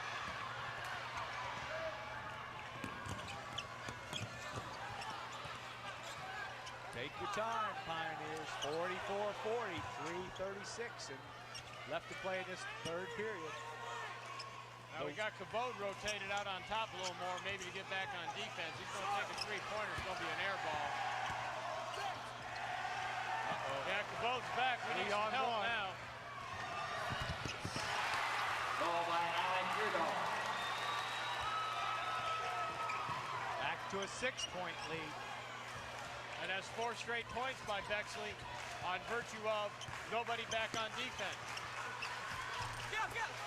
Carlos Davis gets his own rebound. Can't get it to drop. No good. Good call by the official. And a great play by number 30, Jeff Cabot. Jeff Cabot got his feet planted, held his ground, and got run over. And that's going to be Brian Raines' second foul. And Raines is going to take a little break. Pioneers number 40, Chris Thomas. Chris Thomas, number 40 and 24, Cornell Battle into the lineup. Number 5, Ben Robinson into the lineup for the Bexley Lions. Hey, now there was a strange setup, Howard. The ball never came in. It hit our cameraman, bounced back to Cornell. He picked it up and inbounded it. Is that an assist, cameraman?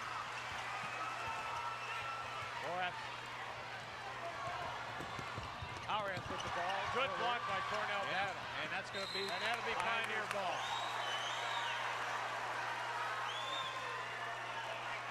This is hard to call. This is fast and furious. I tell you what, right now the Pioneers need a basket, down by 6, 46-40. Cut this lead to 4. Greenhills slowing it down a little bit, get an offense set up here.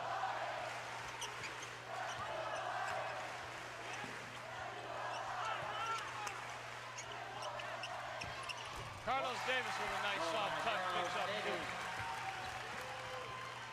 And that gives Carlos.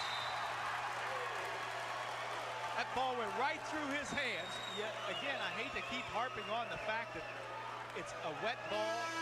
It's every time it touches anybody's jersey, that ball gets wet. Greenhills division number 20, Marcus Patterson, in the lineup for Bexley. Number 4. Range back into the lineup. 23, Cesar Botana back in the lineup. 13, still out there, James Howard. Number 5, Ben Robinson. Carlos Davis got 13 points so far tonight. He's averaging 13 a game right now. Well, that was a fine job by Marcus right there. He took that shot up. Alex Rudolph blocked it, came right back to Marcus. Marcus put it back up again.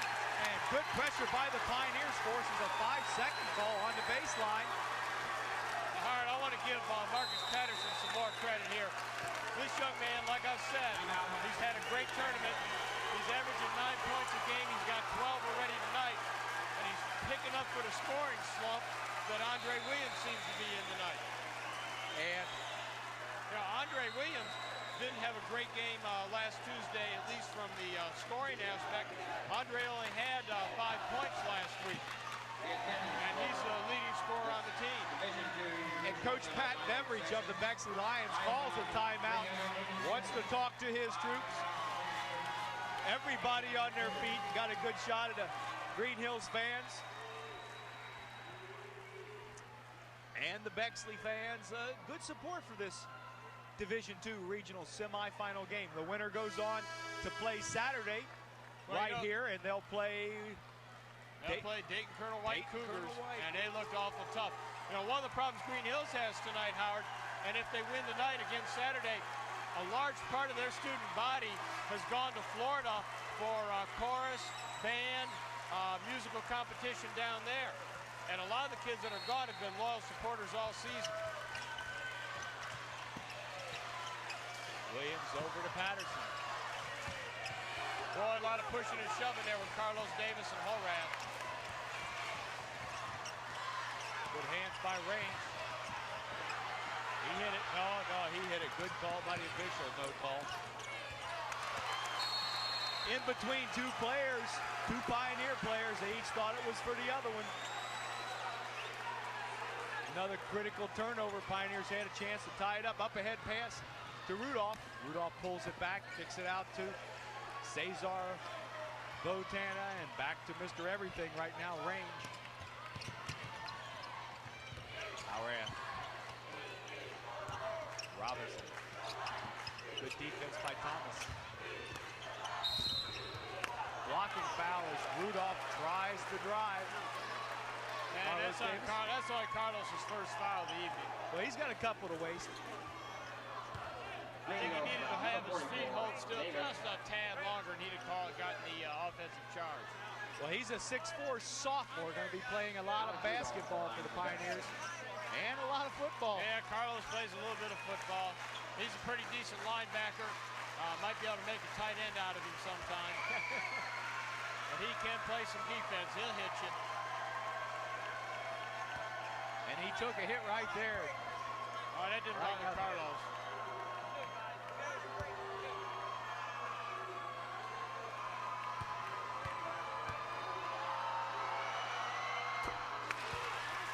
$47-44. Put a little plug in here, Howard, because by the time this game rolls around for broadcast, it'll be about time for the All-City Slam Dunk Contest to be held at Greenhills High School on March the 31st. If anybody seeing this would like to get in that, call Greenhills High School and get an application form. They've got a bunch of different divisions for you to try in. Nice competition, and all the money is supportive of the Greenhills Booster Organization. Oh, that ball was partially blocked on the other side. Good pickup by Cornell. Good pickup, 47-46.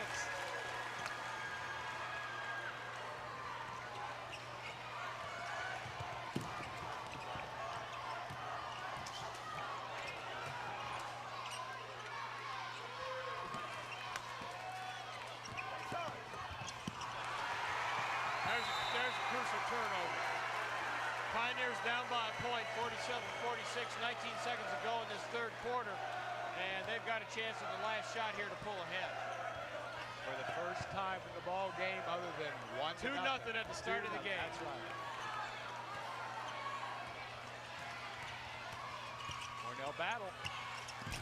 Oh, that would have set the crowd up. 7 seconds. Took that shot a little too early, but a block. And a steal, and Andre Williams. There's the crowd. There you go, buddy. And the Pioneers go on top for the first time since the beginning of the game, 48-47. And Andre Williams comes through at an important time. And the crowd is up. But we still have 8 minutes left to play here in this Division II regional semifinal. And it's been a game, but a little bit choreographed like last week. Pioneers came out cold, down at the half. Pull it back in that third period. Andre Williams has had a great third quarter. He's picked up 6 points, gives him 11 for the evening. And then you've got Bell scoring. Marcus Patterson's got 12. Carlos Davis has 13. Right there, 3 key players leading the way right now for the Pioneers. And over here for Bexley, well, we all know the story right now. You got Brian Range, the leading scorer with 20 points. He picked up 6 in that third quarter also.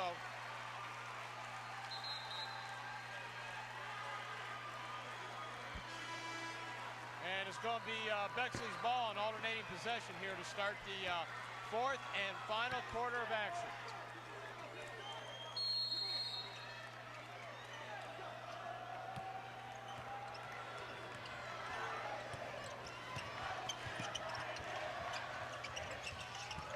Range going to take it upon himself. Puts Bexley back up by 1. Boy, that was almost a turnover there. About even in that third period. Pioneers and the Lions about 40% from the field goal area, but the big one was turnovers. 7 for Bexley, 2 for Greenhills, but there's a turnover as a traveling violation, going to send the ball back the other way. Those turnovers by Bexley are probably one of the big reasons Greenhills been able to cut this lead down. They only trail by 1. Greenhills did get out rebounded in that quarter, and that's unusual.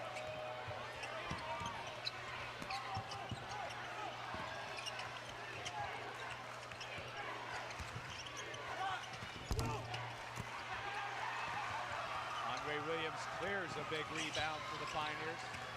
Being guarded by Brian Range. Those two have played one heck of a ball game. Cornell battle from 3. Short. Oh, looks like Carlos Davis had it and it tipped out of there, but they maintain control. Again, Howard, I think the ball just slipped out of Carlos's hands because of the heat in here.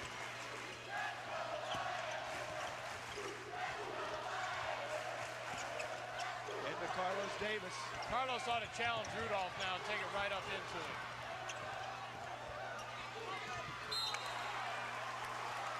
And that's tipped out of there by Bexley, by Horath.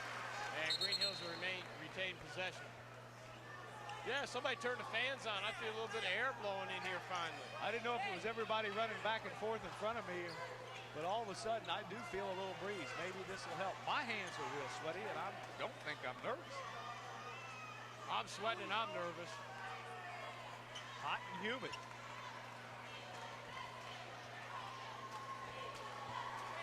Our officials over there, Larry Williamson and Ron Borden, conferencing with our official scorekeeper.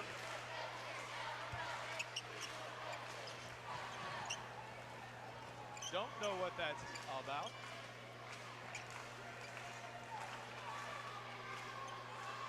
But while they're working their way down the table here now to see what's going on. Well, if they hang right, they'll get up to our table pretty soon. Well, we got Debbie Zimmerman over here, our statistician. I'm sure she can help them out. That Sweet 16. Come on, Greenhills, let's go. 6:33 to go. Pioneers down by a point, 49-48. And both officials talking to both coaches. Some explanation of this minor delay. Free throw, Greenhills in that third period, 2 of 4, 50%. Bexley 1 of 2, 50%. From the field, Greenhills 8 of 20. Bexley 5 of 14. Rebounds, Greenhills 10. Lions and Bexley 13. As Greenhills ready to trigger this inbounds play, they do out the senior Andre Williams.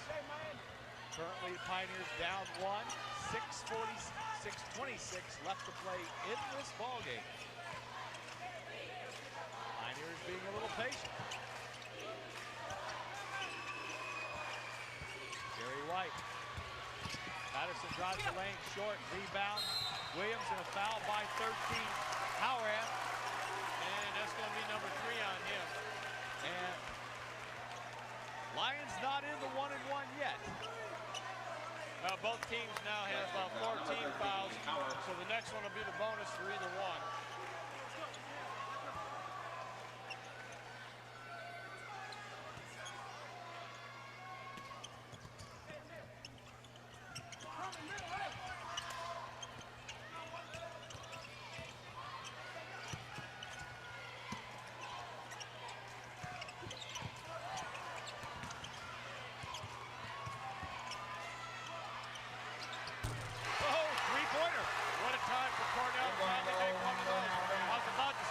Cornell wouldn't shoot any more of those by keeping their mouth shut. Good job, Cornell. 51-49, Pioneers on top at the 5:40 mark. Howard, number 13, being guarded by Davis. Over to Robinson, his shot no good. Williams with the ball. Greenhills pushing up court quick. Spread them out.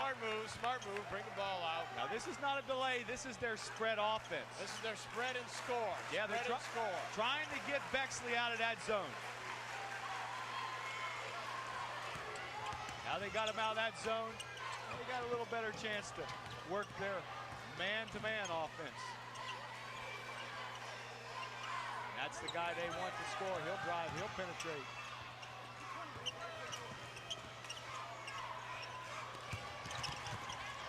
Oh, good dish off the Carlos.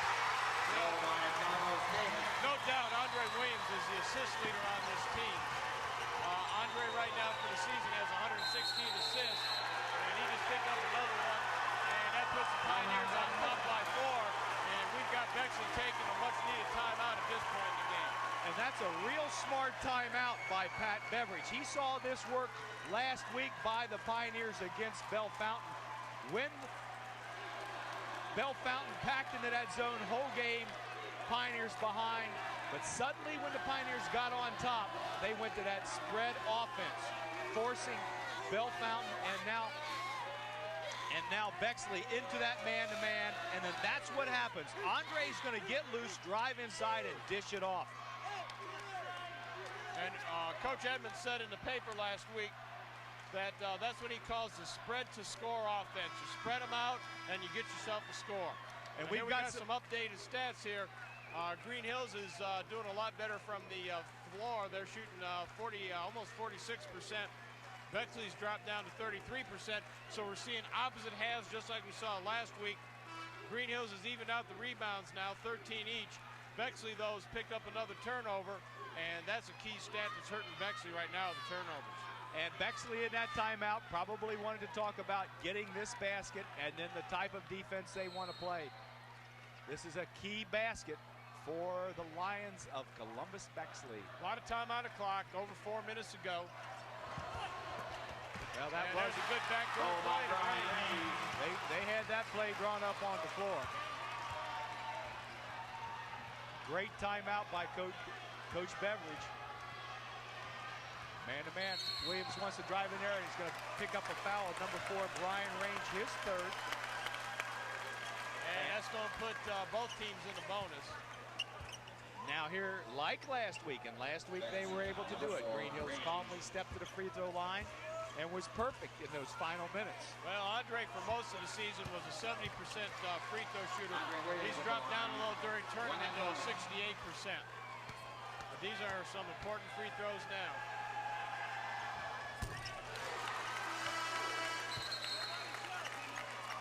Bexley substitution number 23, Cesar Botana.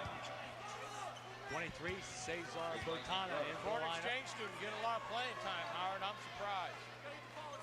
All of our foreign exchange students play soccer.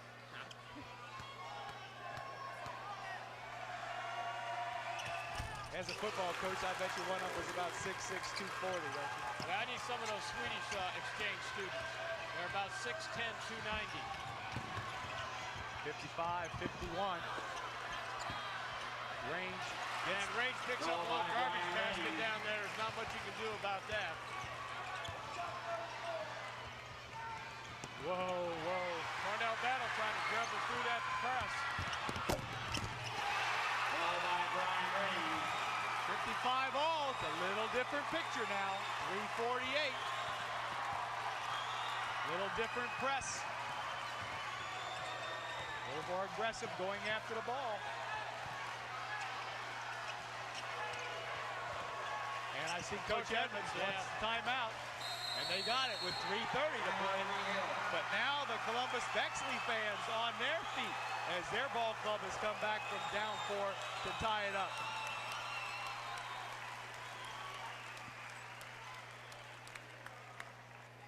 What's the strategy? Well, if you're Greenhills, you want to get back and settle down and run the game plan you had going here in the second half. Bexley, if they're going to keep getting the ball in Brian Range's hands, Greenhills is going to have to find a way to pick up and defend him.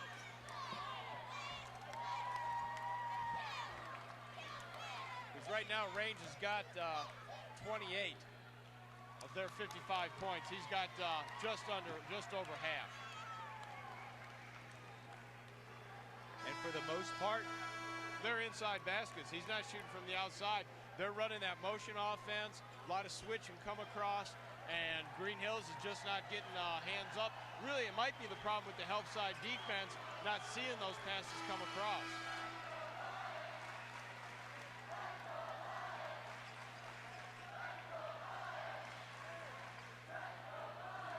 We'll see if Coach Edmonds has a little plan drawn up here to get an easy basket. well, Bexley showing a zone. Well, they're trying to deny Williams the ball, keeping Range on Williams. Now they've matched up man-to-man. Blocked by Rudolph. Oh, he walked.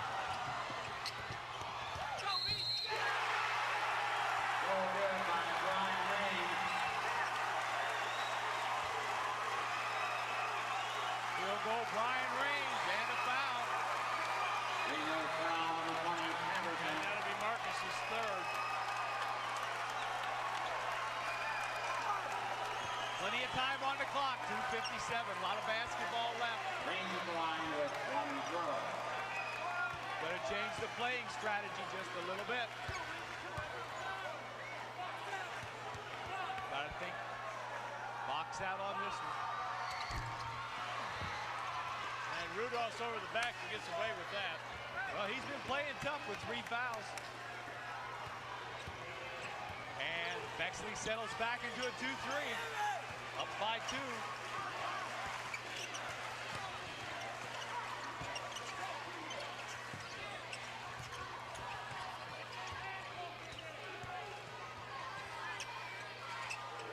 Been a ball game. Battle shot short. Patterson back up. Short. Rebound 3 Pioneers. Finally out of there is Williams. Goal by Andre Williams. Battle having a little trouble with his shoe as Range comes down, drives it up. And a charge. Carlos Davis, a great defensive play underneath, holding his ground, drawing that charge on number 4, Brian Range. And that's going to be Range's 4th foul. Well, that could be critical. I'll tell you, he picks up one. I'll take the ball right at him right now, Howard. He picks up one now, and this could be the difference in the game. They got a full court press on. Pioneers move up to break it. Oh, and they got a break one. They got 3 on 2.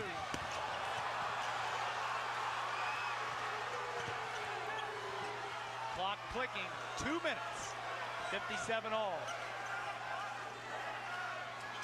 Played 30 minutes of basketball to wind up even.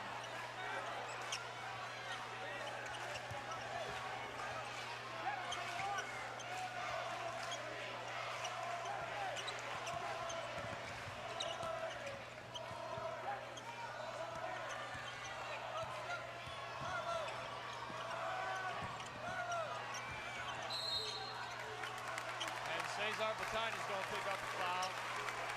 Jerry White. And that's going to be his first. At the line now. Or was that Patterson? That's going to be Marcus Patterson at the line. Marcus about a 70% free throw shooter. Marcus has a dozen points so far tonight, looking to add to that total.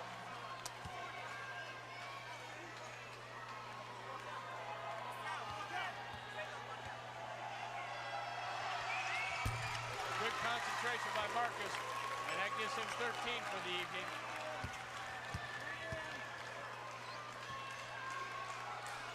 Oh, this is crunch time. March Madness at its best. Woo! Yes, sir-ree, buddy. Way to go, Marcus. Puts the Pioneers back on top by 2. Uh-oh. There's the guy they want with the ball. His shot forced a little bit. Howarth with the rebound and a stick back, but a foul on White. On Jerry White. And 2 shots. And that's going to be Jerry White's 3rd foul. Greenhills foul, number 44, Davis. Oh, no, I'm sorry. I take that back. They called that on Carlos. That's on Carlos Davis. That'll be his 2nd. James Howard at the line. Shooting 2. Number 13, James Howard. There, 6'4", junior forward at the line, shooting 2. And now it's pressure time from the charity line.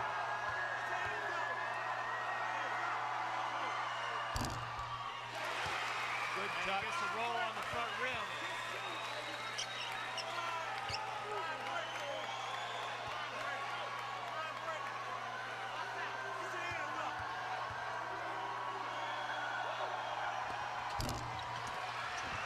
Could be a big miss. 1:18 left to play. Pioneers up 1, 59-58. Range. I'll tell you, Range is bumping the daylights out of Andre Williams, and nothing's being called. And Howarth's going to pick up another foul. Pick up that foul. That's going to be number 4 on him. And back to the charity line goes the Pioneers. That's going to be Jerry White. Number 13. Let's hope that they're... Jerry White came through for us last week. He's normally only a 61% free throw shooter. Last week down the hall against Bellefountaine in the 4th quarter, he was 6 for 6. Come on, Jerry. This is the big one. Back to a 2-point lead. Chance of 3, but then comes in the strategy of that 3-point shot. Yeah, but Howard, I haven't seen much out of Bexley to show me that they're a 3-point shooting team. Marcus Patterson, he tried to stop there and take that rebound away.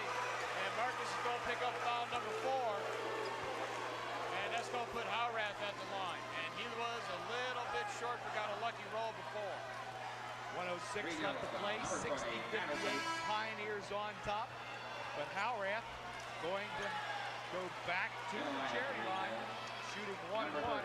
Substitution, Jeff Cavode, number 30 in the lineup, replacing Marcus Patterson. James Howard at the line, shooting the 1 bonus. Bexley number 5, Dan Robinson. Robinson, number 5, back in the lineup.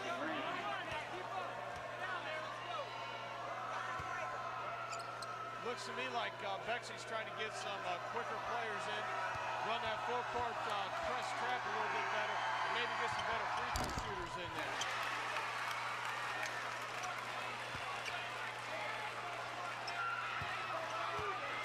60-59. The substitution for Patterson might be Edmonds. Coach Edmonds looking down the road that this game may go OT, and he can't have that young man foul out. 106, 60-60.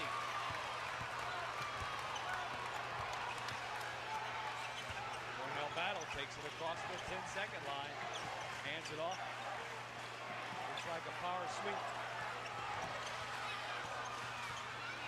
We're down to 45 seconds. Pioneers may take a timeout here.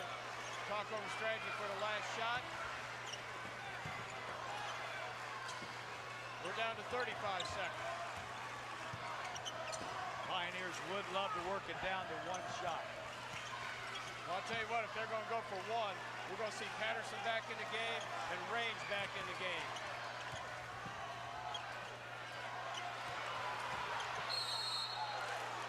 And Botana reaches from behind, fouls Cornell Battle with 19 seconds.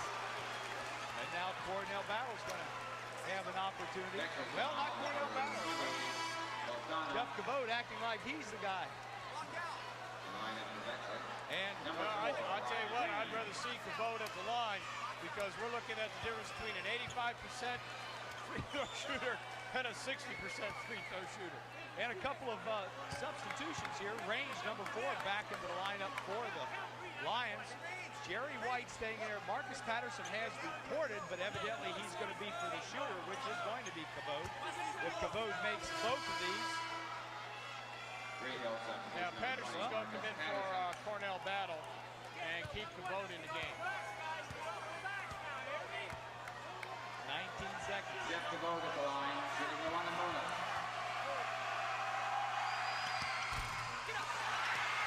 And now Bexley's going to get one last shot. No foul, timeout, Bexley, 13 seconds. They're going to go there and draw a play up on the floor, and number 4 is going to get his hands on the ball. Oh, they're going to get, no doubt, Howard, they're going to try to get the ball to range. They're going to maybe throw a high lob to him, get him down on the baseline. They've got plenty of time to do that. Coach Edmonds' team, great defensive players. They've got to rise to the occasion right now and probably send this game into overtime. Well, while they're discussing their strategies, let's give thanks to some of the people that have helped bring this television production to you. Our director, Glenn Hartong. Technical director, Eric Bresson. Sorry, Eric. Production engineer, Stacy Dose. Audio, Keith Hogan. Graphics, Chris Knight. Cameramen and women. James Allen, Bill Brinkmuller, Lorraine Hornbach, Aaron Ripley, Tony Suarez. Our cable grip, Jeff Diamond. Production assistant, Chip Berquist. Your announcers, yours truly, Howard Blevins, along with Dean Zimmerman and our statistician, Debbie Zimmerman. So those of you who want to catch this game, you can catch it Monday starting March 26th at 10:30, and then again on Tuesday the 27th at 9:30, and Thursday the 29th at 6:30, all in the PM. And remember, if you want to be part of that slam dunk contest at Greenhills High School, call Charlie Frederick at Greenhills High and get in on that action. But here we go to this action, 60-60, and there's the guy with the ball that the Lions want. Robinson clocks at 6. Howrath, get out of there. Far out, no good. Rebound in. We're going into OT. OT. Yeah. Woo, yo dog. Woo. Oh, wait. Howrath had the opportunity, and he was standing right outside that three-point line. He pulled it off in and around and out, cleared out of there by the Pioneers. 3 more minutes on the clock, and we've got some stats in that fourth quarter to show us why this is evened up. This is evened up because we've had opposite halves. Pioneers in the first half, not a real good shooting effort from the floor, a lot of turnovers. On the other hand, Bexley in this half have done the same thing. Bexley they're shooting a respectable 42%, but they've got 10 turnovers. Yeah. Okay, hope you stay with us for this OT. We'll be right back.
Lions. Bexley Lions have the ball, score 60-60. We clicked off just a few seconds, and we got a blocking foul on James Howrath, and it's going to send the ball. Is he one-on-one? Yes, back the other way. Well, if that's on Howrath and our stats are right, that's going to be number 5. And that's what the official score is indicating. Well, there's 5 fouls lit up there on the board. And the coach over there, Coach Beveridge, is whining a little bit. I'll tell you what, though, Howard, in that fourth quarter of action, Brian Range, who is playing with 4 fouls for Bexley, scored 10 to give him 30 for the evening. And the only other person to score for Bexley in that fourth quarter was Howrath, who's going out of the game with 5 fouls. He scored 4 points in that fourth quarter. And Henry Blaze. The Pioneers, Howard, balanced scoring. Andre Williams with 15, Patterson with 14, Davis with 15. Right there, your scoring leaders. And Andre Williams at the line shooting 1-on-1. That's short. Oh, boy, does he come up short. Replacing Howrath is number 23, Cesar Botana. And if this would be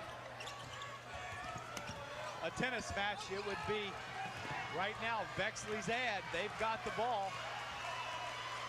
However, both teams have had the opportunity to score.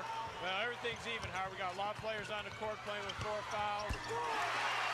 Both teams in the bonus. Yeah, I saw him. Range has been getting away with all those little senior pushes and shoves. He pushed off that time. And then they come around. Andre does the same thing to 25, Noah Jones, and they call it. And that's Andre's 4th foul. So the 2 senior leader guards for both teams, Brian Range for Bexley, Andre Williams for the Pioneers, both playing with 4 fouls here in OT. And the only difference was Brian Range a little more subtle. Andre had that arm come out. There's a pick for Range, and he drives, fakes, pumps. His shot off the mark. Carlos Davis, big rebound, but still Bexley on top, 62-60. Clock 150 in this OT period. Well, they're certainly not going to give Cornell Battle the 3-pointer like he got before.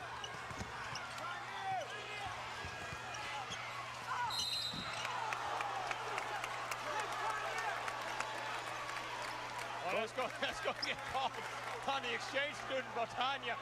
He can't believe it because the foul wasn't on him. I think it was on number 5.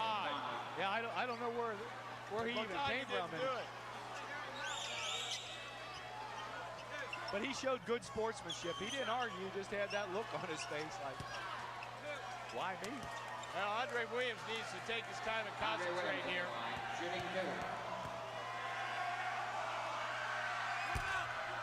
Oh! Yeah, we needed a drop like that. Last time he was short, that time a little strong. Now something in between. Andre tied his thing up. There you go. Let's go. Both these teams got to be dog tired. It's burning up in this building, and we've been playing a lot of man-to-man, a lot of up and down the court. Come on, Cornell, keep Range out there.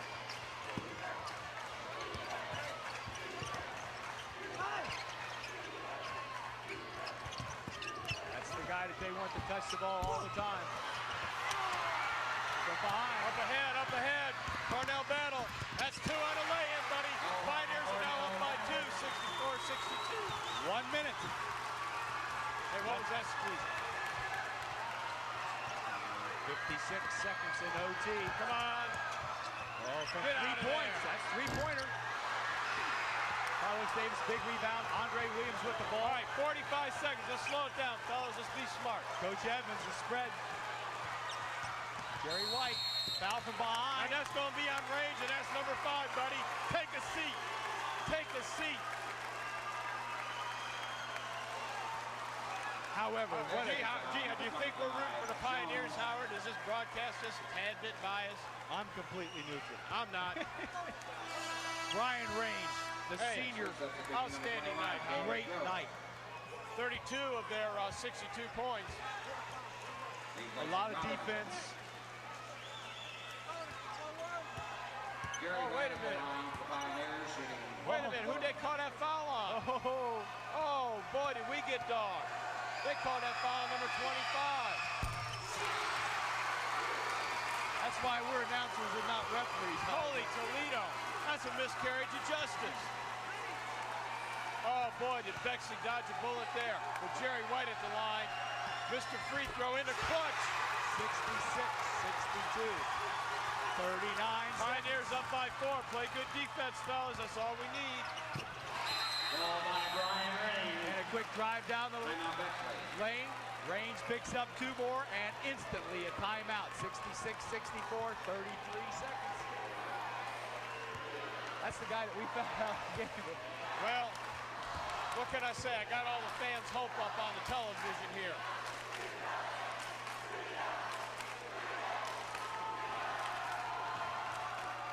Good shot of the Pioneer fans. There's one of my little middle school kids, Jeff Stritholt, right there. All right. What's he doing up so late on a school night? Well, he got his homework done early and turned in to me today. I told him he could come up here. All right. 33 seconds to go. Bexley with a timeout, down by 2. You know they're going to come out pressing like crazy. Maybe pick out one of the Pioneers to foul real quick. Pioneers got to get the ball inbounds and pick up that foul and make these free throws.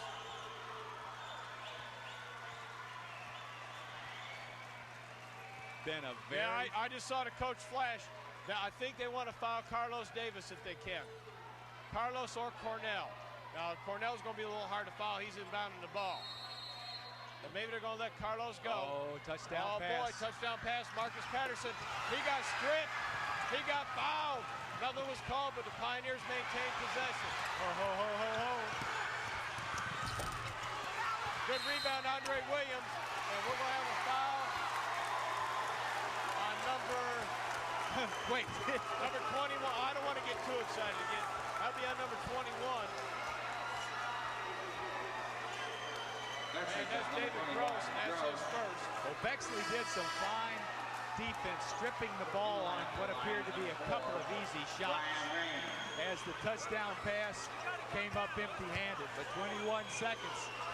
Now we've got Andre Williams in the line, shooting the 1-and-1 bonus. He needs this first one. That's short. Rebound. Oh. And a foul by Jerry White. And that's going to be number 3 on Jerry. And Coach Edmonds does not want the Pioneers to foul at this stage of the game. 18 seconds to go. And now you're going to give Bexley a chance to tie this thing up. Coach Beveridge saying no fouls. Coach Edmonds saying, let's talk our options over. Let's take a timeout. This is a good timeout by Coach Edmonds. Ice number 5 a little bit. Then go there and think about making these free throws. Can't take that timeout home with you on the bus, can you?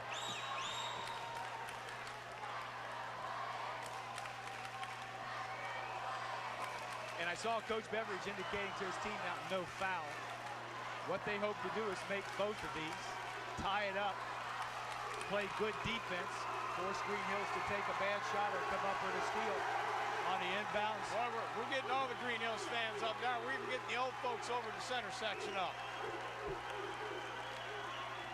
That's not the old folks, that's the faculty. Come on, Zoom. Oh.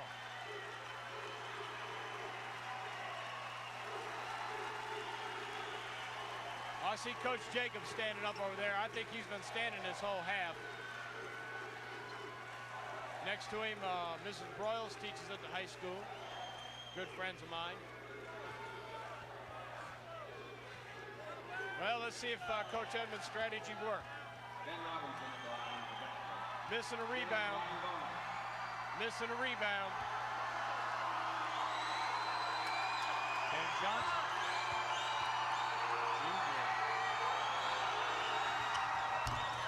Oh, fair enough, it's a brick. And Marcus Patterson's got the ball. Oh, no! No foul underneath. Tip ball bounced on the out-of-bounds line. Ball Bexley underneath their basket. 14 seconds. There must have been 10 hands dribbling that basketball. Coach Edmonds wants to talk about it again. 14 seconds. Bexley's got the ball out of bounds underneath their own basket. They're down by 2. Who do you think the ball's going to, Howard? The guy that's fouled out. The guy that we wanted to foul out. Yeah, Brian Range. I imagine they're going to get him loose back here and get him the ball and let him throw up one more shot. 30 how many points? He's got 34 so far. Now, I'll tell you what. Would Range have the guts to take a three-pointer for the win? That's not their first option. That wouldn't be my first option. But if they don't have anything else, I think the young man's got the confidence and the skill. They don't seem to be much a big time, depend a lot on the three-pointer. I sure would like to see him throw up a brick and miss one. He's shot well tonight from the field. All right, where's Range at? He's inbounding the ball. Oh, he's going to kick it to somebody and then jump in. They're going to give it back to him. Right there. We're down to 10 seconds. 11. Picking for Range. Rudolph walked. He walked with the ball. 5 seconds. My God, 5 seconds to go. And Rudolph walks with the ball. Well, Howard, if you're Bexley, you got to foul right now on the inbounds play. Right now. No doubt about it. Let the Pioneers get the ball in and foul. Now, that's who they wanted to foul. They want to foul Carlos Davis. He's not one of the best free throw shooters on the team. We've got 4 seconds to go. Took 1 second off the clock. 66-64, Pioneers on top. Now, if Carlos makes the first one, the three-pointer comes into play. If Carlos misses, it's still anybody's game. We could play another OT. And the Pioneers are going to drop him back, and Coach Evans is going to say 1,000 times in the next second, no foul. And we've got a timeout by Bexley. Well, they want to ice Carlos. Carlos is 1, 2, 3, 5, 4. 5 for 11, so he's just under 50%. And he's normally about a 70% shooter. A lot of pressure on a sophomore going to that line. If he makes both of these, Howard, it ices the game for the Pioneers. Hey, there's some more of our guys. Larry Tribble up there cheering for the Pioneers. Another one of our football players, returning junior, going to be a senior next year. Good shot of the huddle. Who? March Madness. I think this announcer's getting bit by March Madness. Well, the winner plays again. Boy, the winner plays Colonel a tough White team on Saturday. This Saturday. Oh, buddy, Dayton Colonel White. But that puts them one step closer. They're in the 16 right now. Next Saturday, there's 8. There's only 8. And then it's the state. As Andre Williams said, he's playing for 8 in state. What is going on here, fellas? Well, they're going to play some defense right there, not give them the long pass, make them move the ball up the court. And Carlos Davis. Come on, Carlos. Yeah! Do I feel good, he says. What am I clapping for? I don't run out there and give anybody any high five. Oh. 67. If he makes this one, just fall back. And don't do a thing. Buy your tickets 64. For Saturday night at Greenhills High School. Oh! They got to shoot the 3. Stand still. Oh, buy your tickets, Greenhills High School, Saturday night. Oh, what a game, what a game. And the game ends after the first overtime period. The Greenhills Pioneers 67. The Columbus Bexley Lions 64. And it's going to be Colonel White Saturday and a big ball game as they move on, hopefully, to the Final Four. Hey, let me wrap up some scores real quick. For Bexley, you've got Larry Bauman with 3, Alex Rudolph with 9, Noah Jones with 8, James Horvath with 8. The leading scorer for the Bexley Lions, Brian Range with a tremendous 34 points. Balanced scoring here for the victorious Greenhills Pioneers. You've got Cornell Battle with 7, Jerry White with 9, Marcus Patterson 14, Carlos Davis 16, and Andre Williams, the leading scorer, with 17. And Howard, hey, it's going to be a happy ride, I-75 South. And it's going to be a happy ride back up again here as Waycross Community Television is going to stay with these Pioneers as far as they go.